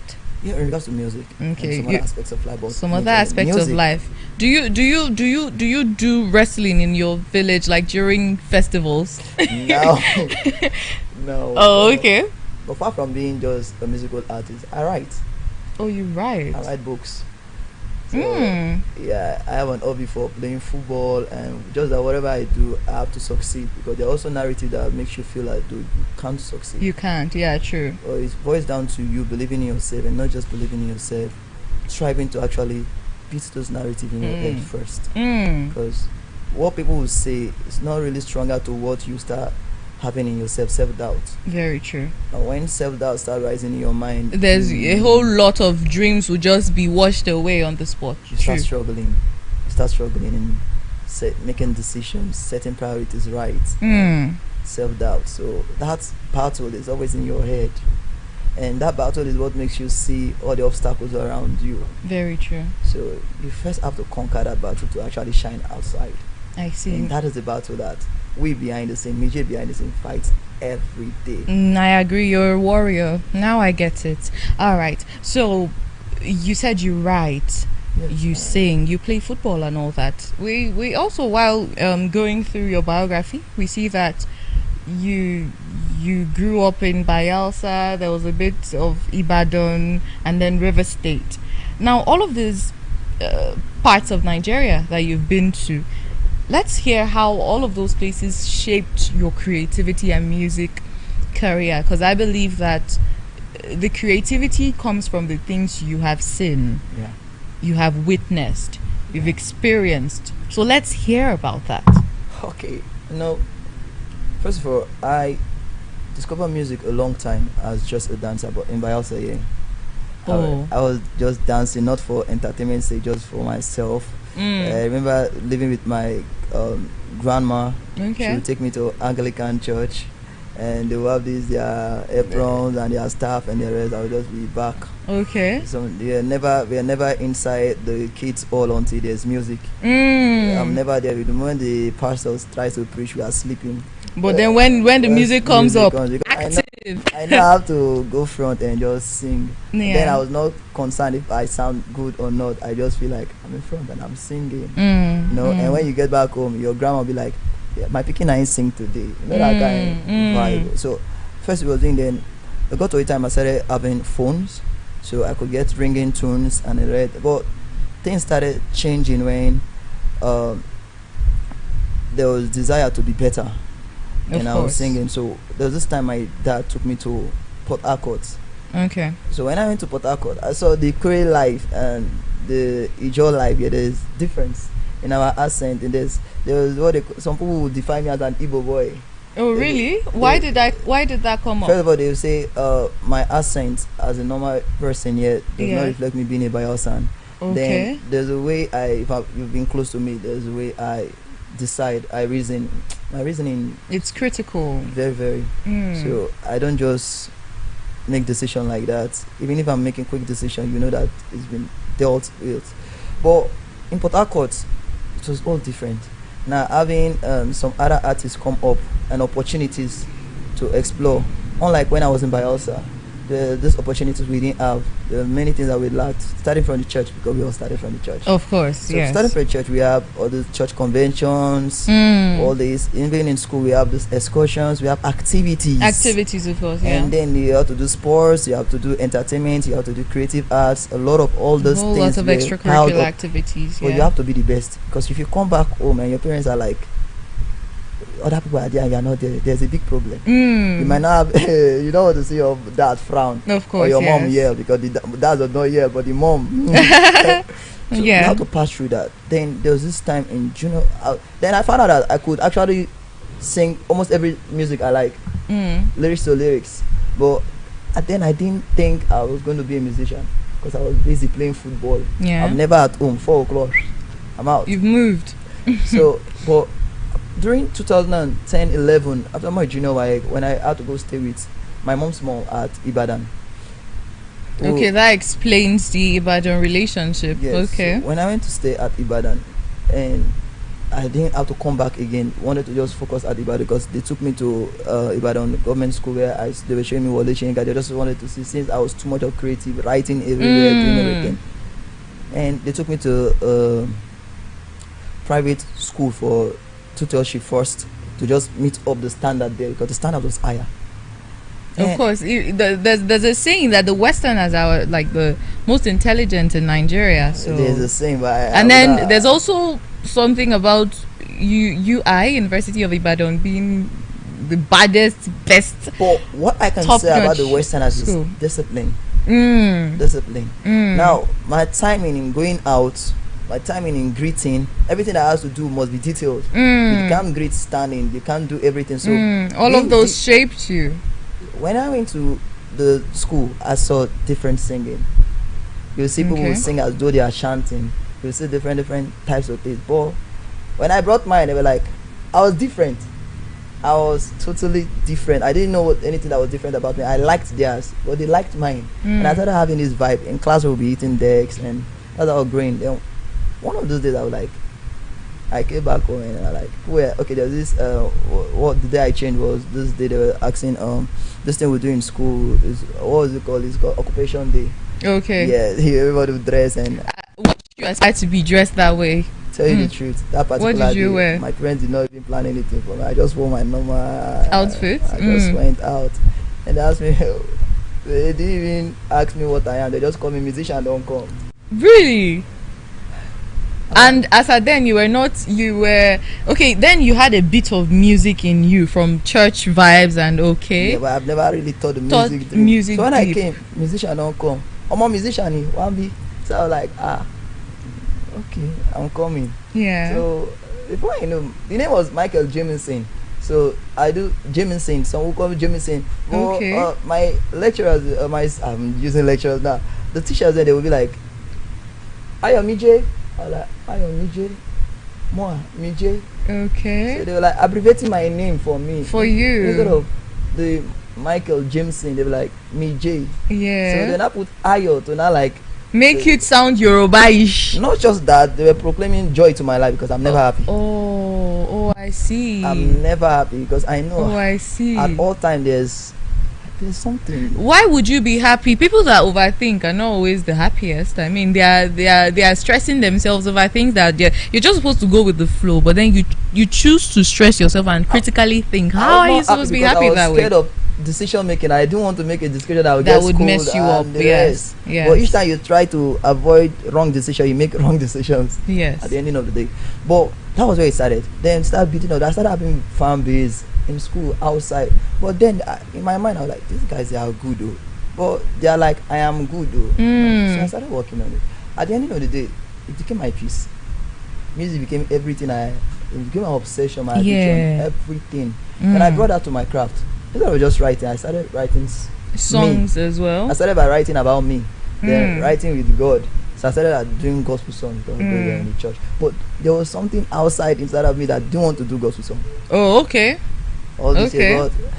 But you cannot not do it because as I then, just like you described, you go to church. So all that. Okay, so speaking of the gospel church, yeah, you won Teen Gospel Artist in the year 2015-2016. That's Bielsa. Oh, that was in Bielsa. Okay, so I mean, it's massive to win Gospel Artist of the Year. That's a very big one. How was it like for you? What did the recognition look like to you? Was that your first award? In regards to your music life? Yeah, in regards to my music life. That was my first award. So let's hear how the gist was. How did the whole contest, how did everything go? What did the recognition mean to you? First of all, we say thank you to my stepmom who raised me up.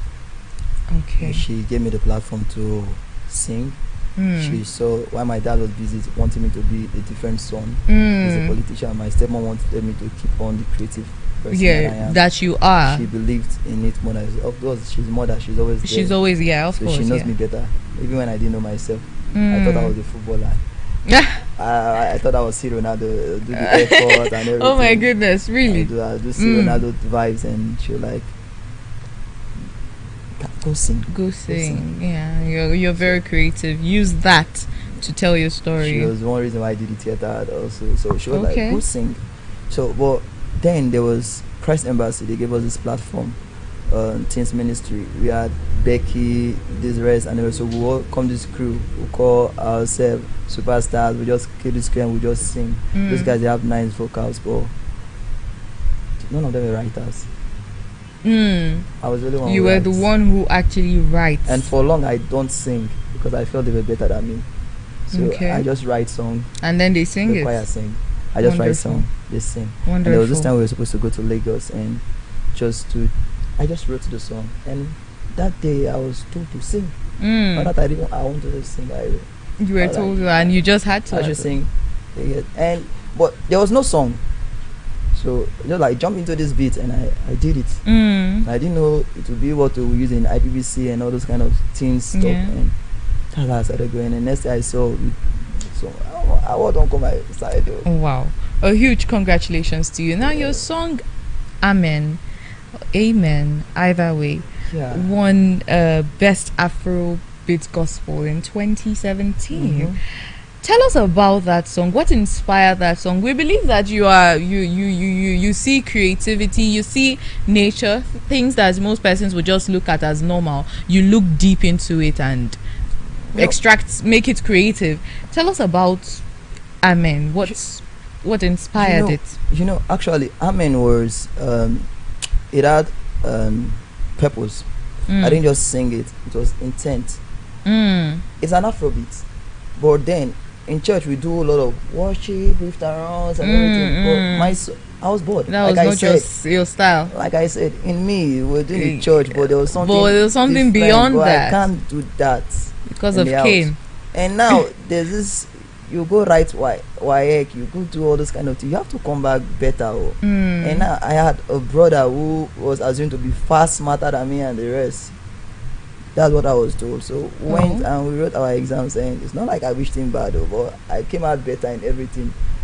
That season, everything was mine better. At the end of the day, the shout and wala that I was thinking would come on me did not go on me. Rather, there was total silence and much freedom to express. Yeah, that's something that nobody was busy asking me why did you do this, what did you do that. Rather, what I hear that, are you not seeing your brother? I'll be like, okay, me. No, me then they use compare. Finally. Yeah. So I started writing those songs, and there was a line I said that in that song. I said, "Where you shower your love and blessings from my head, because they make me feel as if now me God love a pass." So I was like, me, okay. So I wrote it in a song. Then I did the Afrobeat fusion into it, and I brought it to church.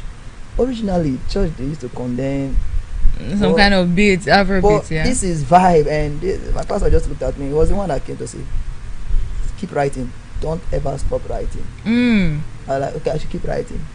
Then I went back to complete Amen. I did not put it for any contest. I always saw one day, I said, "Mijay, come." Then I was not even using the Mijay. What were you using then? I was using Jamie Mike. Okay. Okay. In my mind, I was like, this would Jamie Mike because of your name, yeah. So they were like, Jamie Mike, come and do this your song, Amen.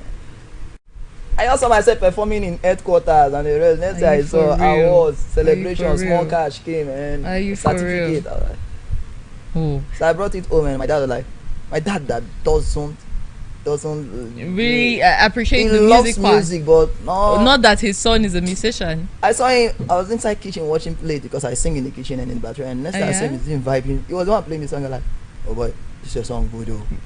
Wonderful. You know, like, at that point, how did you feel? This was my expression. I felt like when you left, I'm like, I was like, close down. I feel you. I did it. Like, quite an interesting story there. Now let's get on the topic behind the spotlights. Just as you agreed earlier, you said you are a warrior. That's to tell you that it hasn't really been a bed of roses. No. There's been ups, there's been downs. Let's hear a few of the challenges that you faced. Okay.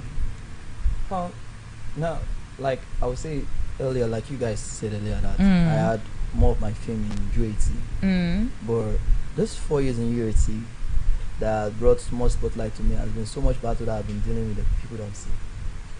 They don't know. There's so many times you have to cry. Indoors, they say boys don't cry, but you have to cry. But sometimes you have to actually just want to see you see. You have to cry, you have to battle decision making. You have to battle wrong pass to correct wrong pass, and that's the most difficult part in you trying to correct what was wrong, because you cannot repeat time again. Now, before all the glamour, all the mic, all the performance, all the outfit, costume, behind all those things, there's someone who rehearse every day. Even there's someone who sing and people laugh, but he doesn't listen to them. There's someone who struggles to raise funds to have a record session, who is behind trying to make this decision of should I use this money and pay or should I use it and eat. There's someone who is having peer group influences challenges, where wants to survive, and because you don't do what they are doing, you cannot come along. You cannot be carried along. There's someone who needs someone to just help him, who's crying for help. It's not there, but then it's determined to, I will make it, and push in all forms. Just has to push. That's quite an encouraging one right there. I mean, so always have to push. You know, challenges are part of life, and they're actually part of the reasons why the story is interesting. Yeah, because you'd now have a story to tell. I don't think people pray for challenges, but when it comes, you have to know if you have to succeed or not. Honestly, but when they come, and you eventually come out of it, it tends to make the story more interesting and uplifting, to also encourage others. It's quite an interesting one there. We see that you're the first child in a family of 8. Yes. Responsibilities choke. Ajay. Now, let's talk about the responsibilities as the first child in the family of 8. Yeah. Okay. How did that influence your career? How did you go? My older brother sings and all that. How did all that affect you? How did it influence your career? It's good with beating on this because actually there are much people in Nigeria today that don't have those things we learned from basic called nuclear family. I think currently in Bayelsa is one thing that almost every home has. There's no stable home. And now you being the first, you have to be the blend between the bridge between two. Of course. And now, not just being the blend, you're the first. You're like the bedrock of everything that has to be. So you're doing music. Music is something that takes time. Some will say it's grace, but yes, there is grace. But I still feel it starts with you. But it takes time. And when you talk about being the first, you talk about responsibility, and responsibility has to do with finance. It has to do with being there morally, psychologically for your younger ones, being available for them. There's so many things they will want daddy and mommy to do. There's so many advice they will need. They don't have to go. Sometimes they do not have to even call you. They just have to look at you and motivate them. Say, big bro is like this. So true. Big bro was once like this, but these are the steps it takes. So it's a very big one.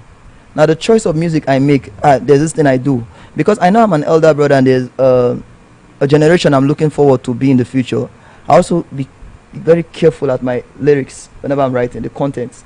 Okay. Because there are times when you want to tell your younger ones how to behave, you have to be a good example. So some will say, I don't use explicit words in my lyrics. Okay. I'm always careful that I could do it. But even if I'm going to do it, I'm going to hide it in grammatical words. Just hide it there. So the layman may not really understand what I'm actually saying. What you're saying. They just feel the vibe. Really, because really I'm doing that because I know I have younger ones that will want to use it as opportunity. Teenagers, they'll be like, they want to explore everything and they'll be like, even our brother too. He sang it. So I'm very creative when I'm conscious. I'm very creative in it. Because I have younger ones to be a role model for. So I have to be very, very careful with everything I do, and it's not easy. Oh wow, it's not easy. All right, so let's look at your academic life. You're a student. You have to now blend your academics with music, how is it like? How do you do the blend? Does it affect your grades, or does it not affect your grades? Okay. Are there, luckily for you, you're in a department that does entertainment, basically theater and film studies. So let's say it's not really going to be so much of a problem to your lecturers, right? But now for you, how is it like? Doesn't your music career affect your grades? No, I would say it's quite tricky to answer this question because for a person it doesn't affect my grade. Okay, it doesn't? No, it doesn't. But then it's not easy because it takes sacrifices for you to also have good grades, because theater art on its own is demanding, so demanding. Now you're an artist, you want to write song, and most people think theater art is all about singing, dancing, and but it's far from it. It's bigger than that. So you're in a course where it takes time, physical time, everything that has time. Rehearsals, a lot of rehearsals. It has a high level of demands of perfection. Whatever you do must be perfect because it's imitation of life. True. You don't have that time for yourself. So as an artist, you need time to do your own things. And since you don't have that time to do your own things, how do you blend it? Because your own things must not die.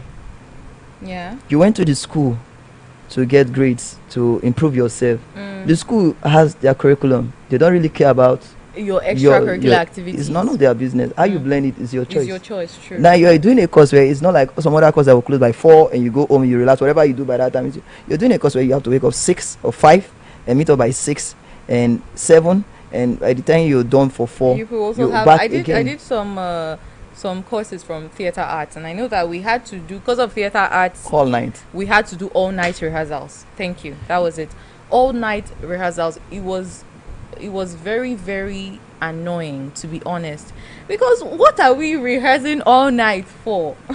And then it's a must. You just have to. It's not that everybody has gotten their lines, let's go to bed. No, you just keep rehearsing till time. So I'm not going to deep on what theater is all about, but I'm going to say this, that blending my career with academics, it has to do with understanding priority. So which is priority? As a student at that point, my academics is priority.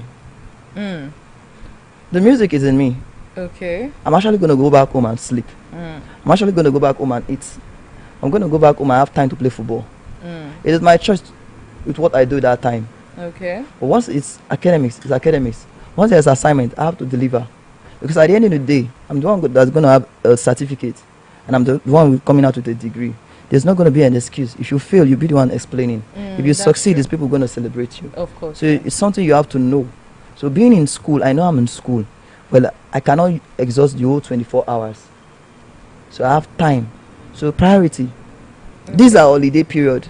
I have time to write as much songs as I will write. As possible, okay. Because that question was going to come up. That since in identifying priority between music and academics, I wanted to now ask that, you have passion for music. So when do you get to write your songs? You know. Yeah, because especially when, before I went to the university, going to university was something that triggered it. But I've been doing music outside. I've gone out from my parents' home. I've become a prodigal son for a while, and it actually turned well for me. And actually turned well? It didn't turn well for me. Okay, it did not. Oh, okay. So I saw the university as my salvation. Going for academics, going for that education as my salvation. I didn't go into in a platter of gold as I opt to. I didn't go as that parent's child that would have his parents to pay bills for him. I went with the decision that... Are you self-sponsored in school? For a long period I was. But now I think the music has blended me and my father back. Because like I said, I went as a prodigal son. Well, all thanks to the mass communication and SCG for, making me a light in the school. That's very, very much interesting. Just as you said, thanks to the institution, the student union government, and then the Department of Mass Communication. Sure. You're not going to give a shout out to your own department. They didn't do anything for you? I mean, I know mass communication department. We are. I was trying to avoid we are one of the if mass communication department has your back in universities, just know that everywhere good for you. You know, this is TV now, and this is my story. And in as much as this is TV, I don't want to blend white to be black and black to be white. So your department did not do anything for you? I would say my department helped the academical aspect of me. Of you. But they did not project. Me J Okay. was built from the love I had for mass communication. Oh wow. A huge shout out to Mass Communication Students Association, alias Makosa, because I'm a Makosite. So yeah. So a huge. That's what we do. I mean, we are the communicators. No communication, no society. So I really feel you and your story. What has this help from the department, SUG, and UAT as a whole? How exactly has this growth pushed you up? You know. Now, there's a story behind that, so I'll just delve to it so you understand why. Sure. We're here for the talk. During my underlevel second semester, I lost my stepmom. Oh my goodness, I'm so sorry. And I was just made the director in SUG. I was working with Apia Kunama, my classmate then. I'm so sorry. That's the stepmom that pushed for your She was music. more like my mother. Oh my goodness. So, and amen. And that time was very hard.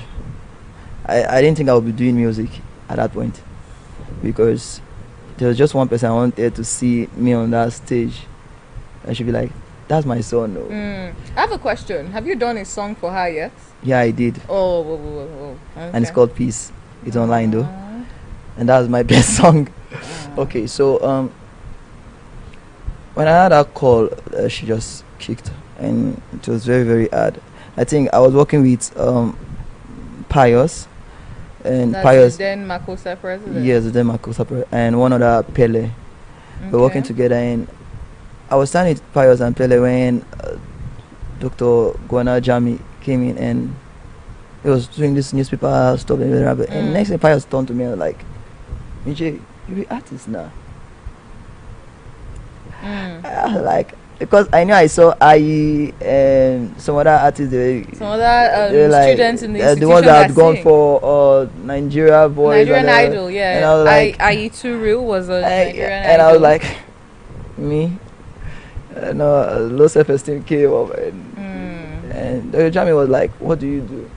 I sing and I play songs. It was like nice.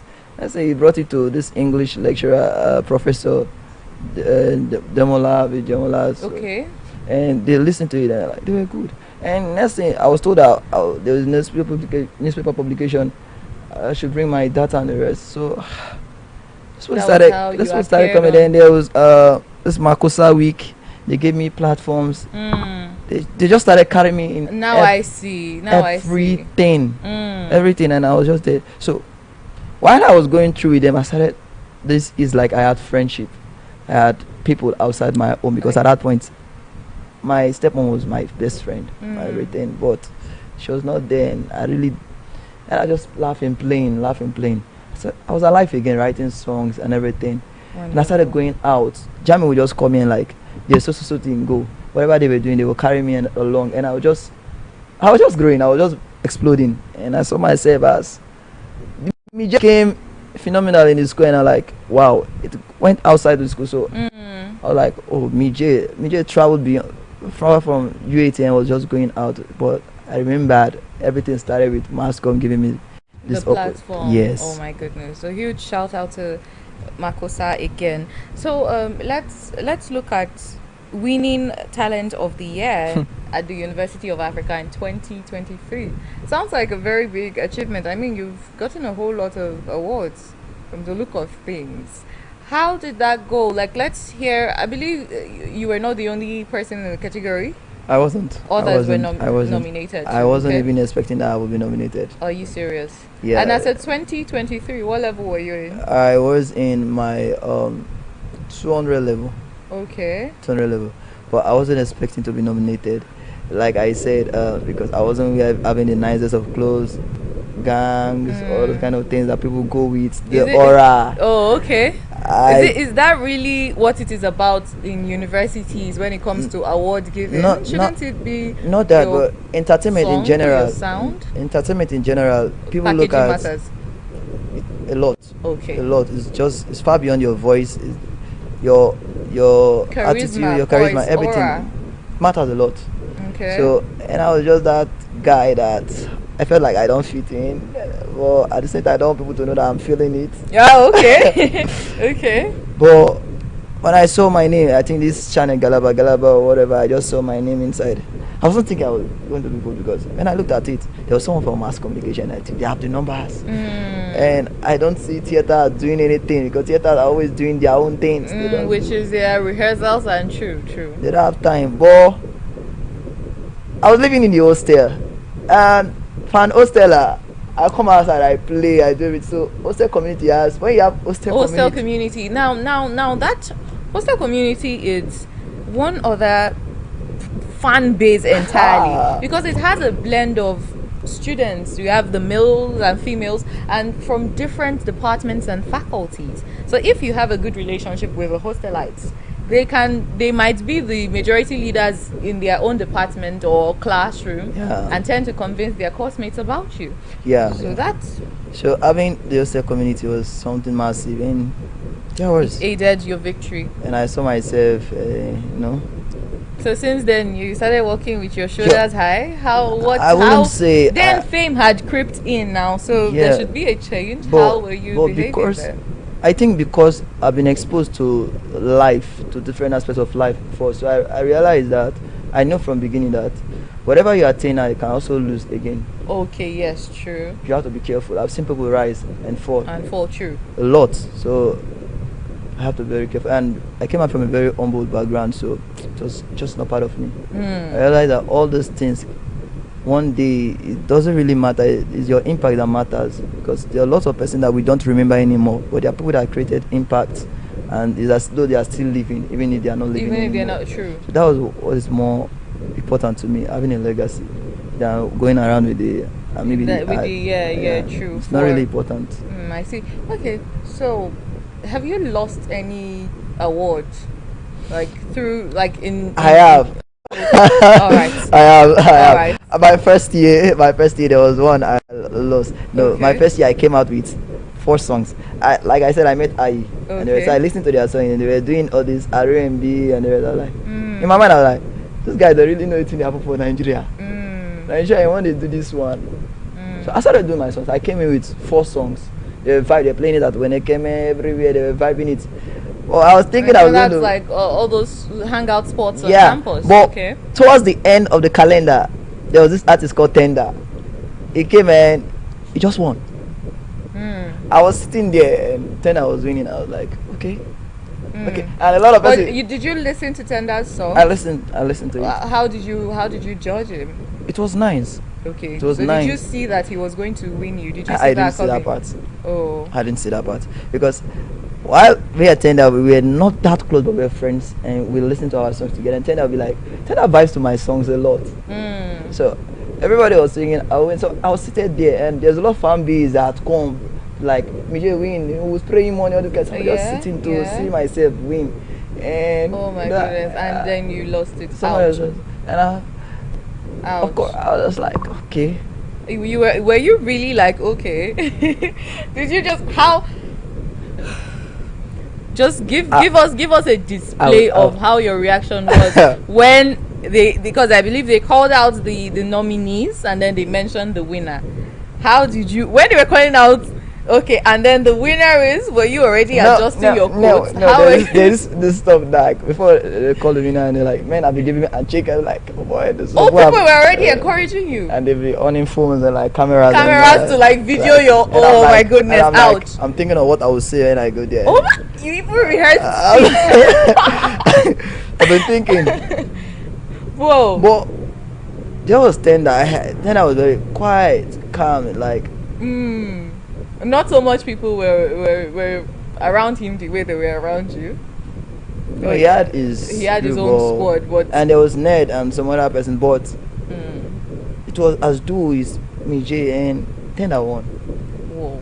And there's this thing you had to turn your head to look back. Like, it was almost as though my neck stiffed. I couldn't turn the body anymore. Seriously, just day your day because. Ooh. I like, what happened? Ooh. Okay, what did I do wrong? Ooh. So that was when I had to listen to his song all over again. Okay, what did he do right? What did I do wrong? But then competitions and all that does not really define who is better. It doesn't. Then I didn't even think there was a competition. Oh, you felt it was your own. No, I was just doing music. Oh, okay. But you're in a university space, and I mean you're in the entertainment industry. And I was the only one doing Afrobeats. Okay. That was it. So that's why you felt. So I felt very so comfortable because I was doing Afrobeats, different from what every other person was doing. And the mistake I did, that I've learned this thing in music, because in music you don't just release song. There's time and season to everything. Yeah. I released 4 songs earlier. Okay. At once. So people had listened to your song. And now towards the end there's a new song that's come. The only thing people remember more. There's a new one. This is a new one. True. So I was like, what just happened? Whoa. I don't have a management or someone to coach me about all these things. I was just doing things. But I didn't know. It was Tender who told me, bro, your songs are nice, but they're not just they release all the songs like that. He was the one that told me they're not just they release all the songs like that. It shocked you? No, that's the beauty. We'll work together. That's the beauty of entertainment. I mean, after the whole this person emerged, that person was nominated, work together. That's how we became friends. And most important thing is that you people's passions tally. Both of you are musicians. Yeah, that's what matters. Quite a discovery. Now let's look at Mijay. Every person has a different view or a particular view about Mijay. Is there something about you that most people don't know? We want to know. This is Chat with Naija Live TV. So tell us something about Mijay that nobody knows. Something that's going to be like a shocker. Okay, most times for those that have my contacts and those that have my social media handles and those that know me in person, they know me to be very loud, playful. I'm almost everywhere. Well, one thing they don't know is that I'm actually but I call it a loner. You're a loner? How? Yeah, it's very hard. It's very hard to believe. It's very hard to believe. Very hard to believe. It's very hard to believe. So by loner, are you saying you prefer to be by yourself most of the time? It's not like I prefer to be by end up being like that. There's one thing Mijay struggles on. There's a lot of I think everybody has their demon, but one of the things I struggle in life that I've been struggling with is maintaining good relationships with people. Okay, so you're like, instead of this person to come into my space and then hurt me, the person should not just come into my space. I don't even think of them coming to hurt me, but I just don't know why I don't maintain people for a long time. So you're the problem at this point? I feel. No, you are. Because you are. Any plans to work on it, or you're fine like living your life like this? I've been trying. It wouldn't be a problem if I'm fine by it. I'm not okay with it. You know, going to university and in 4 years you're expected to have people in your life. Of course, yes. You can vibe, but you do know when you don't have people in your life, except you're not truthful to yourself. One of the things about university is not just really the paper you get, the association, the connection networking, you build, and relationships, and you find out that you're 4 years and you don't have any of those things to yourself. There's a big problem. Do you have a girlfriend? Currently, I would say yes. Why were you like currently? I would say yes. Anyway, so you have a girlfriend. I have a girlfriend. That is why believing you're alone and now it's confusing. Or is she your only friend? Only friend? Exactly. I would say yes. How long has the relationship been for? Almost a year. Almost a year. So 1 year ago you were entirely a loner, no friends, just associates, course mates, colleagues. Oh, I'm still hoping it doesn't end though. I'm hoping. You're hoping what doesn't end? You're not. No, you need to work on yourself. We're chatting now. You need to work on yourself at this point, honestly, because. So I do feel I don't really know, because they end up telling you you're not the problem. But if you find out the motive of why both the male and the female they disappear, the male will tell you, guy, no best, we did busy, one or two things come up and the rest. Yeah. That's male. The female will tell you, you're a very nice person, you're this, that, but I got one or two things to meet, or you'll be like, oh, very nice, at least pick something I should work on. So that I will work on know. it. And now you don't even know, you just end up saying that. I don't know if it's a prayer point because I'm not superstitious and the rest, but that's just it. And it's really hard, because there are times when you need people in your life. Of you need course. people in your life. Of course. I mean, beyond family, because family is always there. Am I correct? And family is always there. Family is always there. Now you're the eldest. Oh. So those family are coming to you. Now you're going to them. Very true. Very true. So then you need people in your life. Yeah, I get that. That makes sense. All right, moving on. What is your long-term vision as an artist in the next 5 years? Where do you see yourself? How big or how small, or where do you see yourself? What is your long-term vision being a musical artist? Okay, I'm gonna be clear about this, because it's actually what I say, and that's why I'm doing what I'm doing. I'm not actually replacing. It's a big challenge. I'm gonna see myself at that status as Wizkid, Rema, Davido. Wonderful. That's how long are we giving you for that? No, you're just giving me. You said 5 years. 5 years. I actually give myself 5 years. You give yourself lesser. I give myself lesser. Are you serious? 2 years, 1 year, 5 months. I give myself 2 years. Are you serious? No. How do you plan on doing that? I mean, you know, it's a whole lot in the industry. You have to know somebody that knows Davido. That was what a lot of person think music is all about. The commercial business in music, but it's not like that anymore. Those are the stone ages. In the time where there's technology, there's social media. Mijay is not somebody that is waiting or praying for Davido or Wizkid to come and sign him. Okay. No, I wasn't even talking about signing. I'm talking about featuring in a. If you do a song with them, it makes it easier. You follow them every day, and let's just use TikTok for example. Okay. You do a good song in TikTok, and it's a good song. Yeah. You will know it's a good song when you take a song to the street, and people that doesn't know you can vibe to the song, and they can criticize it. They don't know you, so they will not be talking as though they knew you. They'll be talking as though they never knew you. Yeah. So they will actually say their heart, and you identify that, okay, this is a good song. You put that song in your platform. There's this thing called promotion. Promotion requires money, a whole lot. You pay those handles. Sometimes it may not really be those handles, it may just be person. For example, let me use you, for example. You're in Naija TV now, and let's just say I'm connected to you, and I ask you to play your song, my song for me. And you may have 1,000, 1 million viewers, followers, yeah. People that streams you. I may just have 2 or 3, and it plays you. I wasn't the one who promoted myself. You did it. You just played it. You did not do it because you wanted it to go by. You just did it because this stubborn boy is worrying you. Exactly. Yes. And you did it. And there's somebody in your platform that can go. It's very, very important, you know. And then it's also you going than waiting. Do a nice video, package it, go to Hip TV, pay. Go to Hip TV, pay. Hip TV. If my dad would tell me, you dream to ride a Lamborghini, you'll be dreaming it, but you will never raise the money for it because you don't know the price of it. It is until you go and know the price of it, then come back and walk towards getting it. That's the only way you can actually achieve it. Yeah. So those platforms are there.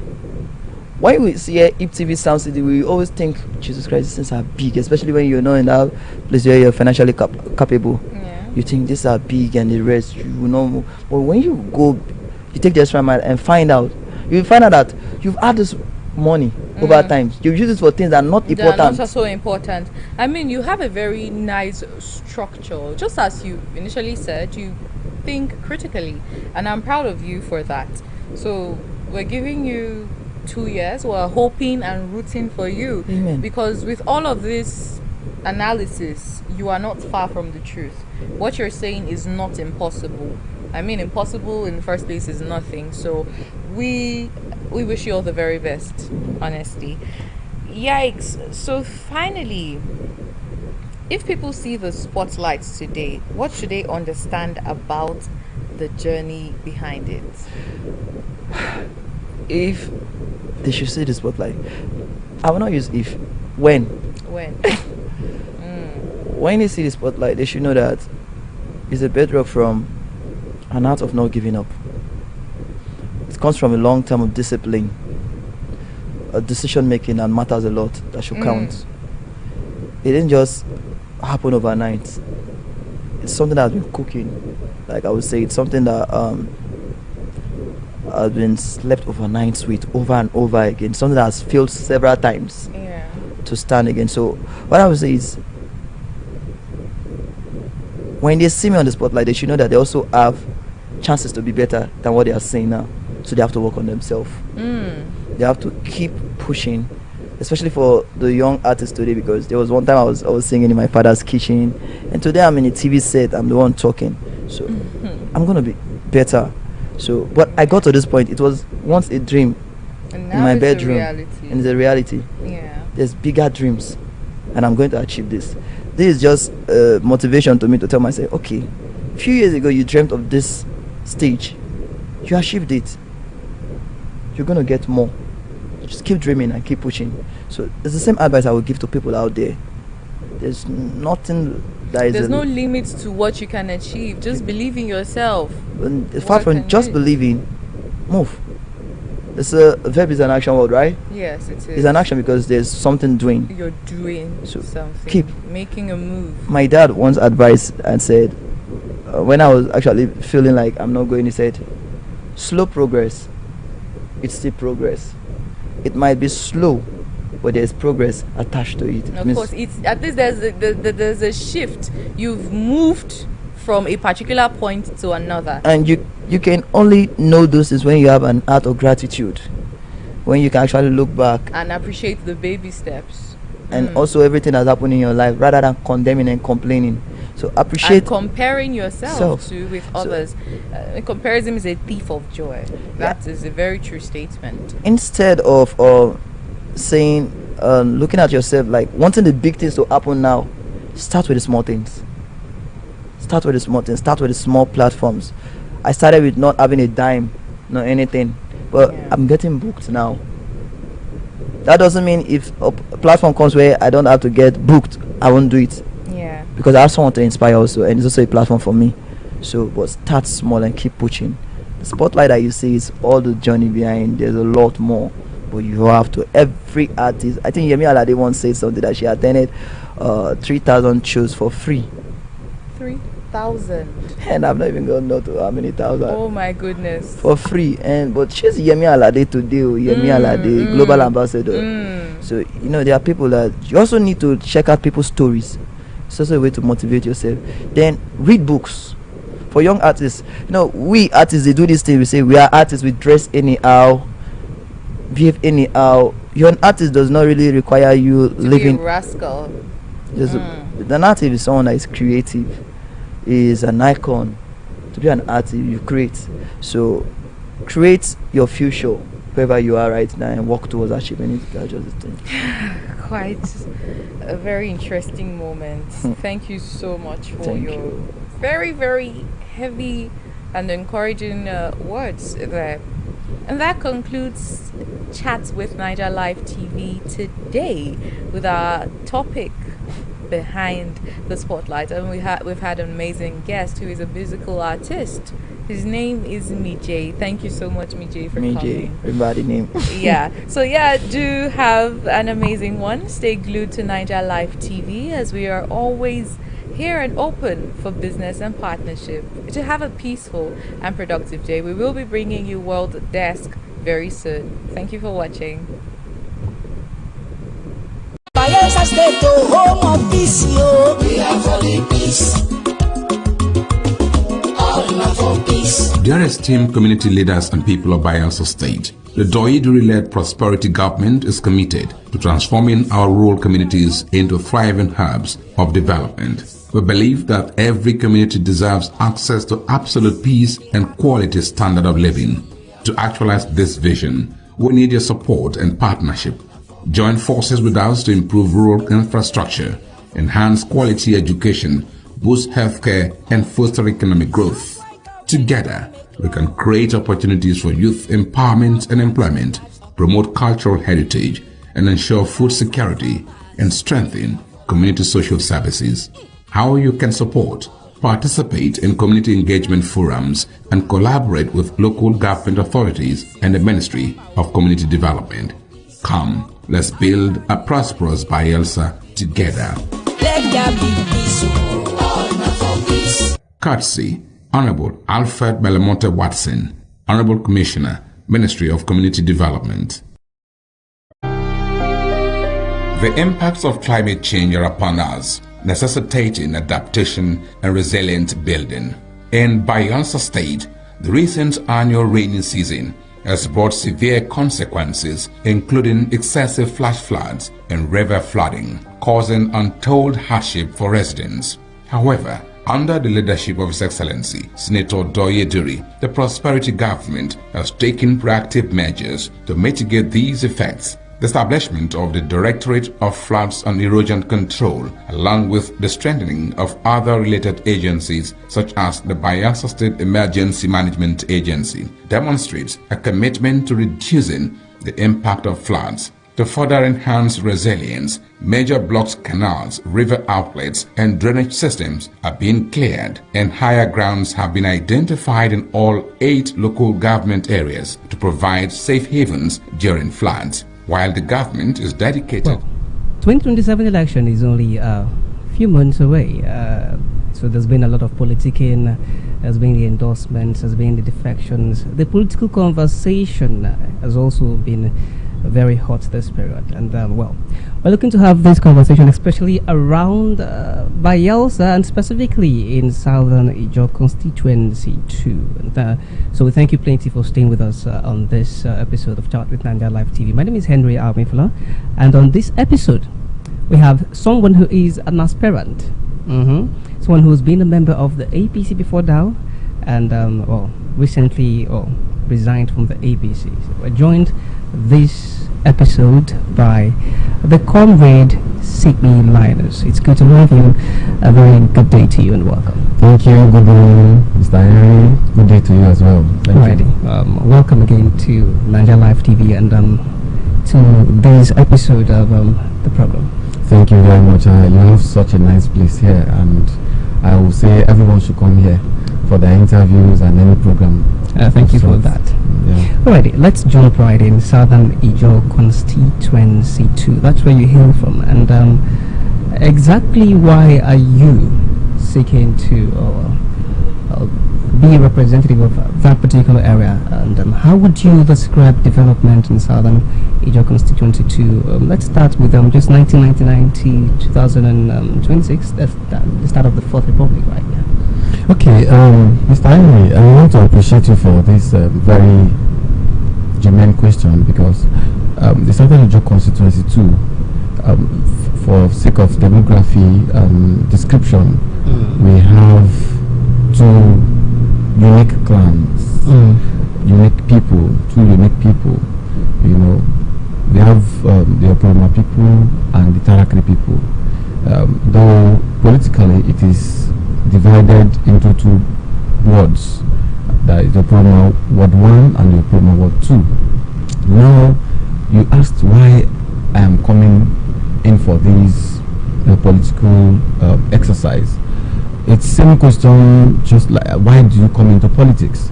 You know, growing up as a young person, as a little child, growing up, from my background and also from what I've been exposed to over time, I've seen that our people, especially in the Niger Delta region at large, we are faced with numerous immense challenges. And the aim of politics is to bring development to your people. How best can you bring in development to your people? to the child, to the mother, to the adult, and everyone that makes up the constituency. So my aim of coming into politics is to see how best I can attract development to my people. In this case, through legislative service. So it's all about the people. So yeah, what are some of those things you think you'd like to do? Those problems, particularly, you know that Southern Niger constituency too are being rocked by, that you would like to help solve. Well, in fact, every sector of human endeavor, there are problems. Even the first world countries, second world countries, third world countries, as they are classified, all have several challenges. And what is the essence of man is to solve problems. So to me, as an aspirant coming in to represent the people of the Southern Niger constituency too, specifically in the legislative arm of government, is basically to bring in development and solve the problems in the educational sector, in the health sector, in the agricultural sector, in the business and enterprise sector, in every aspect of life, infrastructural sector, and every aspect of life that can make my people, because the essence of governance and the essence of the government in the Nigerian constitution is simply for the welfare and security of the people. So if you cannot deliver welfare and security to the people, then the purpose has been eluded. So I am looking at these areas because I've observed that as a healthcare professional, I'm a nurse by profession, and meanwhile, Happy Nurses Day to all nurses internationally, because yesterday was our day. So I have observed that our primary healthcare system within the constituency, and because of course when you get into the House of Assembly, you're not going there just for your people. You're also going there to serve the entire Bayelsa state, and sometimes even Nigeria at large, because there are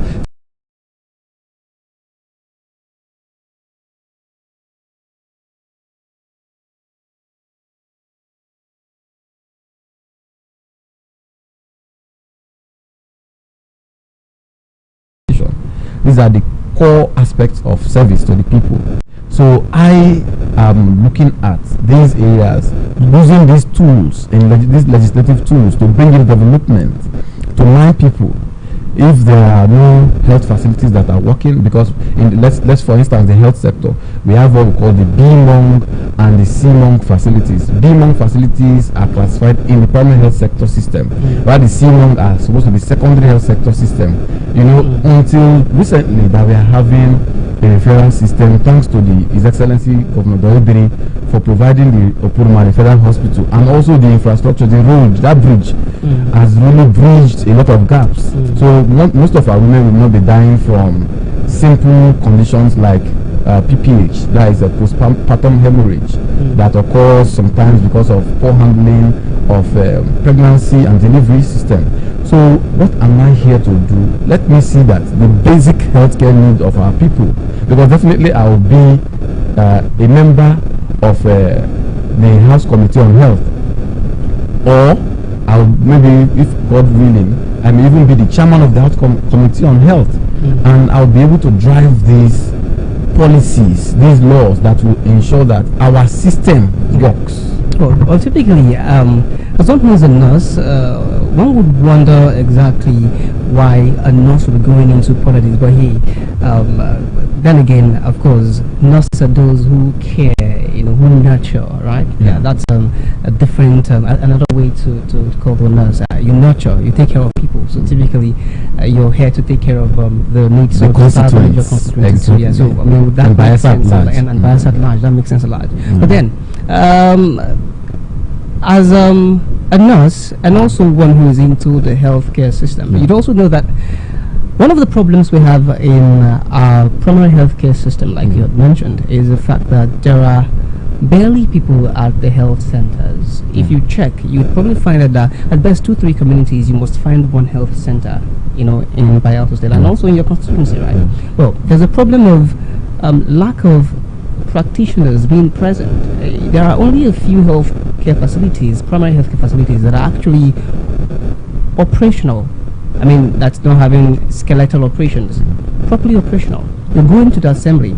What exactly are you going to do? Is this by way of bill, by way of motion? I particularly don't quite think motions do anything, but I think bills could actually help the day in many cases. But what are you doing particularly to ensure that staffers who are employed go to work? Or those who, I mean, if there are places where staffers are not quite employed, or where you want to use ad hoc staff, I mean, typically, what are you going to do to ensure that there are much more staffers who are working? Okay, I already have drafted a motion because this problem is to be solved by motion. And motions help. Bills, even a law, if there is no willpower, political willpower, nothing happens. But the motions, it is a motion of public importance, urgent public importance, that can solve this issue of staffing and also the attitude of staff to work. Now in Bayelsa State, we have 105 wards. I developed a motion called Project 105, that is the 105 wards, that we must have adequate primary health system, working systems in each of the 5 wards, so that nobody would rush to FMC or NUTH for primary health care needs. Now, our system is that for now we do not have sufficient manpower. Good thing that the primary health care board recently advertised for intake of healthcare practitioners, healthcare workers, including nurses. I believe that they will take at least 800 nurses, because we need, in fact, in every community, in my community, we have, in our Yama community, we have a primary health care center. We have 2 cottage hospitals that are not operational, but the primary health care center is operational, but not 100% up to its ability. The functionality is not 100%. There's no primary health care facility that we can say is 100%. So these are the areas we need to liaise with the commissioner and the Ministry of Health to push up a motion and say that, please, government, we have our people dying. Government, we have our people dying because of little preventable diseases. Can we load our primary health system with enough nurses, with enough doctors, with enough CHUs, with enough cleaners and secretaries and whichever persons that are supposed to be working there, because there is a minimum standard prescribed by the National Primary Healthcare Development Agency, that these are the number of staff that are supposed to be there. So can we abide by this? Can we work with this and ensure that our people have access to, because primary healthcare definition is just access to health, affordable health, that are close to the people. So I will raise a motion specifically for this purpose, that and call on the attention of the executive arm of government to ensure that we employ enough manpower based on need, so that we will not even be rushing to the referral hospital at Okoroma, so that the people that want to deliver, let them deliver at Ayama or at Ludo or at Bula Godri, that is even landlocked, instead of coming down. Then the attitude to work, if there is a motion like that, that means I'm a representative of the people, because God willing I am voted in.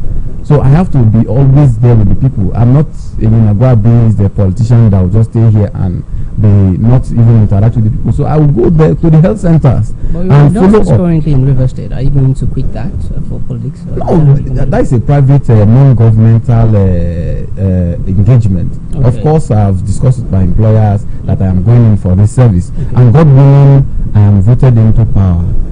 My workplace have already given me that leverage that okay, when you are voted into power, this is what we are going to do.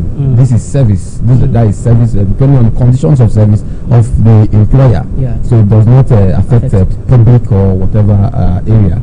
So I interact with the people. I see that a pregnant woman, if I am there, oversight, having that oversight function, that is where oversight comes in.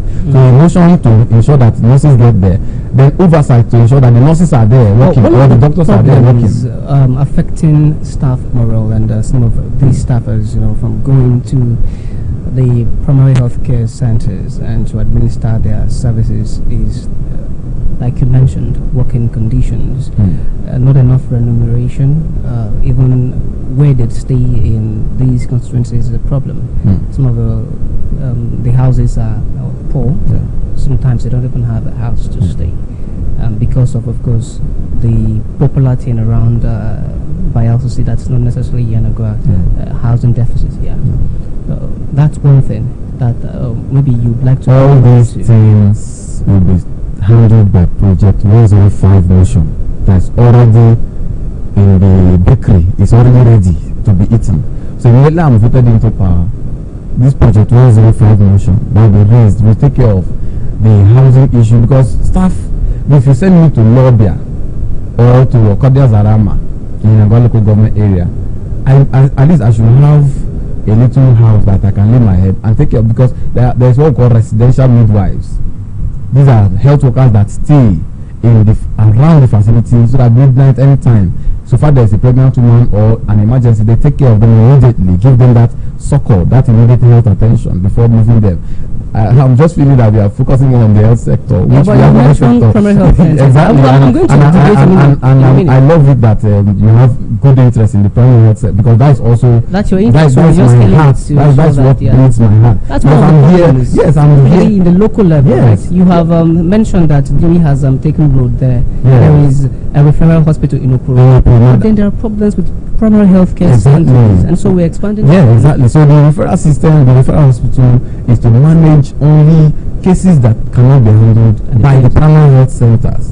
And also another thing is not just the state government, the local government also have something to do, because you have to augment the efforts of the state governor or the state government, let me put it that way, because while the staff do not have accommodation, the local government chairman can say, okay, I want to build per community 3-bedroom flats for nurses and doctors and other children that will be there to at least have a place to lay their head and be coming to work and take care of our people. And also electricity is a problem. That's, I have a model called the PPE. The PPE is not the personal protective equipment that we know, but personnel, power, and equipment.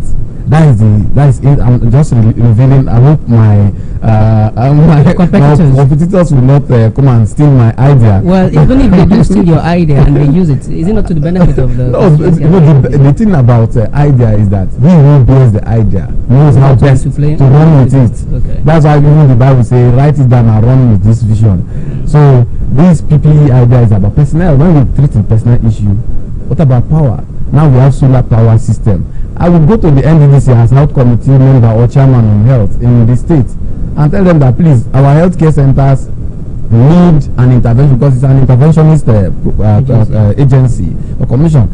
Our people, please, I need at least, even if it's 5 kilowatt or 10 kilowatt power grid in each of the health centers across the distance. You know, when there is power, people will even be going there more. Because when our women go, now touch them, they carry deliver also. How do we need to even go there? Make a no come go die for them, because pregnancy and delivery is like a life and death experience. So everybody is very careful. They rather want to go to a job than come to our primary health center, because they feel that there are no sufficient manpower to handle their cases. Okay, well, so we will work on those areas through oversight and motions. Okay, that's good to know. And strengthening those where necessary. Okay, that's good to know now. But prevention, they say, is better than cure. Always. Right? And so there is, I'm a journalist, so I travel the creeks, hinterlands.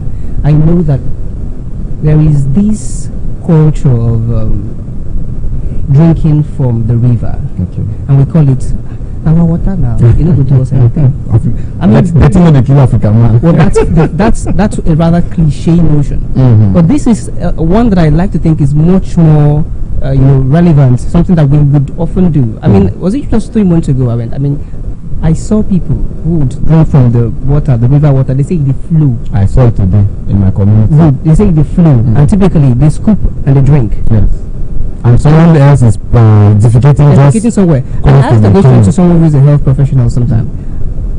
When they say water the flu, it means say cholera the flu come out too. I mean, get possible say you go fetch cholera drink.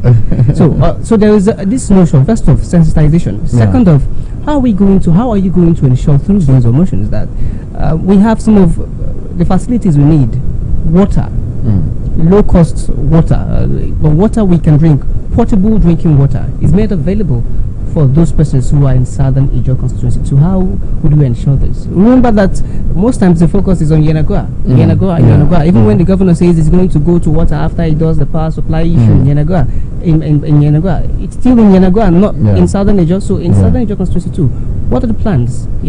Okay, as a representative, you have very broad lobbying opportunities where you can liaise with even the IOCs, because in Oporoma, the headquarters of the local government, and also the headquarters of Ward 1, the people of Ward 1 that are representing, it holds oil wells, it even holds Shell, the RGB is there. At least these people should be able to also contribute to our development, apart from the provisions that will come for constituency development from the areas. At least we should be able to have sustainability, because another thing is that if you go to each of these communities, there are spoiled water projects. Sometimes they have stolen the solar panels, sometimes they have vandalized this or that. Now, why can't we also research on this and bring up sustainable potable water, because it's part of the SDG. The SDG goals, that is the Sustainable Development Goals. I think it's goal 8 or goal 3. I cannot get the exact listing. It's part of the Sustainable Development Goal, which everybody in this country and the world are getting money all of the from. Sustainable Development Goals, I don't quite think of anyone that Nigeria has achieved. So it's a work in progress. While it is a work in progress, we must also be consensually doing the right thing at the right time. How much is a borehole to be dug? If a very dark man is digging borehole for people, why can't I use at least my allowances if there is no money at all? But if there is no money, I still have access, because I'm already the healthcare professional. I have access to UNICEF, I have access to World Health Organization, I have access to Bill and Gates Foundation, I have access to CHAI and other platforms that I can lure and bring in to provide these boreholes for my people. Even if it is that one, we call it Bukobili, that they will just manually just shake it. Like in those days we used to just shake it up and down, and before you know, the water comes out. But can that happen in Bayelsa? Yes, it is still functional. I think there is one still working at the community, but I think the treatment, they've not treated it again for a while, so the water is otherwise. So that's cost effective. Very cost effective. Something that can be operated by even a 10-year-old child. It's manual. You could just you don't need a solar panel that will be stolen. You don't need a borehole generator that people. Even if it will need a borehole, then you just set up. Just 2 million can set up a good borehole for at least the people around 100 meters solar of that. No, even if it's not solar powered, even if you get a generator, how much is the generator that will pump that this in? Then you make it their project. Let them see the project as their project, not your project. And there's several so that they will now even say, okay, water don't finish, let us contribute. But I can say, sorry for speaking in joke, but this is my constituency. So you can. But I can say 100 naira to that, get 2 liters of fuel, and that's what I can be willing to do. And most of them will be willing. In my community in Ayama Ejo, before now we were contributing 100 naira. I think as at 2010, 2012, we were contributing 100 naira per flat to power our community generator so that we can have light. So why can't such things be? Let the people own the project, let the people work with the project, and see how they can also protect, because so far they own that project, they protect it. You don't just hand it over to one. At least there are chiefs in each of the compounds, there are opinion leaders, and they carry this and give on now, make on our own and title. If this is spoiled now, if it's spoiled now, I will repair them. If the burden of repair is on them, you place it on their mind like that, and they will be able to also see how they can protect and maintain it. Because even the thieves that will spoil those things are within the community now. Alrighty.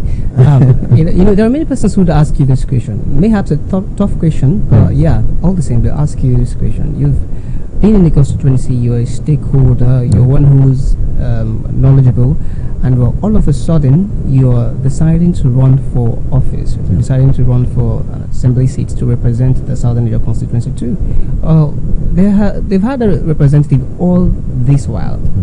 They've had one particular representative for 15 years or more. I mean, that's like since 2011 up until now. They've had one particular representative who's done 4 tenures. Yeah. And all of these things you've mentioned are lagging, are not seen in the constituency. Did you at any time try to reach out to your representative, who's currently representing you now, by the way? At any point, did you reach out to him with these ideas to say, Honorable, this is important, we should do this? And what was the response you got? Okay, like I think just recently, my leader, because he's still my leader, whether I'm no longer in the same party platform. Talk about yes. Right, Honorable, and you know, everyone has his or her own strengths and weaknesses. For us, for me as a person, I have learned the ropes over the years, over his years of representation, and I'll consolidate on the areas of his strength, and also ensure that the areas of weaknesses, which he will even be the one to able to over this area are not to do well, because there's nobody that is perfect. So this area are not to do well, you try and handle that. And also personally, I've been engaging with him. The recent one is the bill that was passed for resident doctors to be trained on scholarship. I now had a discussion with, I said, why don't we also include nurses and pharmacists? That will be also a bill for resident doctors to be trained on scholarship. Yes, yes. I think it was last year that it was passed. So he said resident doctors native to Southern Niger constituency. No, not native. It's Bayelsa State. You know, as a representative, you are making laws for the entire state. No, yes, they do. So that was done, and after I approached him, he mentioned, don't worry, you know, this bill will be easy way you come out to. So let us at least allow it to be implemented. We can always repeal and make adjustments. So like I already have that background of what he has been doing. If he's a leader, what are the areas he really accomplished other than this bill you mentioned that you're happy for 15 years? What are the things that Obolobobo did that you're very, very comfortable with, and you can say, yeah, my leader, you tried? I would not be the one to say his accolades. I mean, you called your leader, that's why. Yes, he's my leader. I wouldn't want to know what you're doing because if I know a lot that he has done, the walkways that he has influenced, even the Purma Bridge that we just commissioned, the Anjama Purma Bridge that was commissioned, the referral hospitals. Those things don't just come on their own now. People, there is always lobbying. There's always a lobbying person there. So if you have been following him, you can see that he always go to the sites and oversight. Those are oversight functions. He has been going to check the progress of the work and because he has interest, because he has lobbied this development to these areas. So definitely he has done his own part. And yes, there may be little areas that he must have not done very much well, but there is always room for improvement. That's why we that have learned the ropes are to take over and improve on those areas, consolidate on the places that he has done so well, and now serve the people better. That is the essence of leadership. Alrighty. Your resignation from the All Progressives Congress, on what premise? Why exactly do you leave from the All Progressives Congress? A party that many persons will say is gaining popularity, especially with the miracle governor defecting to the APC. Well, that's opinions from some persons that the party is popular. But you're leaving the party at a time when it is most popular in Bayelsa, if that's the way to use it. Well, in life, there comes a time where sometimes the things you see that are the best to do, or the platforms you see that are the best to stand on, becomes the platform that you have to leave to go to a more challenging platform to achieve that goal for the people. Now, why I left the APC, I've been there for over 8 years. I've served the party. I have served the party on various capacities. I was campaigning is it welfare? Yeah, welfare or no, not welfare. I was part of the campaign team for Andy Ziadna when he was running for the State House Assembly under the APC. I was one of the executives there. I cannot even recall the portfolio properly, but I will definitely get it. That's fine. Just the last elections, I worked as the party ward agent. So I was the one that was collating the results with the INEC people alongside the PDP person who was one of the major persons that was working. So, and I also was the election committee chairman of the Ward 2, Constituency 2, Ward 2. But, at this juncture, I contested, I aspired for this position in 2023 elections. In 2022, a committee was set up and I appeared before the committee, and unfortunately the party leader said, okay, let us hand it over to Chief Andy Ziadna, who defected us at that time from the PDP to the APC, and he was given the ticket. And he said, okay, let us run with it. And I was given that assurance that when the next time of election comes up, that definitely will be carried along and will be considered for this position. And these meetings were done at Newcastle Hotel, Rivertel Hotel. These are popular hotels in the state. And also my leaders called and said, don't worry, we are still young, the next time we'll definitely get it and the rest. So fast forward to 2026 here, I also expressed my interest to run for the position. And same leaders are still telling me that not all of them, because at least I had some level of votes from the committee to be part of the 3 persons that the governor had instructed the party to pick. I wasn't part of the 3 persons that was picked. Out of the 3, someone that was promised that, okay, you would be given the opportunity to push this thing the next time, wasn't even picked. Not that I'm not qualified. Yes, some of the leaders even confided in me that, see, I know that we are the best fit for this project, but because of politics, the dynamics of politics and this and that, that's why I have that confidence that any party I run from definitely will make success and will take the victory. You left the APC because you were not quite picked. I was not considered because... And you were one of the 3 persons. I wasn't even considered as part of the 3 persons. So the screening committee because you out? Yes. Would I say screen out? I would say I wasn't considered, not screen out, because if you say screen out, that it means you have... You're part of the screening. Yes, I appeared for the screening. If you say screened out, it means you are disqualified.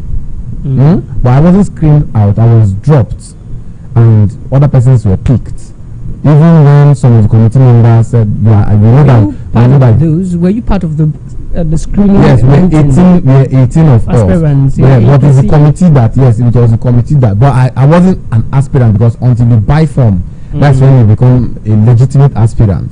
Okay. So the governor in his wisdom had arranged a committee to at least look at us, and so personal leadership for some interest came in, and I wasn't picked. That notwithstanding, as a leader, if you are determined to do something, not in desperation, such occurrences only boosts you and make you see more opportunities. That, okay, yes, this is a hurdle that I've come. It's just like a hurdle race. If you are in politics and you're not expecting any hurdle to come your way, it means you're not ready to deliver for your people, because even the delivery, even the representation is a hurdle race. You have to solve problems. So when I wasn't quite picked among the 3, I felt that it is necessary that maybe I seek another platform to run with the support of my leaders, because in this race that I'm still running, my leaders still are behind me. Yes, even the governor is behind me. Yes. How are you certain so? Are they going to support you against what the APC wants? The APC, what the APC wants, the governor is not in charge of local selections. Okay, so he's the leader of the party. Yes, he's the leader of the party. He doesn't necessarily need to. You did not favor the consensus. You guys practically did consensus. No, there's no consensus yet. They are still in the process of consensus. They've not picked anybody yet. Nobody has been picked. The committee is not through with its work for Southern Naija constituency too. No, there's a different. I think the committee stuff was stepped down and allowed other processes to take place. So maybe a direct primary for that. No, that is not my party, so I cannot. No, you had. That's the party you just left. Yeah, for now I cannot tell you what is involved, because definitely the party have to choose the way. Because if every other person resigns or withdraws their interest, definitely it becomes consensus. But if, for instance, they go into there's a problem there, and maybe one or two other persons do not want to listen, definitely they will go into direct primaries where every party member will register party member. You did not quite want to go into direct primaries. No, not because there could not be. There was not a consensus for you to be not to be part of the three persons, because some of the reasons were like, I still have more years, and to run, youth, which means the youth do not have any say or any stake in the leadership or the leadership that was. Well, you understand leadership now, right? Of course, I do. So as a youth now, they say just wait for your leaders to go. It will be your turn. Which means you are not confident that what I have learned from you over the years and the Constitution of Nigeria allows me to run, and you even gave me a promise that next time it will be yours. So you're running from you're learning from somebody, right?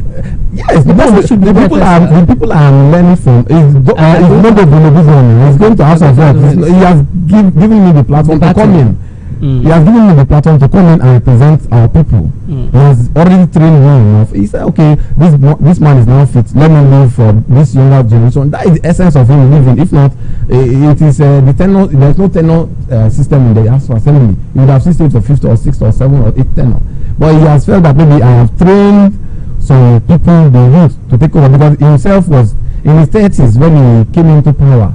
The first person by Stafford Ngolo in the old right on Stafford Ngolo in the old River State, he was in his late 20s and early 30s when he was representing the constituency, and also target segment. He was 26 years going to 27 years when he represented the constituency out of Hawkins Calabar. He was also in his 30s and 20s to represent. So why is it different now that something has there is a chronological system of allowing the youth to lead in that space? Why is it that it is this period that the youths of today are supposed to benefit from this system, that the goalpost is being shifted to over 40s and over 60s and 70s? It becomes a system that will not favor the youth, and the youth, mind you, makes up more than 60% of even the party structure, the party system, and also the population of the country. And they are in touch with the people. And mind you, all the 3 persons that were picked from all the 24 constituencies in the state, nobody is there that is less than 35 years of age. They picked above 35 years. It means there is no hope for the youth in this system, not just Satan, but the Bayelsa State system of selection. It means that you have to be 80 years before you can run for House of Assembly, which we as youth... that's probably an exaggeration. No, it's we are... But then you need old people. Yeah, I'm just trying to give a figure of speech that you have to do metaphorical, hyperbolical expression that you have to be 80 years old, you have to do it walking stick. You have to be frail and old before you can get to the state assembly, or you have to be not in touch with the people again before you can now go into representation, which is what we the youths, because we have been told even in primary nursery school rhymes that children, listen to your parents. You are the leaders of tomorrow. That tomorrow they were talking about yesterday is today. So now when the today has come that you promised me, you are not telling me that you are shifting the goalpost again to make my tomorrow another day again. No, it's quite that's why I said it's not out of desperation, but it is. I'm acting based on the stakeholders, because also mind you that when these challenges come up, the stakeholders are not looking at you to just rest on your ass. They are also expecting you to take drastic effort if you are deliberate about representing the people. If there's no APC platform for you after 8 years of service to the party, why can't you see the constitution allows you to represent the constituency from any other platform? So now you resigned from the All Progressives Congress? Yes, I resigned from joined what party? I've joined the party, but I will not make it public for now. For sake of technicalities, I'll call it like that. You are not a politician, so you will not understand. No, but I mean, this is a rather unconventional kind of politics. I know that. I mean, even let's deviate now from the APC. In the ADC, we had the factions to the NDC. Yes. But what political party are you running under?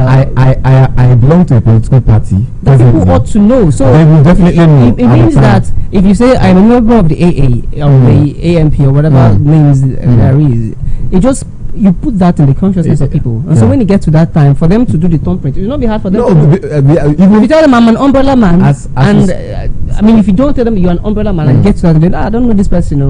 Sometimes most persons don't know you. Yeah, not everybody in your constituency. No, everybody knows me. In your constituency too. Everybody knows me.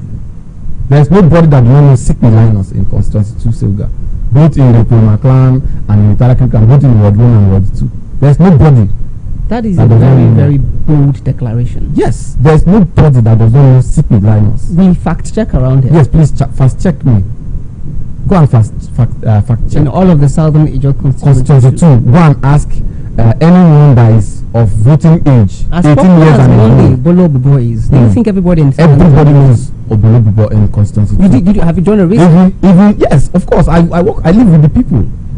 I am a grassroots man. You might be popular, very popular, yeah, but to say everybody knows how can you not know your representative? Because except the person that is not even going to school, or the person that has not participated in, because there's no way you will not see campaign posters and the rest in the constituency at least one time or the other for 4 tenures. No, nah. Definitely everyone that is of 18 years of age, they know him. They know me as well.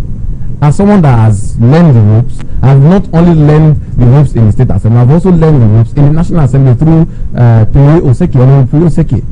Because I've worked with him, I've learned the ropes. That's why I am going to tell you about motions, tell about bills, oversight function, lobbying, and all, because I've learned the ropes. I'm competent to be able to express what I have learned. So, and even a child that you said to be a leader of tomorrow, if you don't give them the platform to express what they have learned, at least there should be a test now. Even in school, they give a test to a child that have learned one or two to show whether he has learned. So give me the test of the state assembly by voting me into power, and I'll be able to show to the world, show to the constituency, represent Bayelsans very well, that they will get the right representation. You're a youth. There is a number of things that you many would think you lack. You know, to run election successfully in Nigeria, you need money, a lot of money, and you may not favorably compete with some of those who are running in terms of money. And we know that politics is that is money dominated. You have to do mobilization, however you want to put it. That's one. Also authority. Those who are elders seem to be much more respected, and so when they say someone who is old enough to be your father is telling you to do this, and you're saying otherwise, it feels as though you're supposed to just close your mouth and do what your father is. That's subservient thing would often do around there. What makes you think that in Southern Ijaw constituency, to whatever party you choose to run, you will be voted for over these persons who are way older than you are? From your explanation, you are not even close to. You're not up to 40. No, I'm 30 years of age. No, I'm shocked, but that's it's really kudos and commendable you're doing this. And I expect every Bayelsan to be like me, every Bayelsa youth. It's absolutely commendable. This is because if we have all of us like this, nobody will play with this. Yeah. How do you think you're going to beat this problem we have? The money problem, my leader, this one, my leader, this leader, senior, this leader, that kind of thing. How are you going to beat all of those? Okay, I think first off, I would love to say that the area of money is not. Money is not just the paper you see. Money is the value that you have. That's why we have what we call investors. That's why we have called investment. And investment per se is that you see that this table here can yield you something, then it will attract investors to bring in money. The value you present out there, when I have all the monies out there, to run for an election and maybe 300 million, 400 million to run an election. But another person just have value. And that value can attract even the money plus influence. Because money is not influence. So you think that you have a lot of persons investing in your ambition? I have all my constituents investing in my ambition. Financially investing in your ambition? Financially and otherwise. Because it is this time that people will see that somebody will use his hard-earned 500 naira and pay to his polling unit and vote for Sikmi Linus. and the party that But if you have people, especially big men, who are investing in your ambition, do you not think they would want to collect when you get back in office? Don't you think that if they want to collect when I get back, when I get to the office, if they want to get proceeds of the your constituency project, let me maybe they want to take from my allowances, because my constituency project fund is for my constituency now. But somehow you have control of it. That would be thievery. You are stealing from the constituents, and that's not what I am coming in for. You are not going there to steal money to give to your sponsor. So if you're telling them this, you don't think they'll pull back? There are several ways to convince an investor. Like I mentioned, I have a link with international non-governmental bodies. When they are coming to donate, is it not companies that work these works? These are people that will be donating to my aspiration. Don't they have companies to work these works? And it is legal to have profits from the project that you'll be running. Clearly. Then what you've mentioned is, if there's a contract and there is a bidding for the contract, you would rather favor those who supported you. I would favor those who voted for me, because even the people that has voted for you have more higher stake than people that have invested. But these people that have invested in this because they see the future, because it's a give and take. It's a mutual benefit. Yes, if there's let me pose this question. It's a poser. You have a question. You have a contract. To give out for a particular project, and there are those who supported you, even financially supported you, gave financial resources for you to be there, and then there are other persons who did not quite support you. They must have voted for you in some way, but then they did not quite give you any of the resources. Do you think it's morally justifiable that you would now give the contract to somebody that did not even support you financially, over somebody who supported you and spent a lot of money? Contracts are done through bidding. So if there is a bidding done and whoever merits it will take it. For instance, if because you supported me financially and in votes, and I made it there, and you have a company and you bidded for that thing and you merited it to get it, why wouldn't I give you? Why would it be called favoritism? What is wrong in supporting who supported you? It's not. There's nothing wrong there, because he or she has merited that contract to be given. In some way, you don't even think of. Let me it's for merits. It's not by. Okay. This contract must be for you because you supported me. No, there's nothing like that. It's through merit. You have to merit it, bid for it. Then the area of talking about age, leave it for the older people, and then when will it be the turn of the young people to come in and also express what they have learned over the years? That is by the way. And let me also inform you. Of course, you know that there's an adage that says the child that washes his hands well, he can eat with elders. And also the Bible says that a man that is diligent in his ways, he stands before kings and queens and not before many men. So whether you are young or old, it's not about age. It's about what you can deliver, the value you can bring to the people, representation that you can bring to the people. That matters, not about the age. The age factor does not come into play, except for people that may want to be sentimental about age factor, and those persons actually, I would say I feel sorry for them, because they are supposed to look at value, what you can bring to the table. Okay, let's talk some more about how you intend to convince people to vote for you and your party. Your party you've not quite revealed to the people as at this moment, over a party that has gained popularity, a party that the current representative is from that party, and the governor is from that party. He's not running, the governor is also running in my constituency. No, he's not. You had mentioned that the governor I'm the governor's candidate. That's a bold statement. You made a lot of bold and categorical statements here today. Because the governor come out and say he's my candidate? The people's candidate is the governor's candidate. The governor cannot go against the people. And you're not a member of the APC. I am the people's. But the governor will tell you that the APC candidate is my candidate to support. Why do you do anti-party? Why I say that? Oh, you're suggesting. No, not suggesting. I am saying it in fact. In fact, I am the governor's candidate, not because he will go and do anti-party, but because he will allow the people to express themselves. This is democracy. The governor is someone that encourages democracy and values for the people. So if he encourages democracy, I see myself as governor's candidate. Not necessarily coming to give me money to go and run the election, or to instruct people that this is the person I want you to vote for. That's why I say I am the governor's candidate, because governor is for the people and by the people. and it's of the people. So if the people say Lion Osipi is our candidate, the governor has no other choice than to say. In that case, your opponent could still advance the same arguments, and the governor's candidate. I mean, you all just keep on using governors. Then the people will not decide. And whoever the people decide to choose. Of course, I am confident that really was the governor's candidate. Yeah, the people will go for me. That's like just using the governor's name at the end of the day because he's our people. Tell you, hey, I did not quite support the governor is our leader. He's the leader of the state. He's the leader of all political parties. He has an opinion. Apart from, have you heard from him that you are the one he's supporting? He has mentioned that he's opening a fair contest. That's why he even mentioned that we have opposition in the state. So we have to tell you that I am supporting you. He has not said that to any other person. Good. He hasn't said that to any other person. The governor has not endorsed anybody. He hasn't endorsed, but I am saying that by way of allowing democracy to take effect, you are much more likely to be supported by the governor. Not supported because it is the people. He has no choice against the people. The governor is not against the people. He's for the people. So if the people say, Lion Osipi, you are our candidate, the governor has no option than to allow democratic actions to take place, exercise to take place, and for the people to enjoy the dividends of democracy to them, the benefits that will come through quality legislative representation.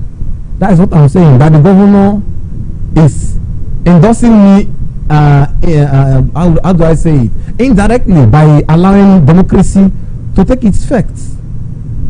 Wow. So you were talking about how would I get votes from against the ruling party. Yeah. I think this response have already answered it in a way because if the people are for you, I have been in opposition before. APC was opposition party until the government came in to the party. We were only at this thing. Consistently, we have been running elections and making moves. The results are there. Our results are out there. We are in touch with the people. We are in touch with the electorates that votes. So that's why I say even the money factor is not as important as the people. It's the people first. By the time the people say this is who we want, the people will. I think there's also an adage that says if someone cooks for the community, they can finish it. But if the people cook for the person, for an individual, if the community cooks for one person, he cannot finish it. So if the people now say, okay, this is the person which they will do, this is the person we are going for. And even if it is 100 naira, they say they bring out, and they don't even need to give them money. They just need to come out and cast their votes and protect it to the end. That is just the essence of a political exercise. We've talked about healthcare. Yeah. That's like a priority area. Because I'm a health professional, and health is wealth. Absolutely. And wealth is the welfare. Typically, health is very, very integral. But every other areas are. There are other areas, of course. The economy of your people, Southern Naija.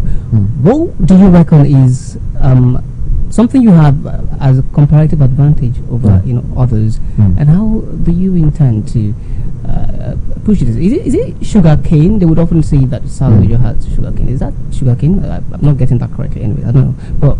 In Southern Naija constituency too, what do you think as per plant, that you have this comparative advantage, and how are you looking to perhaps do small-scale industrialization? I mean, you are not a governor; it's not an executive position, but I mean, by virtue of your position as assembly member, there are a number of things you could influence, and a number of bills, motions you could sponsor to help the executive do all of these things. Thank you for already seeing me as the assembly member representing the good people of Southern Naija constituency too. I am by God's grace. By God's grace. We are talking about economic stability in a constituency.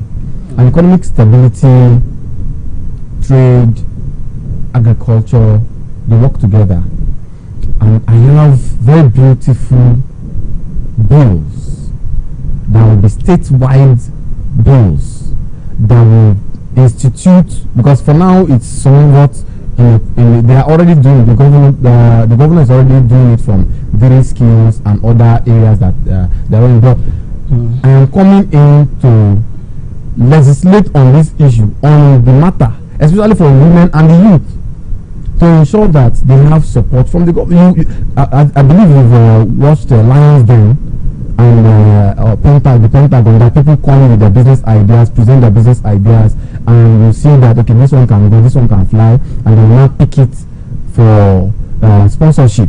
investors pick it for sponsorship. I aim to bring in a legislator in law that will give our youths what to do, and the influence will be from the government, so that everybody will not be focusing just on being a politician. Well, being a politician is good, but let us also have skills. For my own end, I'm looking at influence because in the Southern Naija constituency we don't have any technical school that teaches our people skills.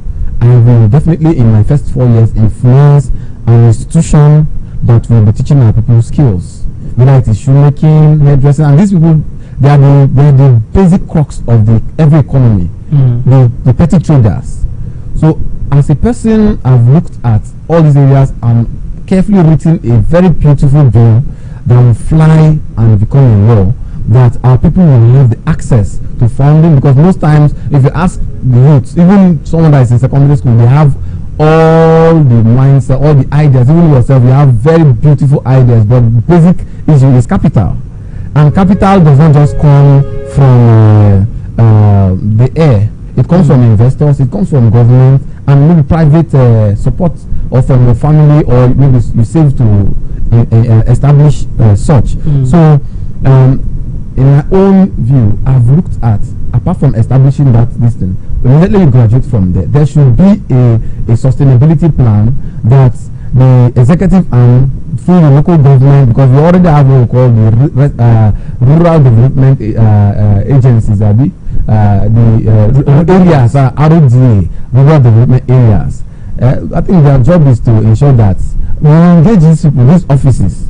We engage these offices to ensure that, and the councillors and local government, to ensure that there is what we call, don't worry, let me not reveal it, so that my opponents will not go and pick it for. But we have lofty ideas to ensure that every Bayelsa youth, not just in constituency 2, every Bayelsa youth have access to the proper funding of whatever they want to go into. And even if they have already gone, like in this place, definitely as a worker here, you already know what is needed extra to bring in, expand your business, because business expansion is another thing where we can support as a government. So as a legislator, I have the expertise, the competence to lobby for grants, for loans, soft loans, and if I ask my people, I don't even know how many persons have been benefited from the Bank of Industry or Bank of Agriculture in my terrain. I cannot even, because I don't know any, but I know plenty of people. But I don't know any because the people have not had access to these areas. Okay, well, let's pack it up at this point now. Let's have you share your final note to your constituents on your capacity and the promise of effective representation, how you intend to do all of this, in a final note. Okay, my final note is to the Southern Naija constituency to elect the people that will vote for me. Do not look at APC, PDP, NDC, SDP, and whatever party that represent. Look at the candidates that can bring value to you. You are not able to support your child that is in school with as little as maybe 50,000 naira for school fees. Now school fees are being paid. You will not be able to do that because there are no support systems. I am coming in to bring in that support system, and the key to bring in the support system for your child to go to school, for you to go to your farm and ensure that your farm brings in productive results, and the key that will bring in development, the requisite development in infrastructure, so that you can have access to clean and potable water for drinking, and the key that will bring in that needed development so that our children going to the primary school, the public secondaries and primary schools, will have a comfortable place of learning, that the teachers and the students will match up. I am the key to that. I'm also the key that the health care centers will be working. I'm also the key that primary referral center will be highly valued and work to become a CMON facility. CMON means you can have even surgical operations there, and secondary and even tertiary healthcare expertise or healthcare practice can be taking place in that area. That is a CMON facility. And the sustainability for the future. And as a young person, I have the advantage of being in touch with you, coming down to your place to meet with you. What do you need? Individually, I will go to people individually to get felt need. What do you think we can do for you as an individual? What do you think we can do for you as your as a compound?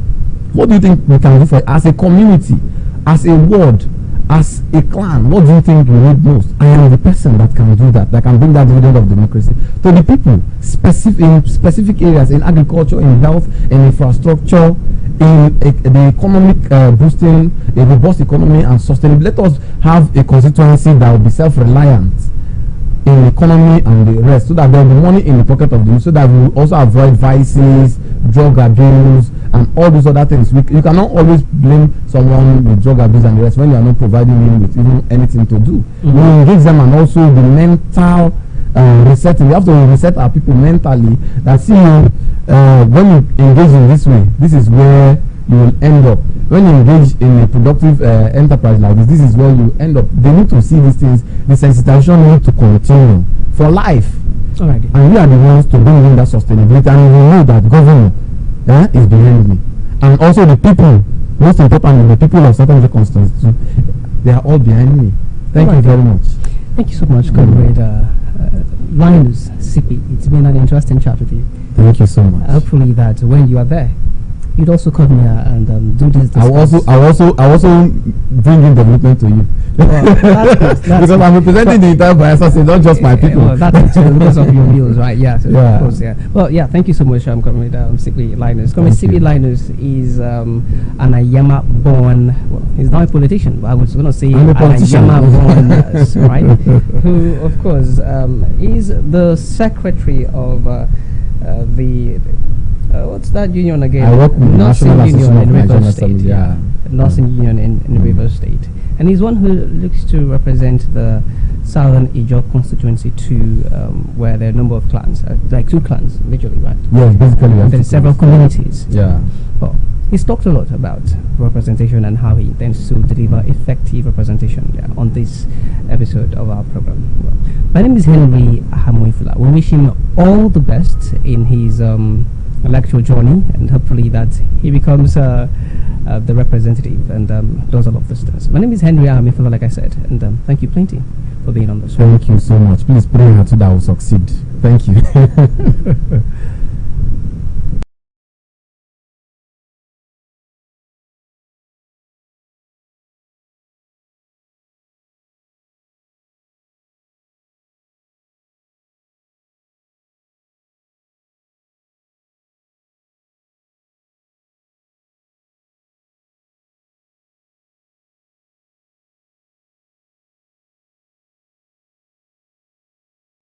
Ensuring the well-being of Bayelsans, residents also have a crucial role to play by cooperating with government agencies, staying alert to flood warnings, maintaining a clean environment, clearing blocked drainages, and reporting challenges to relevant authorities for prompt action. Through collective efforts, we can bolster our resilience and effectively combat the challenges posed by climate change. Stay safe. Courtesy, Office of the Honorable Commissioner, Ministry of Environment, Honorable A.B. Ben Olulu.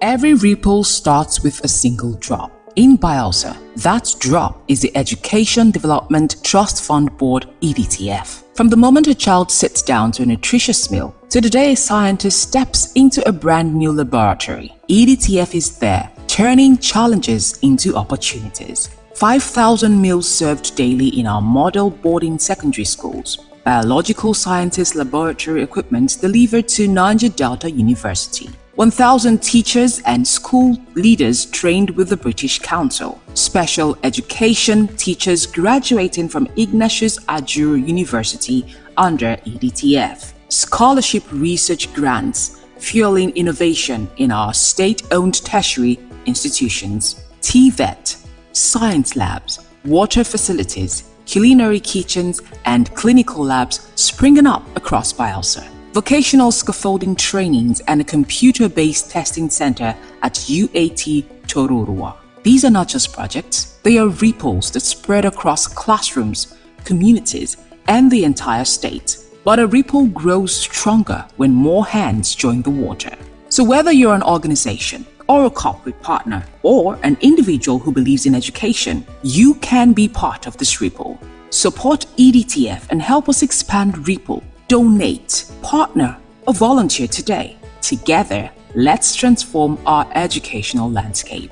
EDTF, building futures and putting smiles on faces.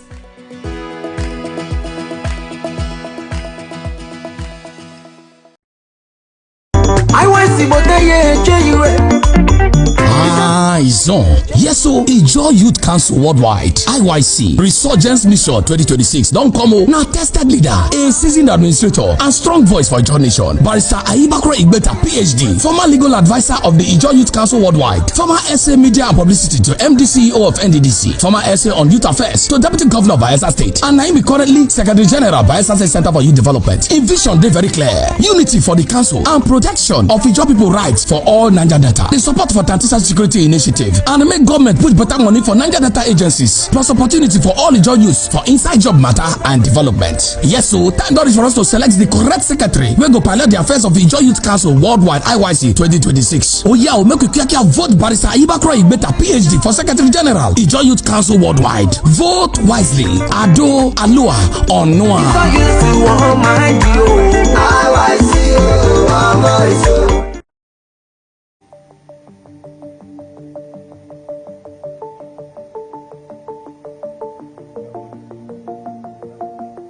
One of the problems we have in Nigeria is that it's difficult to have solid metals for creative engineering.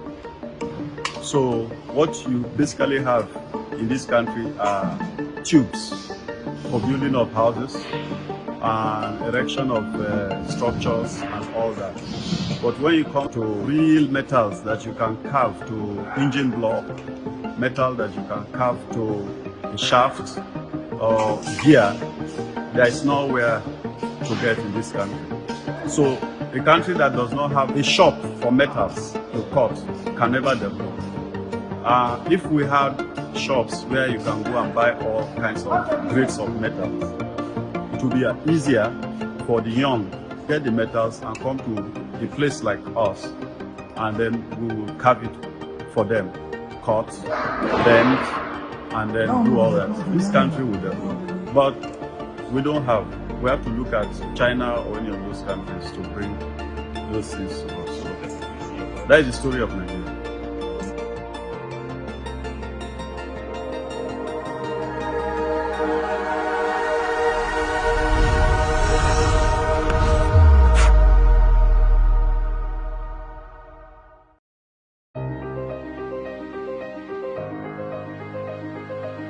Z10 for high-tech precision engineering.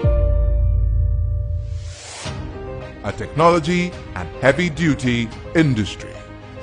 Original spares for automotive, locomotive, aviation, marine and agriculture. Research and development for automotive engines and electric cars.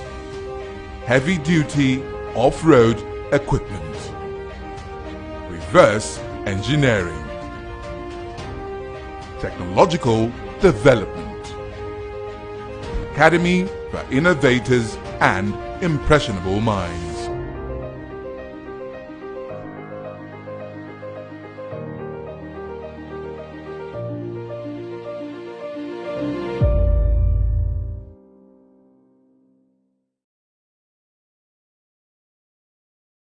Country people, as the second phase of nationwide continuous voter registration don't end so, INEC go begin display the preliminary register of voters from Wednesday 29th April go reach Tuesday 5th May 2026 for all INEC local government area office where the registration happen. Once the display start, chance go open for we country people to check whether their informate correct or any mistake they for how they take spell their name, date of birth or address. It never finish. Our people say if you see something, say something. People still fit do amebo give INEC if dem see name of person wey don die or foreigner wey im name don enter the preliminary register of voters, make INEC fit take comot dem. Make una join hand with us make our national voter register for better well. Na INEC dey bring una this message. Na we dey make una vote count. Na we dey make our democracy stand. Congratulations to Edo Queens. They did it not really the prettiest way, but it doesn't matter because they are champions and 10 points after losing their first match against Nasarawa Amazons. Most people were skeptical that can Moses Adoku do it again, but after losing that match, after that setback, he won all their matches apart from the last match against Bayelsa Queens that they needed just a draw to clean sheet, and they did it. 0-0 it ended, but it doesn't matter. Performance and result doesn't matter because what we can remember and what we know now is that the new champions of women football in Nigeria is Edo Queens. So congratulations to them.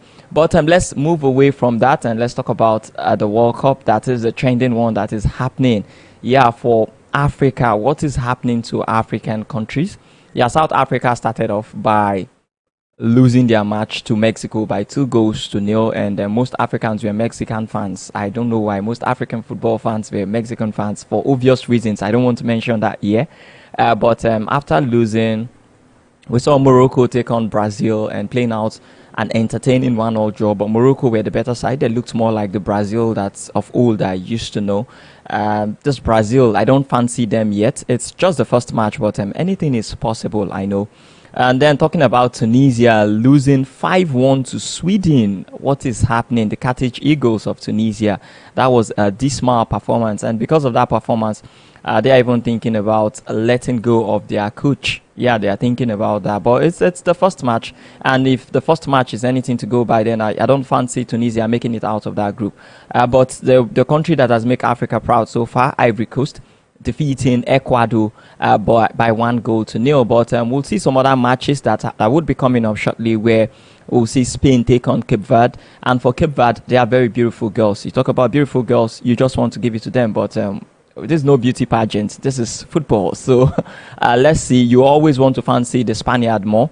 They're forced when you talk about football, world football, and the defending European champions. But I don't know why part of me feels like it will not be the result that most people expect. I expect the Cape Verdeans to put up a fight at least. Then we'll also see Belgium taking on Egypt. Yeah, we'll see that one too. So those are some of the matches that you can just at least keep up with. Just do well to follow some of these matches. But if you ask AB, which one should I follow? I'll tip the one between Spain and Cape Verde. I don't know why, but I feel it will be very interesting. But let's leave the World Cup and let's talk about some transfers. Yes, some transfers. And for Marc Cucurella, it is a done deal. He's now a Real Madrid player, no longer Chelsea player. 60 million euros. Yeah, transfer fee from Chelsea. So he has left Chelsea, and a big move for him. He will be playing Champions League football. Last season, Chelsea didn't perform very well, and they won't be playing European football. But that same can be said for Marc Cucurella because he will be playing Champions League football. And also, we've seen one or two other stories coming in from Real Madrid where Sami Khedira will be an assistant coach to Jose Mourinho. Yeah, that is one that we've already gotten. And for there's movement, if there's any movement around Bakula, we'll let you know because with reports we are getting, we understand that Paris Saint-Germain are open to letting him leave. They'll listen to offers for Bakula, but that would be possible. Maybe they are tilting towards getting Diomande, the Ivorian that plays for RB Leipzig, electric and exciting Ivorian. But then you'd want to ask, you're trading Bakula for Diomande. Is it because of potentials? Bakula is still young too, but older than Diomande, but is looking more like the finished, or he would get to be the finished article more than Diomande. But you have to give it to Paris Saint-Germain. They know what they are doing. They've signed a couple of young players, and these young players are doing very well. Likes of Neves in midfield coming in from Benfica, and he has been astonishing. I must give it to him. You're talking about Desire Doyi. Yeah, he came in and he has been doing very well. So many lads. Mendes coming in from Sporting CP, coming in to do very well. Hakimi. So let me just say they know what they are doing. So let me just put it that way. But please do well to like, share, and subscribe. And in case you want to do advert, you want to do business with Naija Live TV, please do well to contact us. Our number is on the screen. And please do well to like, share, and subscribe. My name remains AB Apa. Enjoy the rest of your day.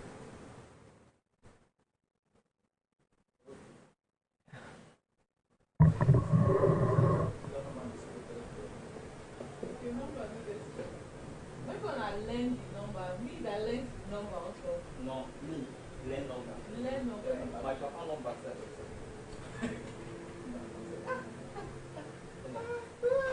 I have issues with numbers.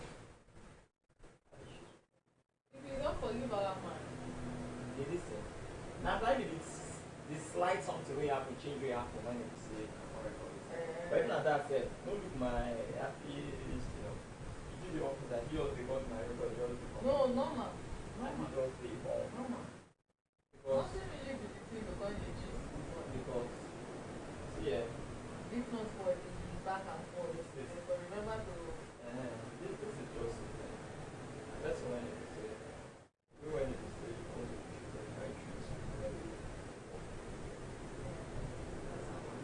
don't like professional attitude and then you like the song, this what you make it better. Everybody treats everybody equal. Because everybody is carrying out their things equally. So me, by God's grace, now I don't want confiding in you guys. But then right around I said, hey man, this person will just cost me something. Yes, they will soon start like this. Never job for the team. So I just come and say, no worries. Just the work for 5 days. As I did like this, if I see another small say, okay, you be taking 12 o'clock news for us. Or if you be taking, I will move. It's not professional. You have to, just like, you cannot be doing one rate to another rate. You have to do one. You said you're not doing this one, then this one. For their salary, we know the way to pitch in 2 minutes. So that's my pain. See, I know you're low. At first when you say, nothing, I will give you that. But once my mind don't feel like, what is happening? What kind of reality? Once I don't get a routine, you know that I eat this. I call Saturday. I said, now this goes way on our points. At this point, why is this man talking like this? That's the extent you want to get to. I even told secretary last time after I was there. I had to talk to him. I know anything I talk here, I do talk about. That guy I transfer was the first person I talked about. Who be that prayer? That guy you just talking about. Ukure lante. It's not that LL in Spain is white, so